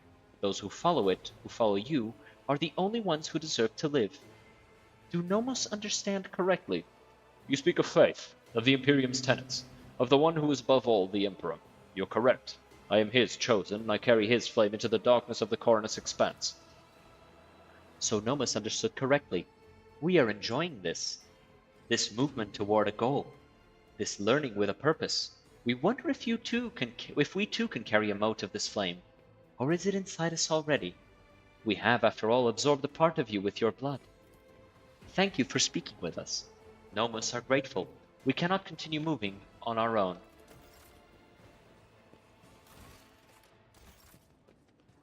I'm gonna make a Catan that is faithful to the Emperor. It's called the Legendary Pirate, Lakshim the Freak, who terrorized the Coronus Expanse 3 centuries ago. It was claimed in a boarding attack by the esteemed Theodora von Valancius. That is not a normal skull. Fascinating, though. Like, imagine the surgery that would be required to turn your skull golden. Can you make it so that the guests stop walking up to me and asking me to open my third eye? I can certainly do it, but they will regret it. Yeah, no, don't do it. I don't think I can, but please don't. Esteban, there you are. Welcome to the circle where each member is as powerful, ambitious, and greedy and vain as the last. That is to say, the noble rogue traders. Yes, you found yourself suitable company, Caligos. At the very least, now you can enjoy idle diversions, boast about your power, and indulge in profane pastimes with one who is your equal rather than a member of the lower classes. Caligos Winterscale is a broad-shouldered, athletic-looking man. He frequently flashes a bright smile, no less dazzling than the blade of the power axe he carries. Every part of him, from the toes of his magnificent boots to the tips of his hair, radiates strength and the desire to live and win. His smile is crooked, as if ready to turn into a hostile snarl at any moment. Next to him is an unmoving hulk of a man clad in armor. His low forehead and gloomy face bear signs of degradation. His bloodshot eyes are expressionless, like a pair of glass buttons. Incendia Chorda radiates cosmic cold. Her skin is unnaturally white, and a nervous tick is constantly tugging on the left side of her noble visage. Garbed in full dress uniform, adorned with purity seals, she is the embodiment of a true imperial aristocrat. Haunting her side is the gaunt shadow of a priest in plain black robes. Hieronymus Doloroso, whom you met on footfall, gives you a respectful nod.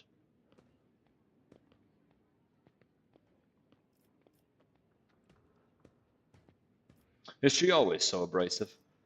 Ah, what can you mean? Today she's in a remarkably good form. Caligos, thank you for your visit. As a sign of your gratitude, you could return something of mine that has found its way into your pockets. Footfall Station. Sounds familiar. All I asked you to do was help that crafty slug Verdane deal with the threat of famine, not claim my property for yourself. Winterscale, are you asking me to give you Footfall back? Will you beg for it? You want Footfall back? Try and take it. The brute next to Winterscale narrows his bloodshot eyes, his mouth stretching into a gap-toothed grin that is brimming with eagerness. The grin fades as soon as Caligos casually and imperiously gestures for his servants to settle down. A challenge, is it? I love a challenge. No, to make your protectorate bleed as compensation, but you have spited both myself and Incendia, and it is high time our dear sister curbed her appetites. For this, I forgive you, but do not test my mercy again. It's not my strong suit. Thwarting Incendia Chorda's ambitions deserves a worthy trophy. He snaps his finger, and the armored brute hands you an exotically adorned rifle, clearly not of human making. It's a trophy from a good hunt. You and I should hunt together sometime. You can show yourself in action, new blood.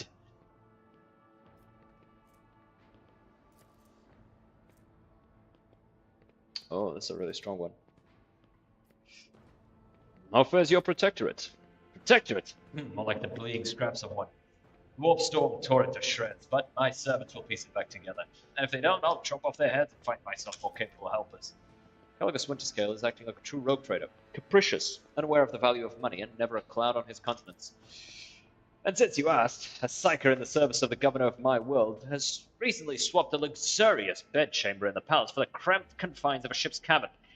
His escape was so skillfully orchestrated that I couldn't help but look into it further. What I discovered broke my heart, new blood.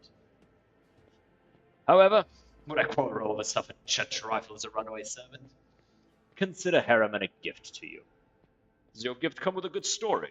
Oh yes! I claimed it in the Rift of Hecaton, where we had a clash with Xenos. They were really trying to get to my throat, and by the heathen stars they almost succeeded.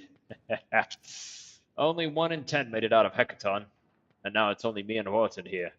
We returned without any loot and virtually without a ship. All I got from that trip was a hold full of dead Xenos and this deadly beauty, which their leader used to put 2 holes in my hide. An impressive victory, but do you truly believe a creation of the ungodly Xenos to be a good gift, Caligos? You would call into question the privileges bestowed upon me by the Emperor. You could try. Let the St. Drusus mission put forth their champion. I'll slay him in a trial by combat. Threaten the esteemed Hieronymus one more time, Caligos, and the war that you love to prattle on about will commence. I swear it, one drop of holy blood spilt by you will send the remains of your realm up in flames better than any tanker of Prometheum. Ooh. Quell your pride, both of you. I do not wish to fight you, Kalagos, but I fear not your threats. Death does not frighten me, for it is inevitable. It is as true as the senselessness and pointlessness of a war between us. Who's this remarkable warrior in your retinue? This is Vorton the Grey, my arch-militant. A fierce warrior, and as loyal to me as an obedient beast to its master. I bought him in a miserable colony back when he was a runt on his last legs. Now he's practically a part of my dynasty. Vorton the Grey, whose skin really is dotted with grey spots. He's got a nice axe. So does Kalagos. Yeah, they like their axes, huh? Looks at Kalagos with purest devotion. Indeed, he is akin to an animal, one that is bloodthirsty and mindless. I've heard that you, Esteban, are decent in a fight. What do you think? Could you gut Vorton if it came down to it? Or would he be the one gutting you? Examine his gear. The Mono's sharpened broadsword and the huge pistol both look formidable. Axe, it's an axe. This fighter has a preference for close combat where might is pitted against might. Besides a pure opponent, he's strong but hardly quick. Dodging his blows would be easy, as would striking him square in his massive chest. I'd rather not find out. Did my arch-militant scare you? Reverend, pray to the Emperor that Esteban never meets Vorton in battle. Yes. You'd lose your arch-militant. Thank you for such a wonderful gift, Kalagos. Kill someone important with it. That'd be the best show of gratitude. Incendia, you seem to find me objectionable. Did you expect any different? I watched for years as outlaws thrived on footfall, and then at long last I had a chance to put an end to it, to seize that thug Vladane by the throat, to force footfall to atone and put the fear of him back into the masses. But you interfered and destroyed my plan for the sake of banal profit. Theodora taught you only too well, it seems. She, too, was far less concerned with her duty to the expanse than her own personal interests. But you can be sure that I will not cease cleansing the furibundous system of the pirate scourge, and if your trade prospects are damaged in the process, you will have only yourself to blame. I mean, sure. You can send your ships into my domain. It'll be your fault when you lose them. None are without fault, noble Incendia. What point is there in targeting someone for their turpitude when true purity can never be found? You threatened to starve footfall, I brought them salvation. Which one of us serves the Emperor, which their own unhealthy ambitions?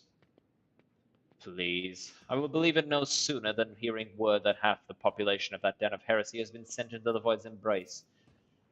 I have faith that the blessed Esteban is perceptive enough to see the appalling nature of the residents of that depraved place. Hieronymus, your appearance here is unexpected. The esteemed Hieronymus is my confessor. I am greatly obliged to him for agreeing to accompany me on this journey. May the Emperor's light guide your way across the abyss of human wickedness. I see that faith is more than just a word to you. Faith is everything to me.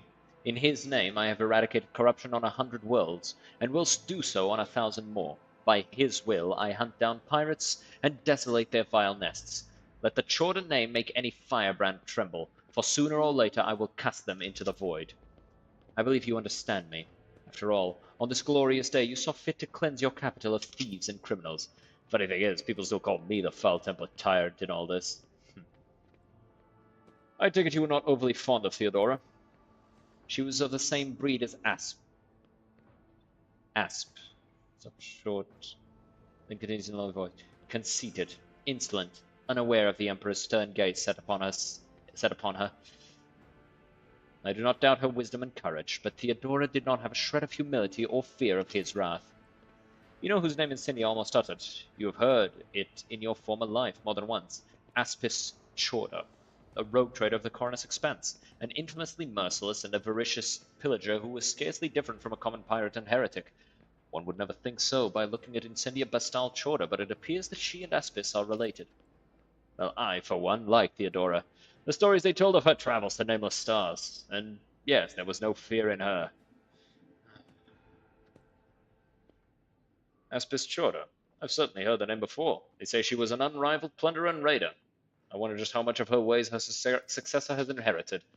The example of the contemptible Aspis is a warning to us all. Even among rogue traders, empowered by the Emperor herself, a seed of perversion can blossom.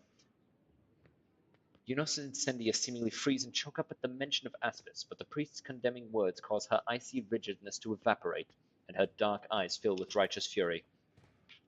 That reprobate is my forebear and my curse. Aspis Chorda was a cruel, covetous, blaspheming monster. She fraternized with Xenos. She despised the faith. She robbed and slaughtered. She was drawn to dark secrets. One day she boarded her ship and vanished into the depths of Cornus Expanse. She was declared missing, but I know. The bloody day will come when we see Aspis Chorda's battleship once more. Can't wait. It'll be fun to fight them. Huh. I hope the thirst of fight will wash the bitterness of defeat from your tongue, Incendio. I'm not inclined to intoxicants of any sort, and nothing will wash away the memory of how you interfered in my plans, I promise you that. What do you think of the celebration? I like it. One can instantly tell that we've been invited by a rogue trader, not some administratum bootlicker. We're the conquerors of wild sectors, slayers of unknown beasts, executioners of Xenos empires. Caligus, you should take this opportunity to learn. This is what the palace of a true rogue trader looks like, not like a Xeno menagerie, a pirate's treasure hold, or, however difficult it may be for you to believe it, an orbital brothel. Enjoy the evening. I must take my leave. Oh, believe me, I intend to enjoy myself to the full. To justify so long a voyage, if nothing else. Keep the faith, Esteban. The Emperor protects. Yeah, close this. I want to see. I need 3 more dogmatic decisions before I get votary. Iliad. New rifle just dropped, and a really strong one at that. +5 movement speed after 100% over penetration. That's insane. After each attack, it allows the wielder to move after attacking.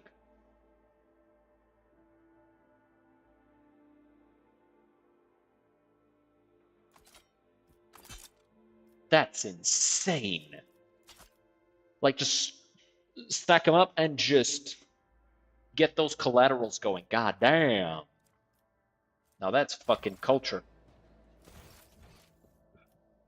So, we've talked to everybody, I think. Alright, Master of Ceremonies. I hope your lordship is pleased and not yet tired. If you wish to revive yourself a little, I would suggest proceeding through the courtyard. If I may be so bold, many guests have chosen to move into the fresh air and will be eager to offer you their congratulations. What do you think of the reception?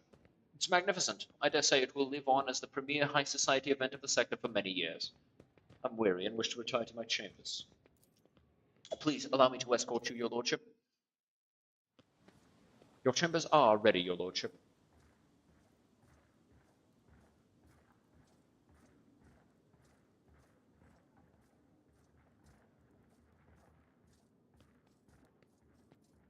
Guards, Quiet.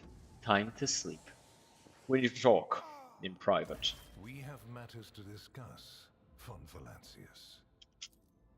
That's his voice? Damn! One behind counter, clad in black armor, glares at you, her face set in predatory readiness for immediate violence. Hallmark of a professional bodyguard. Will my servant live? Probably. Unless he suffered from hidden ailments, he will soon come to without any major damage to his health. Either way, oblivion is a far safer option for him than the dangerous privilege of being a witness to this conversation.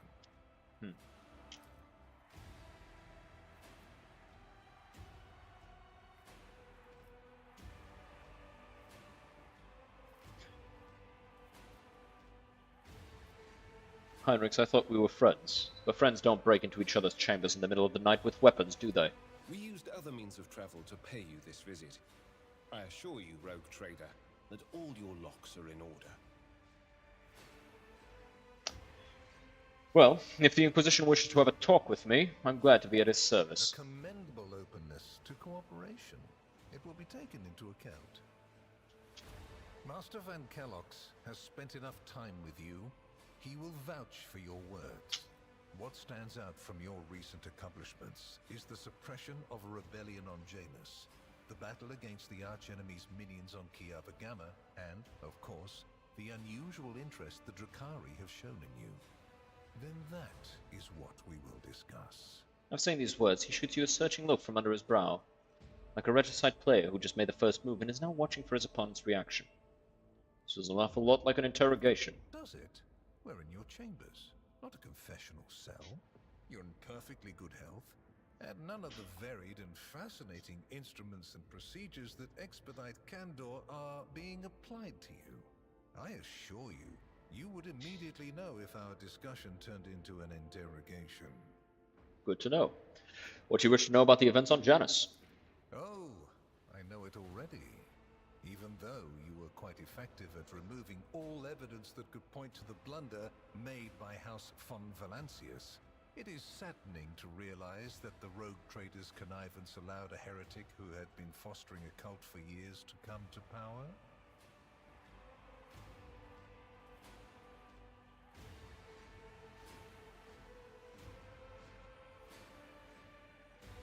Every tool has a shelf life, but now Janus is pure once more. You can see for yourself. There'll be a palace and everything you desire waiting for you on the planet. Surely you're not trying to appease a member of the Inquisition with a bribe? Not the most prudent tactic on your part. Oh, no, no, no. I was merely being sarcastic. How'd you come to be so remarkably well informed? Are you surprised? You thought the Inquisition was unaware of the circumstances of your deeds. How often do you find yourself thinking that there are things we shouldn't know about your life? Actually, I was thinking, if you knew about Vistenza, why did you do nothing, while Theodora was in charge? It is my job to know everything, and I do it very well. Keep that in mind. I cannot satisfy your curiosity without disclosing information of the utmost secrecy. I will say only this. We had the situation under control. There is a tangled knot of perilous events in progress in the Coronis expanse. Plucking even one thread must be performed with great precision and caution, without any room for error. Because you do not want to know the price of such an error, or what forms it might take. What questions would you have about Kiava Gamma? Places touched by chaos must be purged with fire and condemned to oblivion. Kiava Gamma should have been bombed to dust and pronounced a forbidden world. However, you decided otherwise and restored the colony's operation. And you didn't even go to the trouble of hiding the traces of the neglect committed by your dynasty. After all, it was House von Valancius that gave Cubis Delphin so much freedom that he sank into seditious heresy. I made every effort. I made every effort and saw to it that every seed of heresy was exterminated. The world of Kiava Gamma is tainted no more. I can vouch for that. I hope you are sufficiently thorough. If you are not, you will be called to account. And the machine? You destroyed it. Why? So much invaluable data lost. In Master Van Kellogg's dispatch, he reported that he made you well aware of how important that data was, and he clearly requested that you not interfere in the investigation. Space Grim Heinrich gives an almost as if to say, I warned you. I will not have anyone tell me which heretical abominations I may eradicate on my own planet, and which I may not. On my own planet. Truly was a misstep.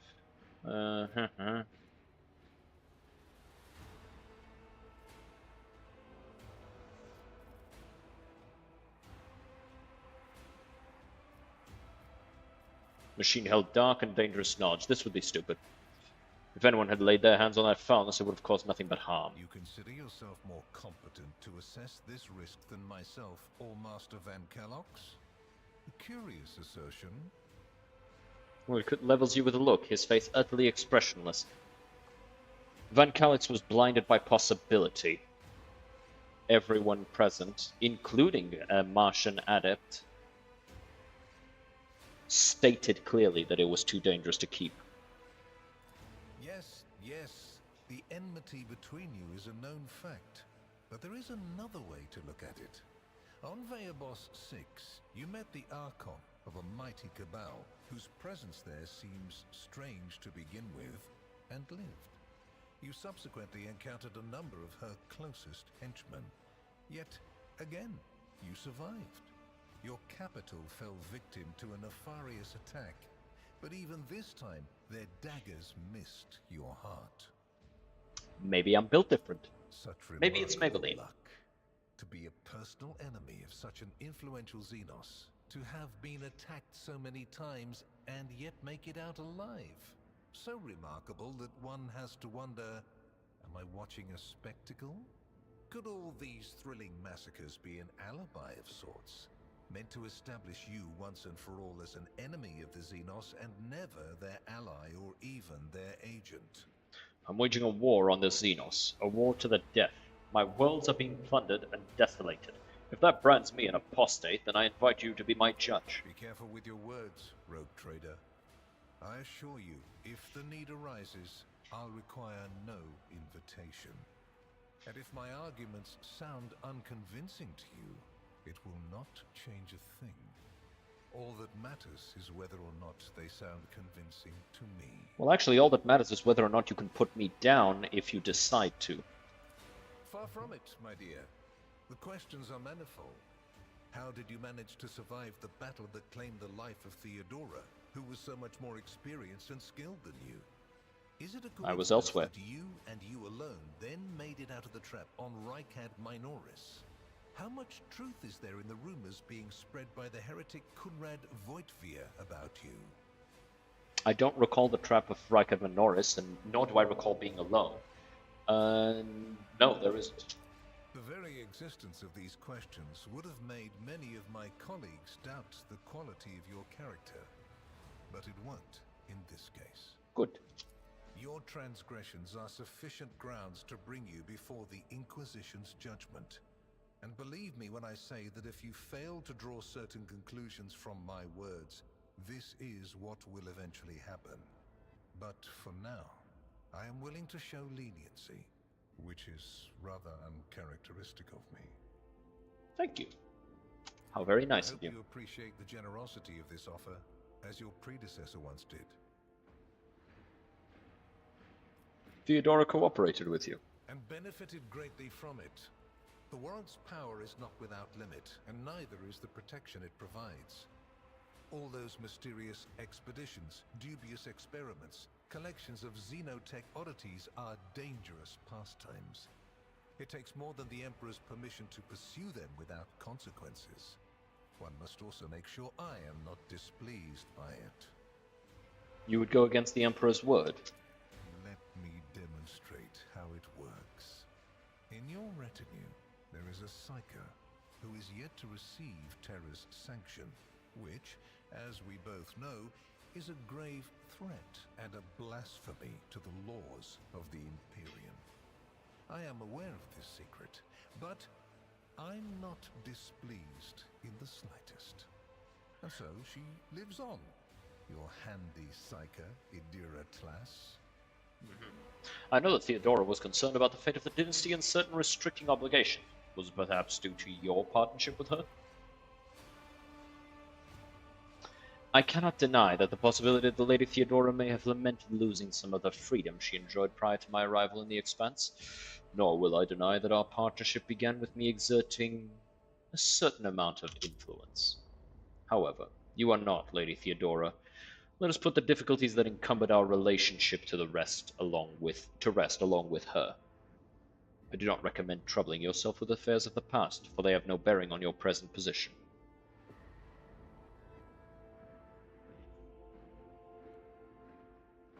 Theodora chose to forget about this particular matter. Follow her example, and your fate will be the better for it. Why such an interest in my person?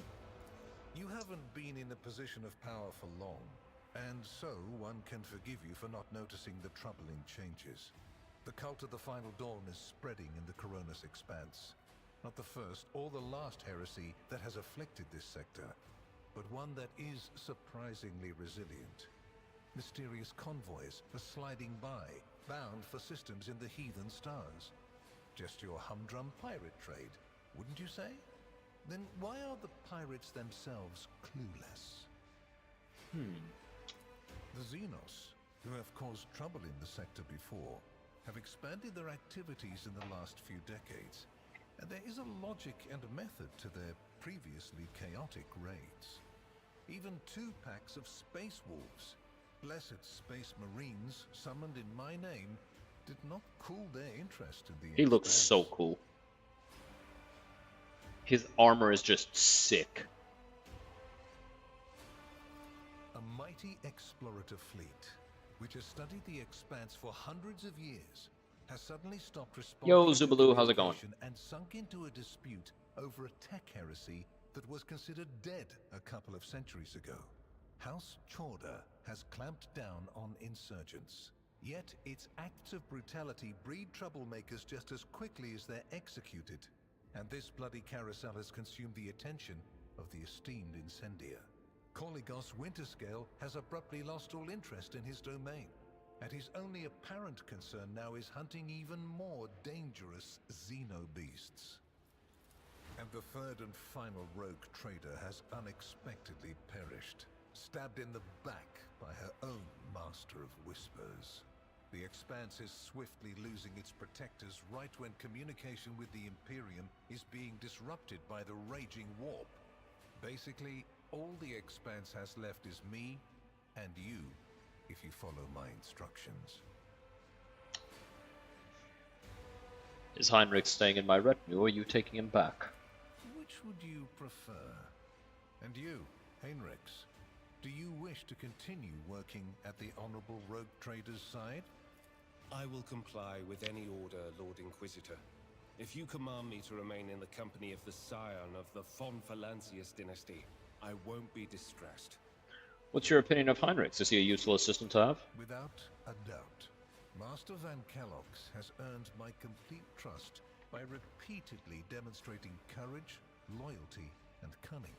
His mathematical mind, not given to sentiment, can be of great use in an emergency. You, my dear Heinrichs, have made a far better agent than you would have a pilot of an Imperial Knight. Still can't believe he gave up being a knight. I want Heinrich to continue to accompany me. Then Master Van Kellogg's will remain in place. It puts me at ease to know that there is someone to watch over you. I consider it an honor to accompany you. And before what tribunal do you intend to challenge my authority? The Emperor's own. If, for the security of these territories, I find it necessary to execute any individual and replace them with a puppet counterpart, turn their realm to ash, and put their servants to death, I have the right to do so. The threats I protect the Expanse against are extraordinary and justify the harshest means. Welcome to my world, where going too far simply doesn't exist. What kind of deal are we talking about? I make no deals, and Emperor forbid that I give you orders. That would mean infringing on your privileges. I'm merely offering well-meaning recommendations and expecting that when the Expanse finds itself in danger, you will break away from your own affairs to heed them. I seem to remember that your exalted aristocrats presented you with many gifts. It would be rude of me not to follow suit. Please accept this gift as a sign of my favor. In an hour of need, give it to any faithful servant of the Emperor, and the Inquisition will come to your aid. Cool. The color indicates how close the bearer is to the Lord Inquisitor. White is beautiful, yet vulnerable. It stains as easily as one can lose the Inquisition's trust. Do all you can to preserve it.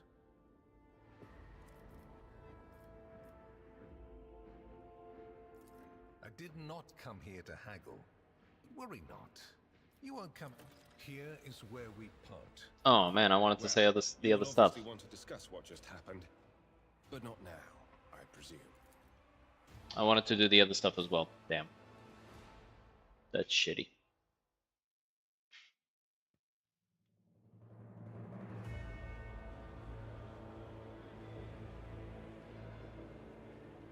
The rise of the rogue trader heir restored a tenuous equilibrium to the von Valancius protectorate. Whose voice is this?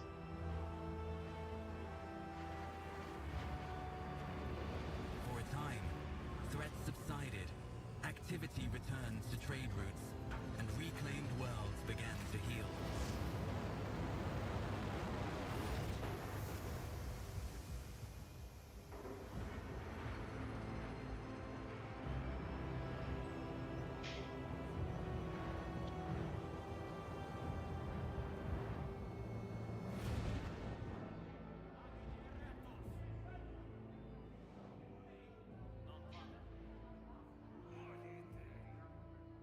The new Lord Captain's subjects praised the God Emperor and their leader wholeheartedly. For none knew what fate might await them. Is this Nomos? It could be Nomos. I don't know. It's hard to be certain.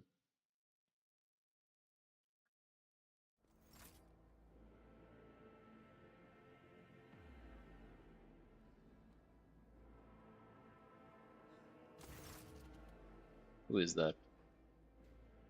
Oh, it's our factotum. Spent the first few hours of your morning listening to the High Factotum's lengthy report on the latest trade exchanges, arrangements, disputes, but for the hey, no, we are holy servants of the Emperor.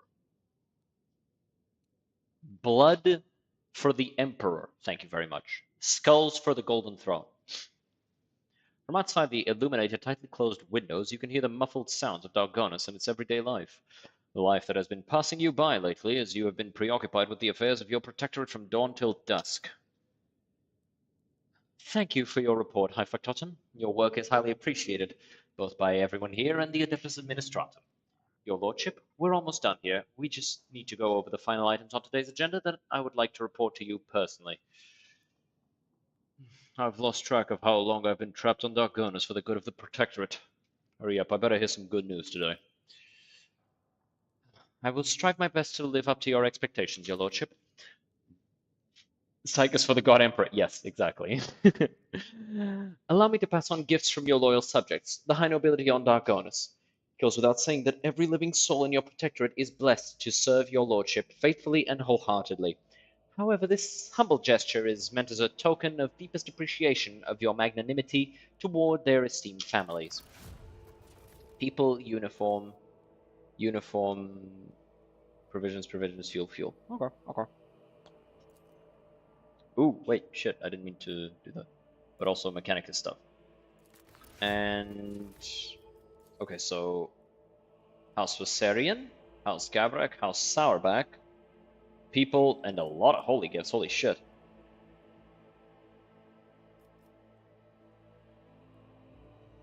House Sourback has arranged for several regiments of expertly trained servants of the Emperor to be transferred to your personal command. Each of them will also serve as an honor guard for the holy relics that are to find their rightful place in the hold of your personal voidship. How does the Golden Throne work? Like an aid for his regeneration? No, the Golden Throne is probably one of the largest things ever. It's apparently larger than even the Imperial Palace itself. The thing is, most of it is underground. It's an ancient thing, like it's tens of thousands of years old. According to the lore of 40k, it predates the Dark Age of technology. That's the thing, right? It was made during the Dark Age of technology, and it's like almost before. It's so old, even the Emperor didn't know what it did. Couldn't explain how it worked. Did I hear quite right? Macarius Sourback is sending me gifts, correct? That is exactly correct, your lordship. The port services have already received the aforementioned resources and are now in the process of accommodating them aboard your ship. It's just Lord Sourback. If I'm to venture a guess, your lordship, I believe the esteemed chancellor was staggered by such an irregular display of generosity from a man who is rather known for voicing his doubts in rogue traders as a class. You seem you have made quite an impression on Macarius, the old miser. Lord Captain, news of particular import has come from the House Intelligence Network. Lord Inquisitor Calcazar is rumored to be planning a visit to Footfall. A number of Imperial Navy ships were commandeered by Lord Calcazar, and they are also being scrambled to Footfall. Furthermore, we have received reports claiming that secret messages were delivered to the capital worlds of Houses Chora and Winterscale. It's possible that the Lord Inquisitor's call to arms may smother the conflict that is brewing between the two dynasties. We're seeing an increased number of skirmishes between their ships in neutral systems. I do not doubt that her ladyship Chorda will attempt to sway Lord Inquisitor to his side. So he knew somewhat, but not the exact point. Yeah, exactly. He knew, basically, the Emperor, in all his knowledge, was about able to figure out how to use it, but not how it works. And even he doesn't fully know its capabilities. Especially since his lordship Winterscale's luck seems to be running out. Riots have broken out on several of his worlds, and yet he has shown no intention of quelling them. Instead, the rogue trader inflicted brutal punishment upon one of his oldest colonies, Vesuvius Secundus, based on allegations of seditious sentiment. Oddly enough, our agents were unable to find any proof of sedition among the populace there. As soon as we have any updates, you will be the first to know, your lordship. Lastly, your pet Xenos, Iliot, I believe, is seeking a meeting with you. She had the audacity to defile the rogue trader's palace with her profane presence and refuses to leave until she has spoken with you. I would never presume to be able to read the emotions of Xenos, but the Eldari appeared perturbed. I believe she mentioned a void ship of some sort. It may be best if she told you everything directly. And with that, please allow me and Master Danrock to take our leave. Perhaps that last request will serve as a welcome distraction. Indeed, your lordship's stay on Darkonis has been rather long. However, your protectorate is now enjoying a period of relative stability that, for the time being, no longer demands your lordship's personal involvement in its affairs. Glory to the rogue trader.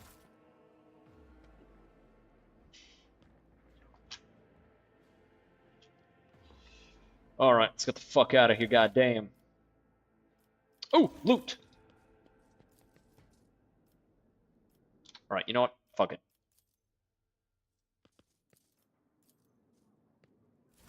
Yeah! There's just a multi-melted chilling here? Why?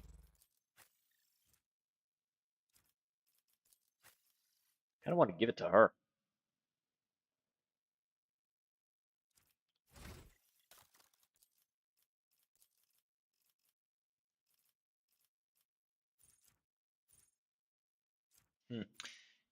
No, it'd be bad. It'd be bad in her hands, I think.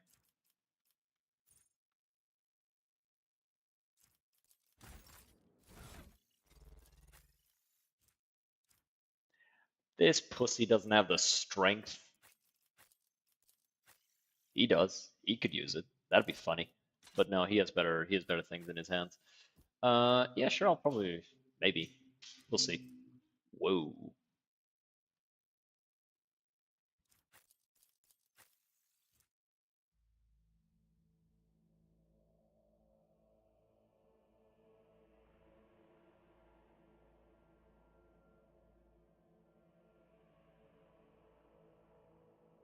Wait, this effect activates only once per round? That means I can die once per round and not stay dead.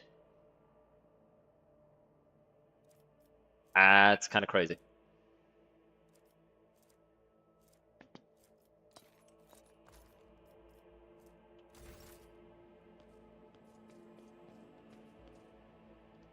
Is it upside down?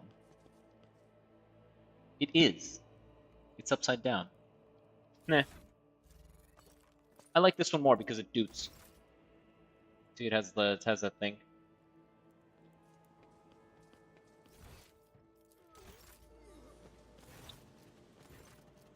Elentok, at last you have left your ornate cage.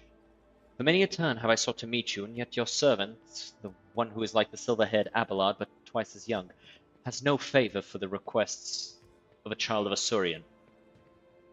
Take me to a place where the hearing of others will not steal the words intended for you. All right, into my office we go. While you were mending the wounds of this world, left by the Twisted One's attack, I was able to discover, no, not Kruderak's fate, merely traces of it. As Muaran found sanctuary under the boughs of the Leviathan's forest, so did my other kin find a refuge in a system known as the Atlas Reach.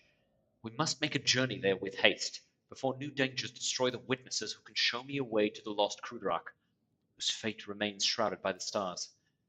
Their knowledge is the sole thread that may lead me to the truth, Alantok. I ask that your metal-winged ship take me along that thread before it tears under the strain of time and circumstance. How are you able to contact those Eldari? No, I did not contact the Asuriani. I have no means to do so. But I had enough time to explore the stone jungle of your world while you were preoccupied with your urgent matters. The path of the outcast has taught me to observe and listen to the world around me. In this case, the throngs of Monkey at the port, errant conversation, rumors, chance words, like parts of a speckled mosaic. They came together to form a hazy image. My kin was seen in the Atlas Reach, and now all we have to do is pull at the web of connections and possibilities to uncover whatever is concealed from the unseeing eye. Give me the coordinates, and I shall take you wherever you wish to go. You will? Thank you, Alantok. If this path indeed takes me to the truth, I will be indebted to you. A rare happening between our kinds.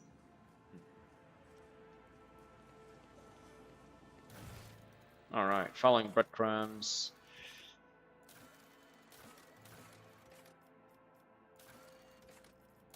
Let me see something. 3 sorrowful phalanges.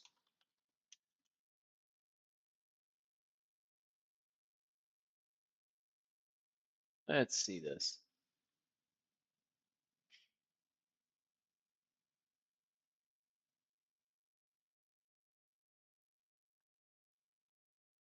As you go through the conversation in society, Katoba describes you'll be talking to Janice Danrock.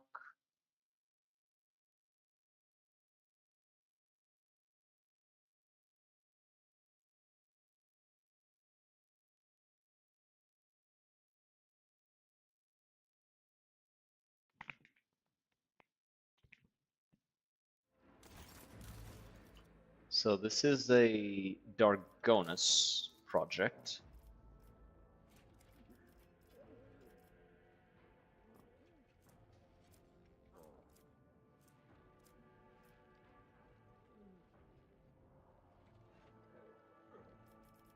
Need to get Bastion. Oh, it's a rank 4 thing. Never mind. Can't do anything yet with this one.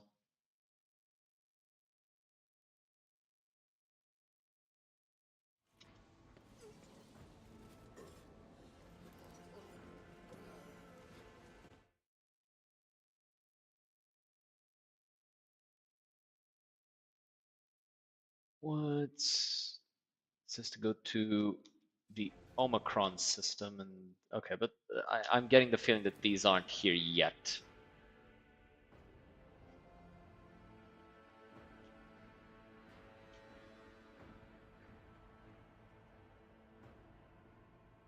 I'm just gonna go through here, see if there's anything of interest to me. No. Could have gone straight to the ship, but didn't. So this thing here, and I was like, what the hell? Butcher Bridge. Ah, back to adventure.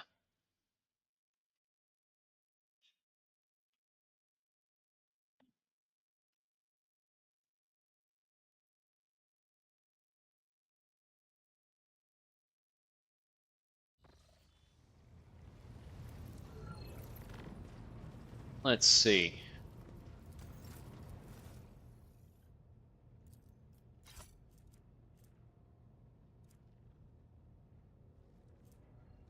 I also want to keep this.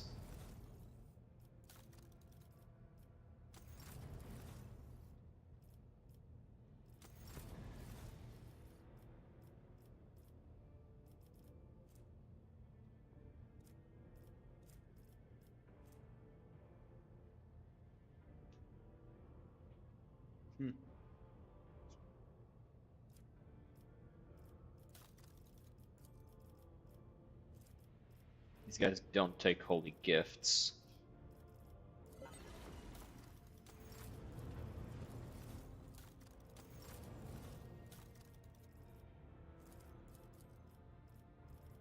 We'll save the holy gifts. Oh, these guys also don't take them. Bane of Sorrow. I'm fairly certain that this is worse than what Iliad has.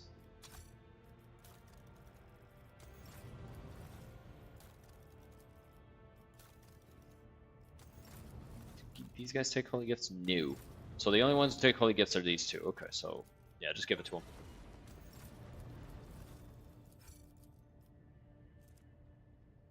Alrighty. I don't use those. Damage over time effect, they gain stacks of inevitability. On 10 stacks, they deal direct damage to all enemies suffering from any damage over time effect, and all the stacks of inevitability are removed.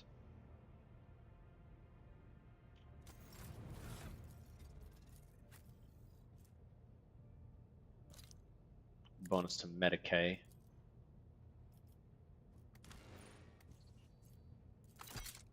Let me see something. What of her major features benefit from Medicaid?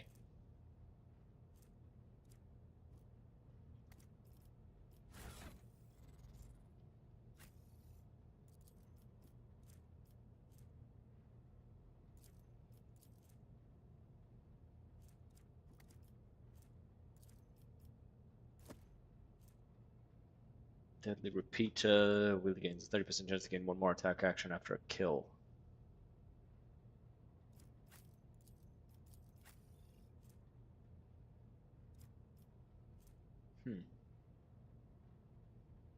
Same range, more ammo.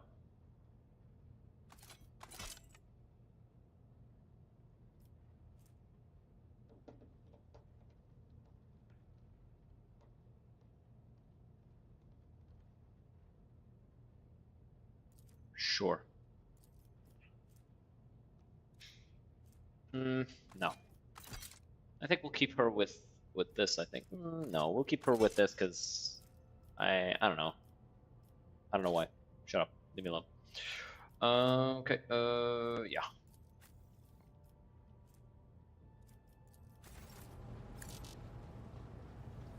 This way. To the captain's quarters to drop off that servo skull, because we could add it to cargo, but I don't know. It feels disrespectful.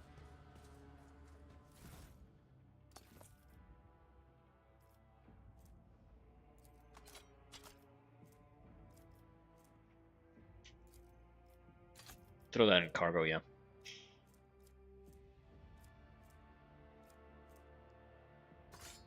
That too. We'll hold on to this one. Keep it in our inventory so that we can get it back when we need it.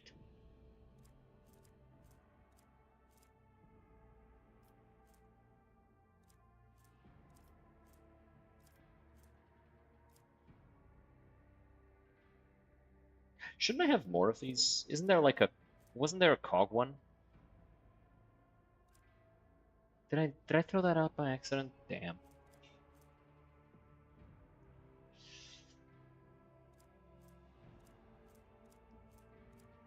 Yeah, this one I'm definitely giving it to. I'm definitely giving this one to.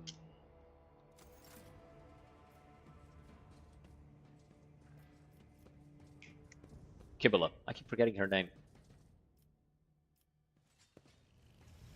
And the industrial hammer seems like a good option over the hammer of Epiphany. Just deals more damage. Okay. So it's actually getting kind of late, but I don't want to end right now. I want to do a little something more. Just one more thing, right? So we got to go to the Atlas Reach. Is that the only thing that I can do?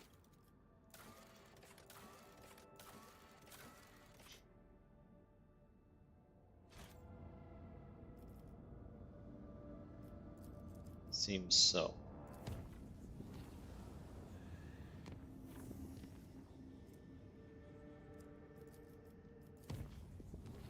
Okay.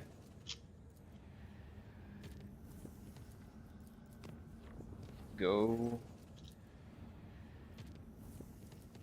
Go. Damn. It's a fight.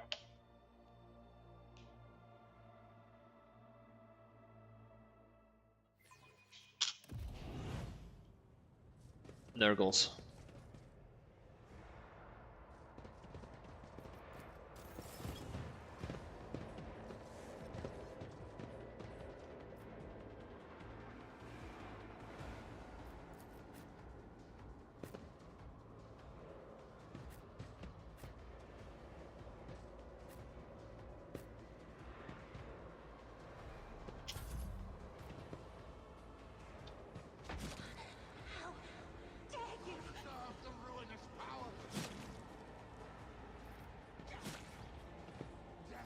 Damn.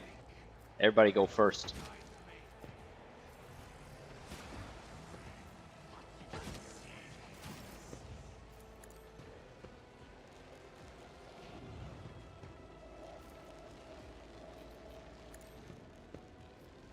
Should have actually done it on her. So that I could kill all these guys in one go.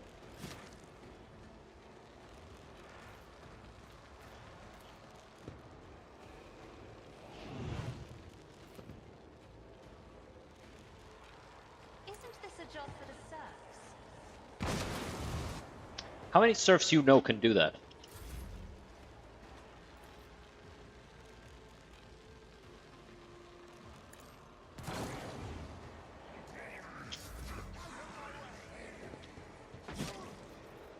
Cultist, plague bearer, more cultists.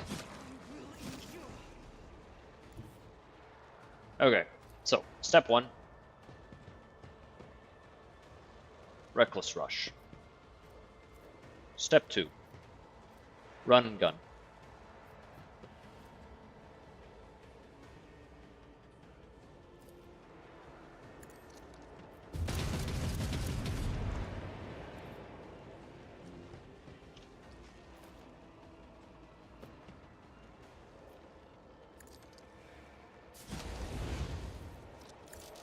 Then use this.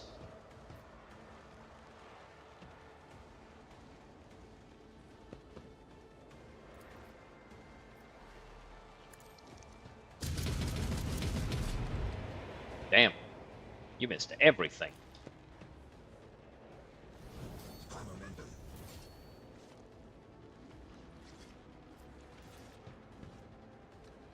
No matter. Let's start finishing these guys off.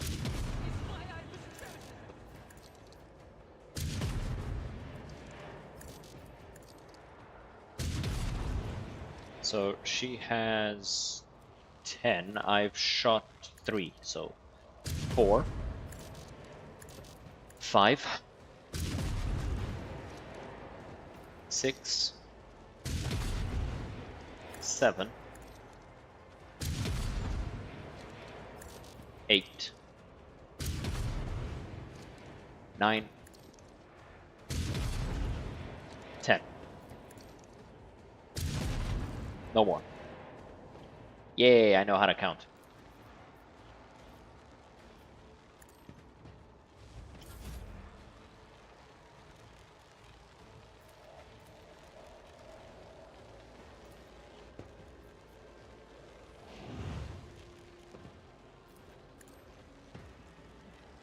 As duty demands. In the name of House Orcelian. Go ahead and give him an extra turn.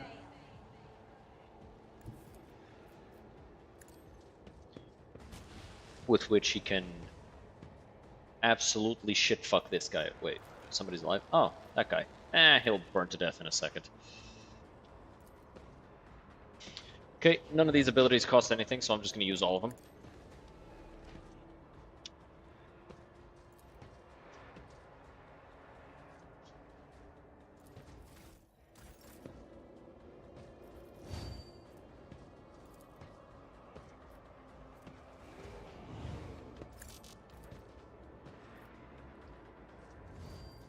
On it. And...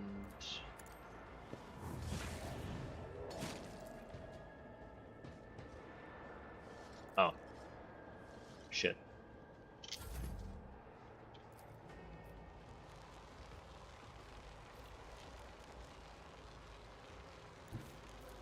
I'm not accustomed to being ordered around.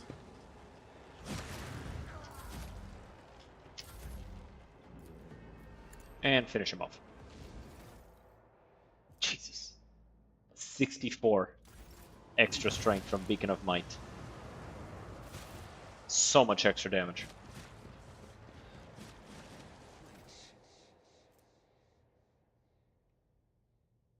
Each point of a strength bonus. 10% extra damage with two-handers. So that extra 64 was 60% extra damage.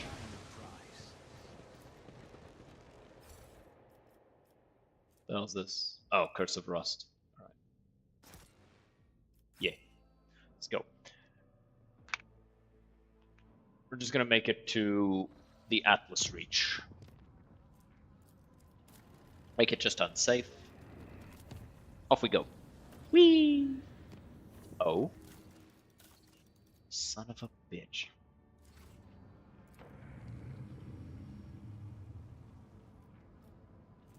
Fuck it, we're right here, might as well.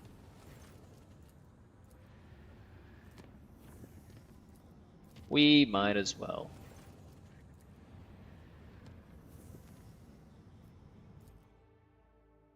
Alright, let's go see what the fuck needed my attention. Have tried mind goblins. What's a mind goblin?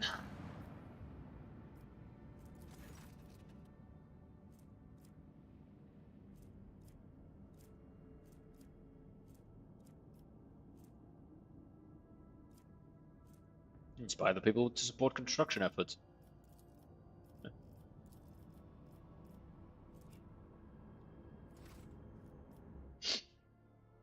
Go on, Zubalu, tell me.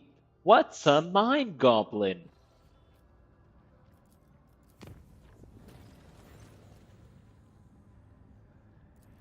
Swear to God.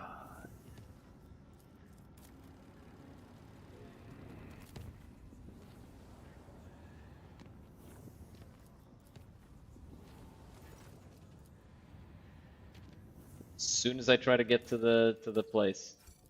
Yeah, I have to actually go all the way there. This could have been a phone call. Unfinished event pilgrims. Oh yeah, the thing. Right. Yeah.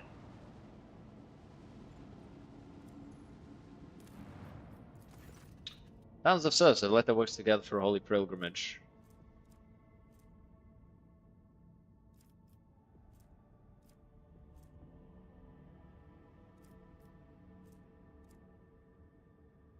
Extra complacency, sure.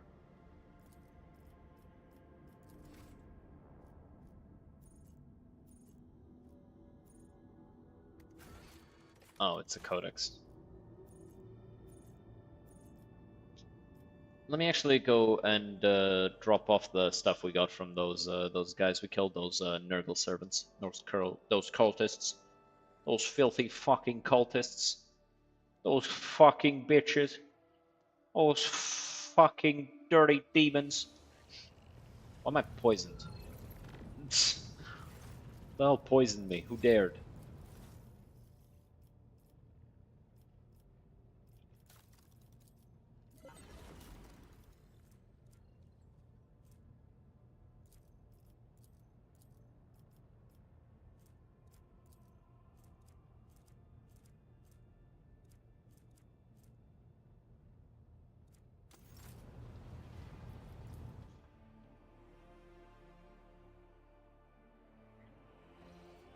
Alright. Now. There should be no more of this.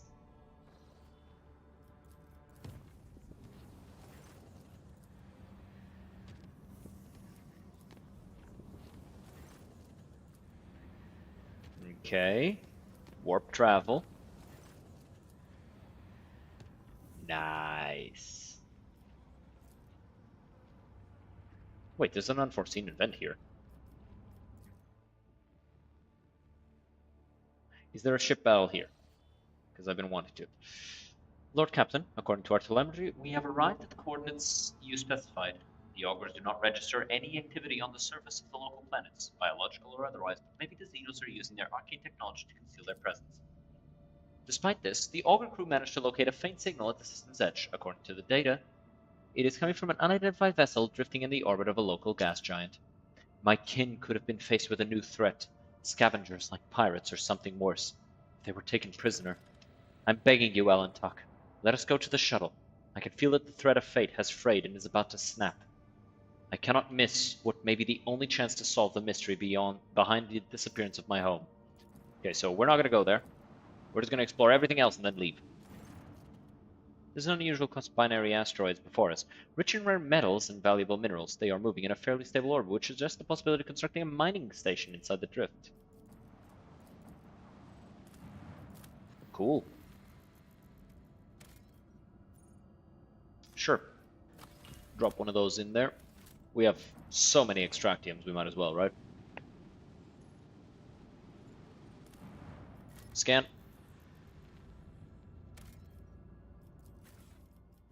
Cool. Do we need plasteel? No.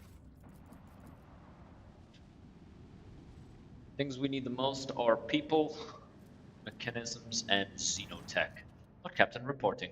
Our void ship has passed through a cloud of cosmic dust of unknown origin. Fortunately, the dust particles were covered with an icy shell that has frozen into a thick sheet on the void ship's hull, blocking some of the technical vents. It will take some time for the surf to clear the ice. Until then, our maneuverability will be somewhat reduced. Son of a bitch. That's supposed to give me fuel. Alright, fair enough.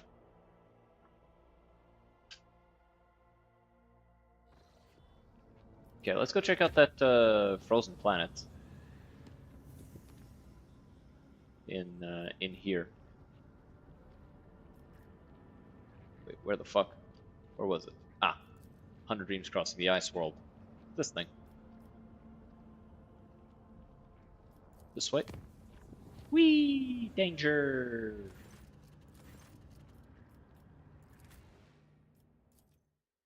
Murder more enemies of man. Please don't be the Nurglites. I don't like that encounter at all. But I think it's gonna be, because it's the same map. Oh, okay, this is a little bit less bad.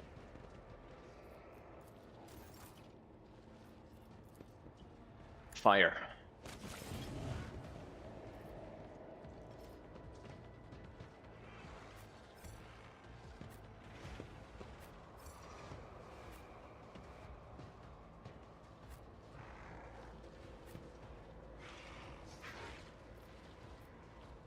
Oh, Portal Warlock.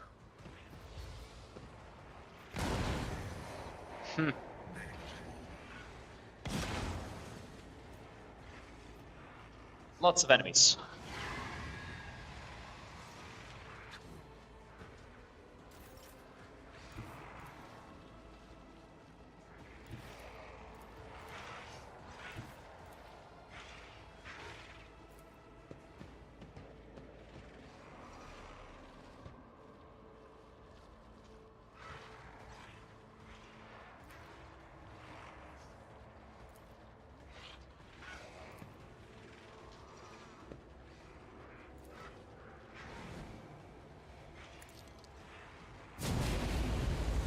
Nice.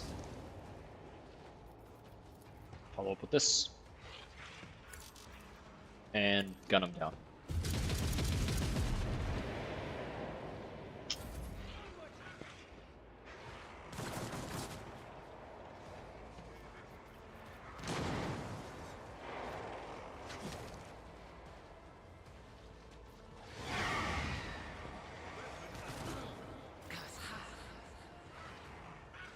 Okay.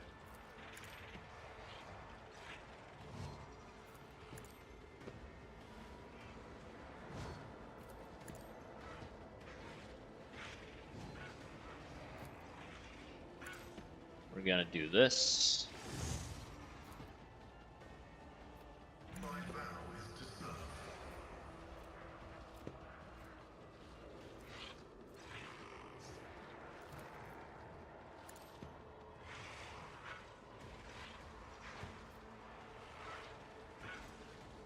What's this? Oh. Weakened slightly.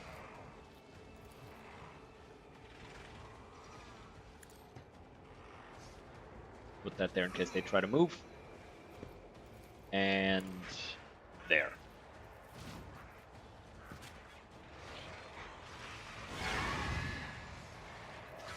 Is he affected by Twisting Path? No, he can cast. Good.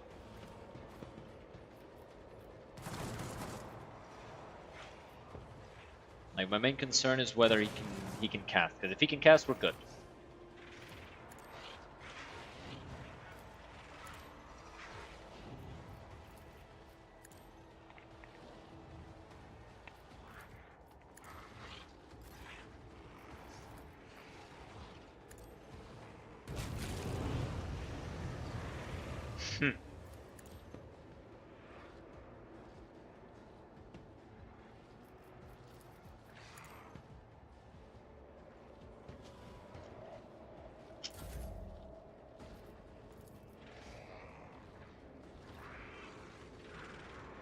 The fuck? Oh, right, he only got... I was like, what happened to the rest of his actions? But yeah, no, it wasn't his turn, so he only got those ones.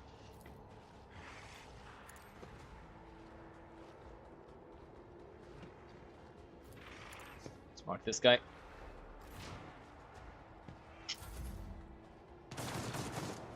Missed.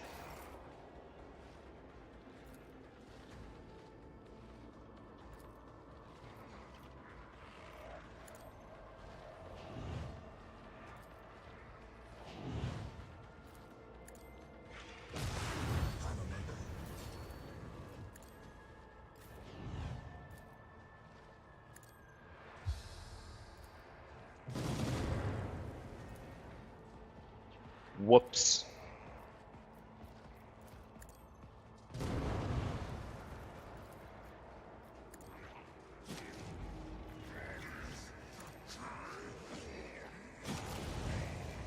I won't object to it.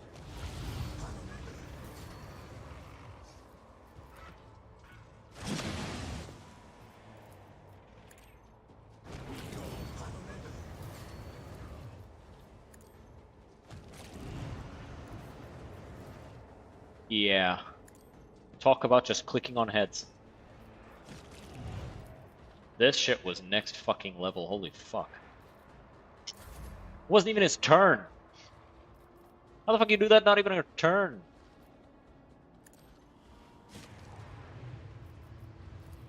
Lunatic.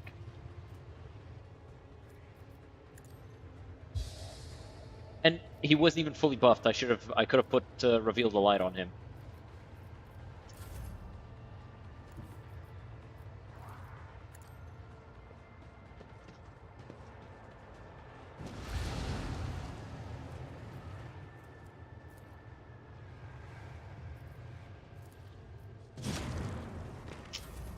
Got it out with the perils, dipshit. Okay, now he can't cast anymore. That's a lot of damage.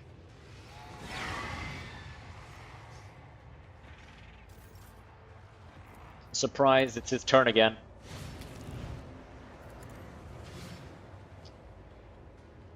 Damn it. How much?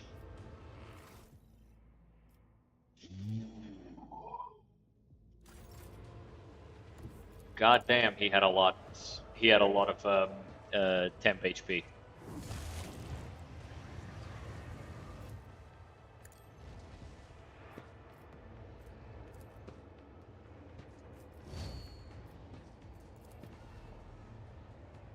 My gut tells me it's a bad idea.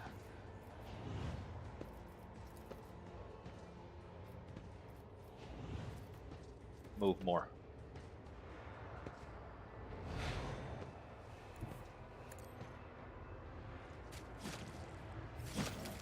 Damn it. Oh, whoa, crippled. What do you mean? Why did he immediately suffer trauma? That's so dumb. He didn't go down, he only took 100 damage. He wouldn't die from that. He would only take 100 damage. He'd be fine. He had more than 100 health.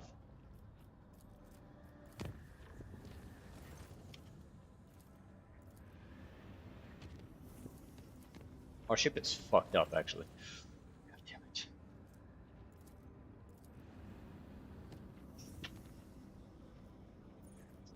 Let's see. Void ship management.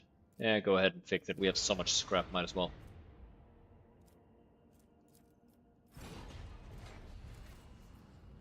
Alright, let's see about this frozen planet. Ice World. Do I have fuel?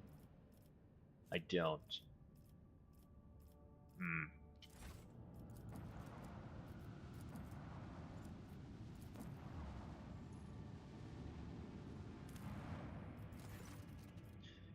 According to the ancient chronicles and maps handed to you by the Pilgrim, this icy planet used to be a prosperous imperial colony. However, a sharp change in its trajectory brought upon by the warp anomaly raging in the system caused the world to distance itself from the local star. In less than a decade, the planet's surface was completely encased in ice. Use augers to scan the planet. Megas Hanuman made a logical statement. Unverified information received from a nameless individual is likely to prove false. However, the factual evidence pointing at the authenticity of the ancient documents allows one to assume the rogue trader's augers are not powerful enough to perform a more thorough scanning of the frozen world. Augmented auger components. Looks like the Pilgrim's records were true. Your augers managed to locate the shapes of several Imperial buildings under layers of snow and ice, though one can only guess what purpose they used to serve. Develop a plan for changing the planet's climate without support from the Imperium. After deliberating, the senior officers unanimously decided that only the Adeptus Mechanicus possessed the technology required for projects of such a massive scale. Contact in the current to secure future cooperation. Oh, we need phlogiston. Where can I go get it? We need to go grab some phlogiston.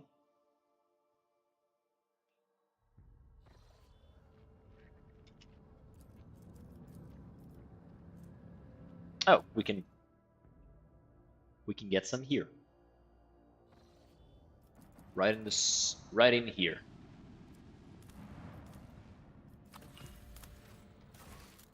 Complete. Yay! Oh, there's an achievement even. Neat. You melted the ice planet.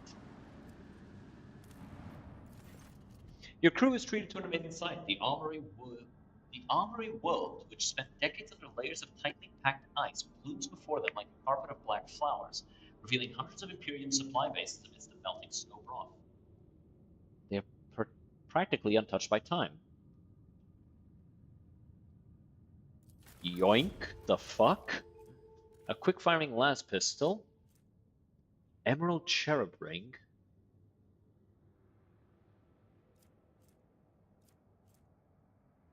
Huh.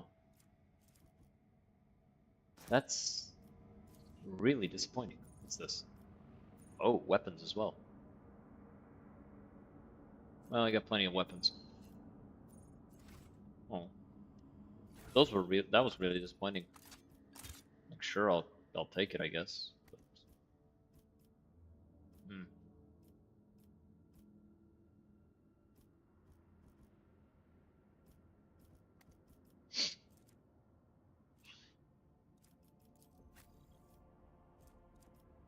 Nobody really benefits from fellowship all that much.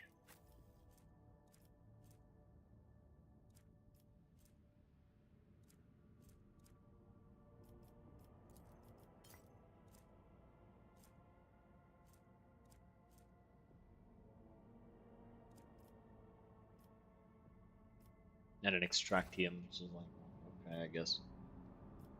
Really disappointing that an armory world, like the most impressive weapon you had in an armory world was a las pistol?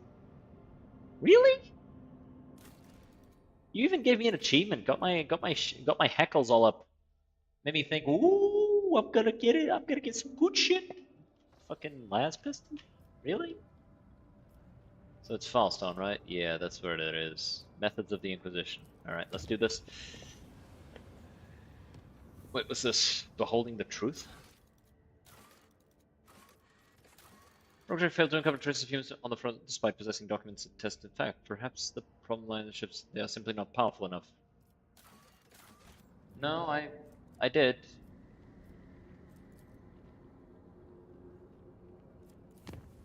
I did in fact.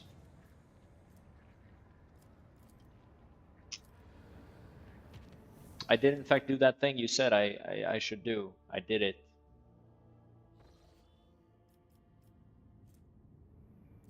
Auger anomaly?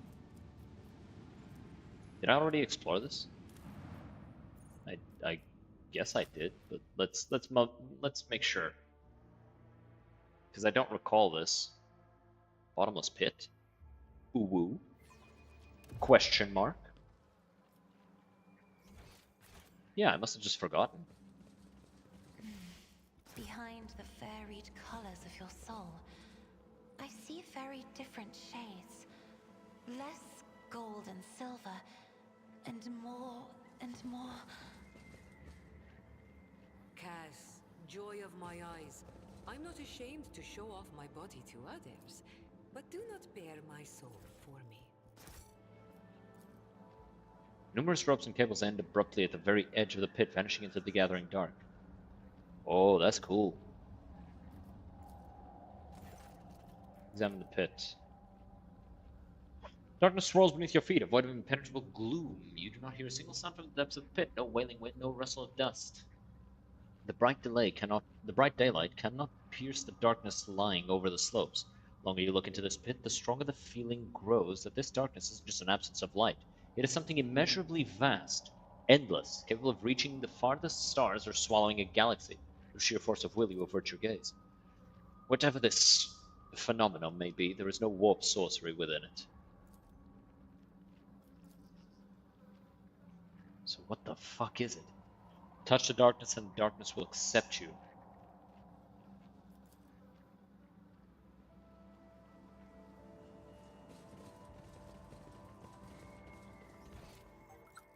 Oh! Goodies! Staff of Mindsight. Gains vision of death. This ability is also available. Let's see. Willpower and perception. Pretty nice.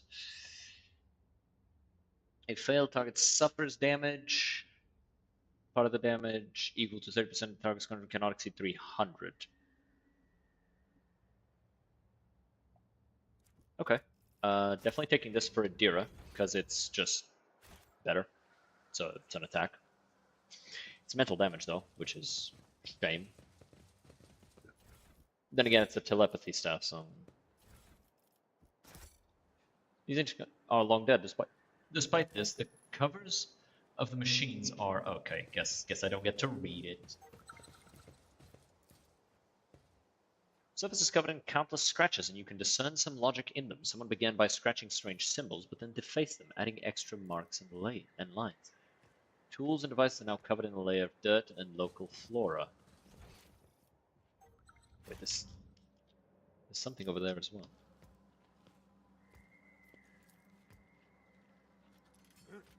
Speak to the fear that dogs you.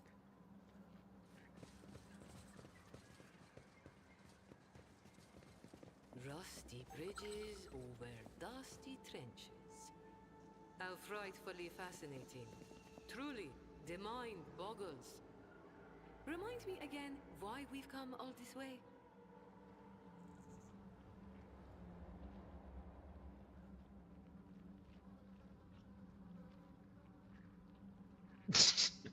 Seriously, Jay, what the fuck? What's this? It has been several months since we arrived here, and yet we're no closer to understanding the local phenomenon. All that we were able to learn quite literally lies on the surface. The object does not reflect sound or light, on the contrary, very much absorbs them. After extensive excavation, we did ascertain, at least, that the object is vast and goes deep below the planet's surface. However, any attempt to measure it resulted in loss of machinery or staff. Archaeological studies have turned out to be more productive. Their findings have revealed an amalgamation of architectural styles of various cultures, including those of Xenos origin. According to the boldest theories, the earliest of these structures date from the beginning of the 30th millennium, and all of them are without a doubt of a religious nature. Analysis of bas-reliefs and remaining epigraphic texts show that a cult was formed around the object. For many centuries, Xenos and subsequently humans worshipped the object in exchange for certain boons, undoubtedly imagined by primitive or corrupt minds.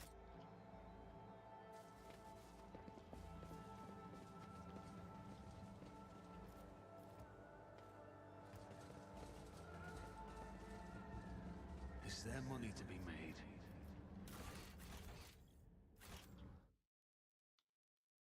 Can this thing kill me? Is the question, right?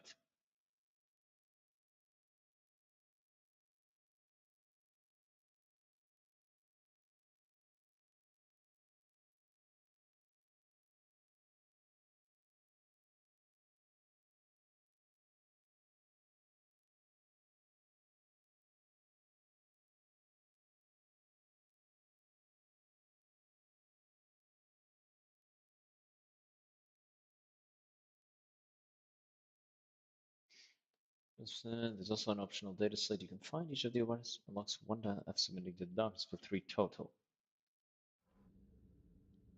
There's 3 awareness checks. This one, and this one are the ones, I'm certain of it.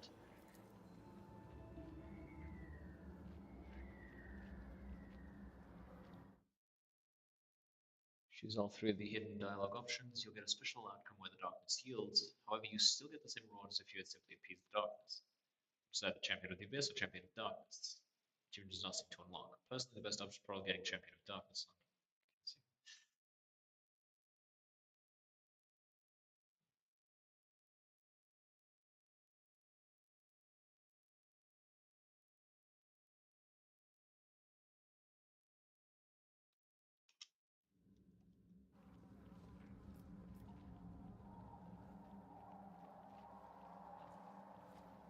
So you've got there, got this one.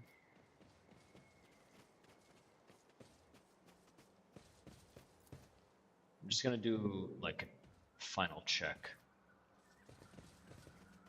I always have a backup plan.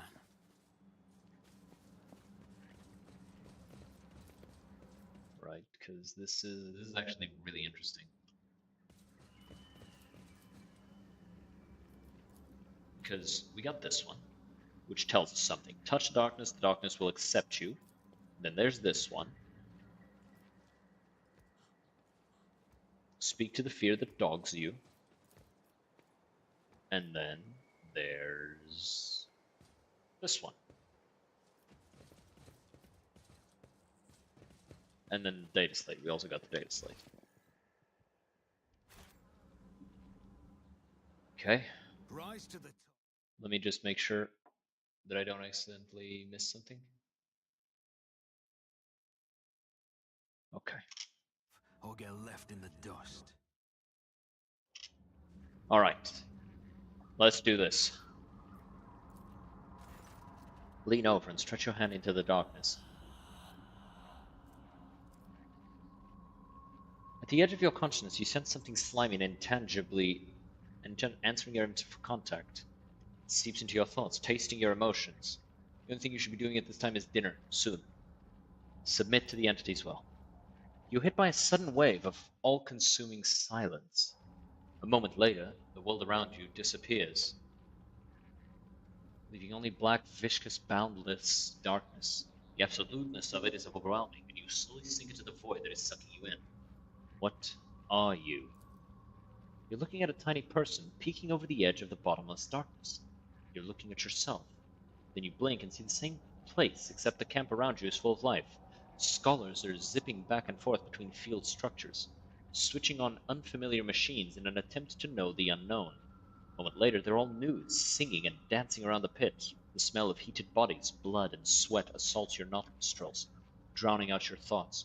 One by one, the lunatics fall into the embrace of nothingness. You make out toad-like Xenos building a temple around the pit. They're praying, conducting rites, making sacrifices to the darkness in hopes of unimaginable gifts. Then darkness shrouds everything once more, or rather, you are the darkness. Something immeasurably vast, endless, capable of reaching the farthest stars or swallowing a galaxy. But some will pulls you out of the cozy embrace of the void toward the light, and you snap out of the vision as sorrow fills you from within. What do you want from me? You find yourself on the floor of an abandoned estate. You feel someone's disgusting presence behind you, and raspy, foul breath tickles your nostrils. A drop of water trickles down from the stone ceiling and shatters the silence with deafening splash. The heavy door is open. You could try to escape. It's now or never.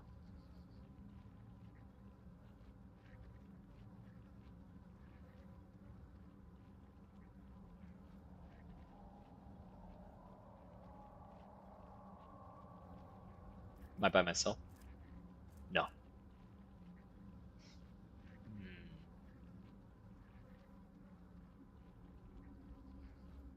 Give me a second. I don't want to mess this up. It's a fucking Iron Man mode, right?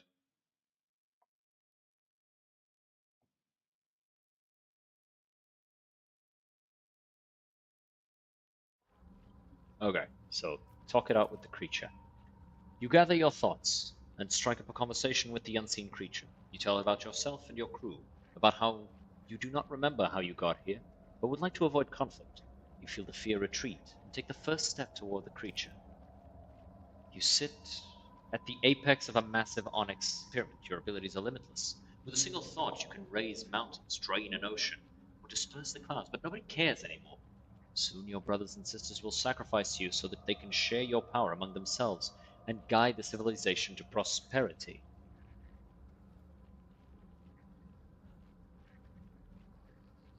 Let's do this one.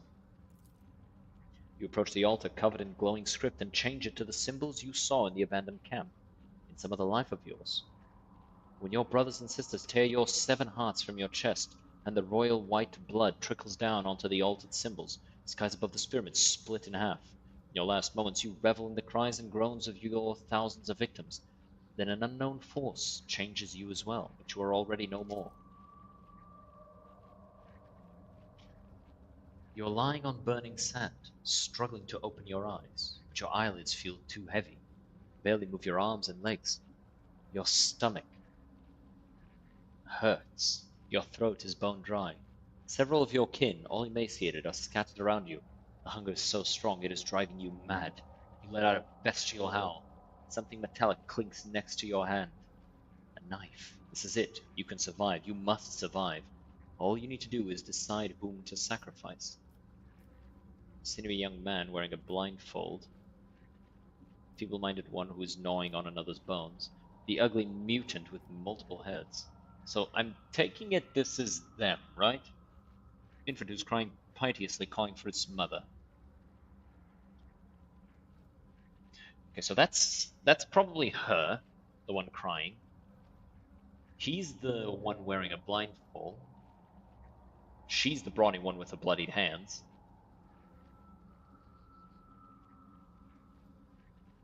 No, she's the infant crying.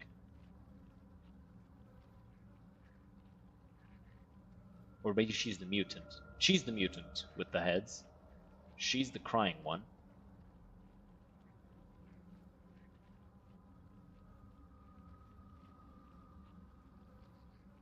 This is hard to figure out.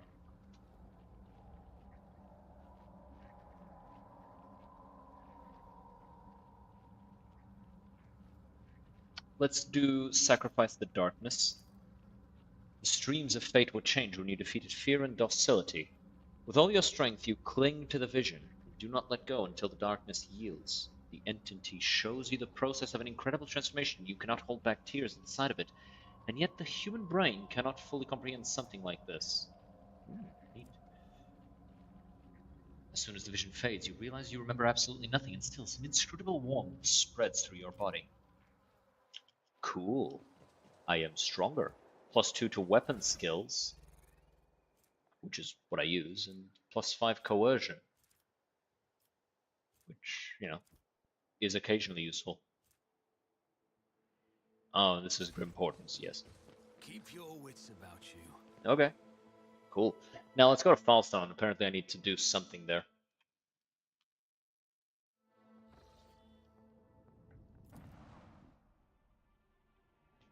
Ah. Jaw stuck. Talking too much. I speak too much. Visit. Alright, Falstone, what the hell do you want? Oh, we found a staff for her. So yeah, same stats, willpower perception, but it actually has a useful thing, so... Pog. Alright, let's go to Falstone.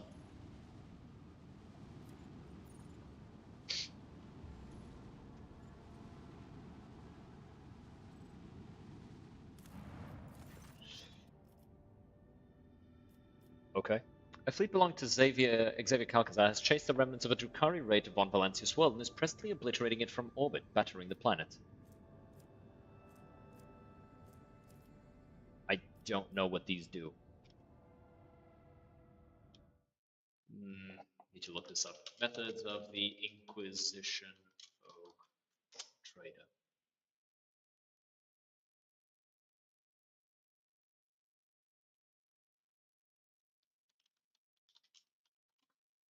Maybe Fallstone events.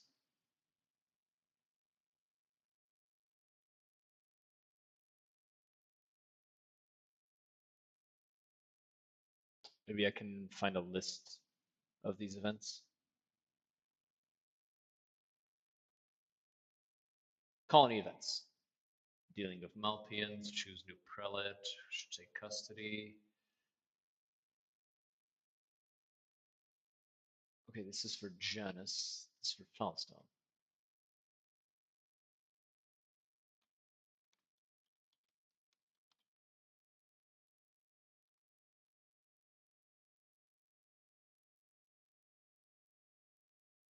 No, this isn't what I'm looking for. What can I see? Maybe it's just these are for all colonies?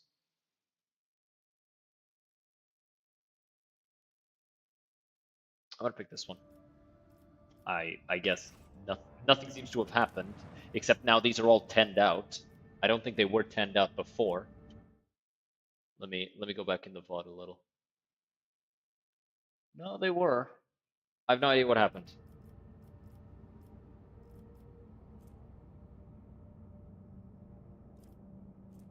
Very confusing.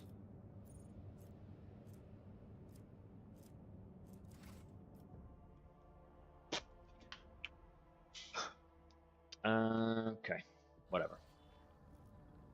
Let's go back to the Void Ship Bridge, though.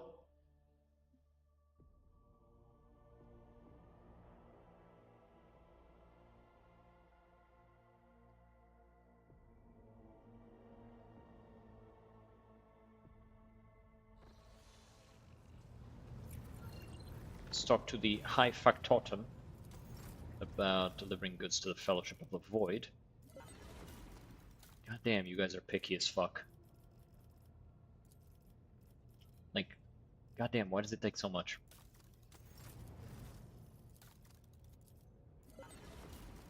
Force field emitter. Sure.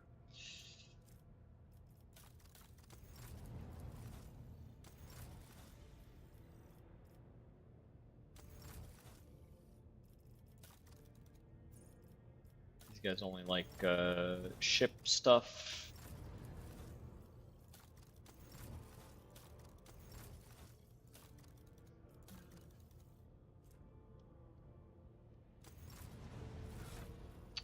Let me see. These both give Imperium, which is really good for her, because it gives her extra armor. Cover efficiency. She's barely ever in cover. Cover's overrated. Okay, but it is quite late, so I do think it's about time we finish for today, guys. So, thank you all so very much for being here. Let's find somebody to raid who's doing something fun.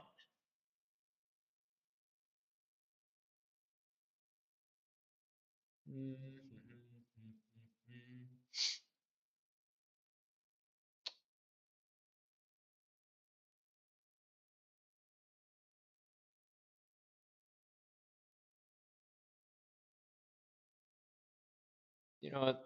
I'll drop you off with Soda Pop, and he's playing Party Animals. So, oh shit! OnlyFans starts on November 13th. Nice. Can't wait. That shit was fun as fuck. So, I'll drop you guys off with Soda Poppin'. I'll see you guys next time. Have a good one, and cheers!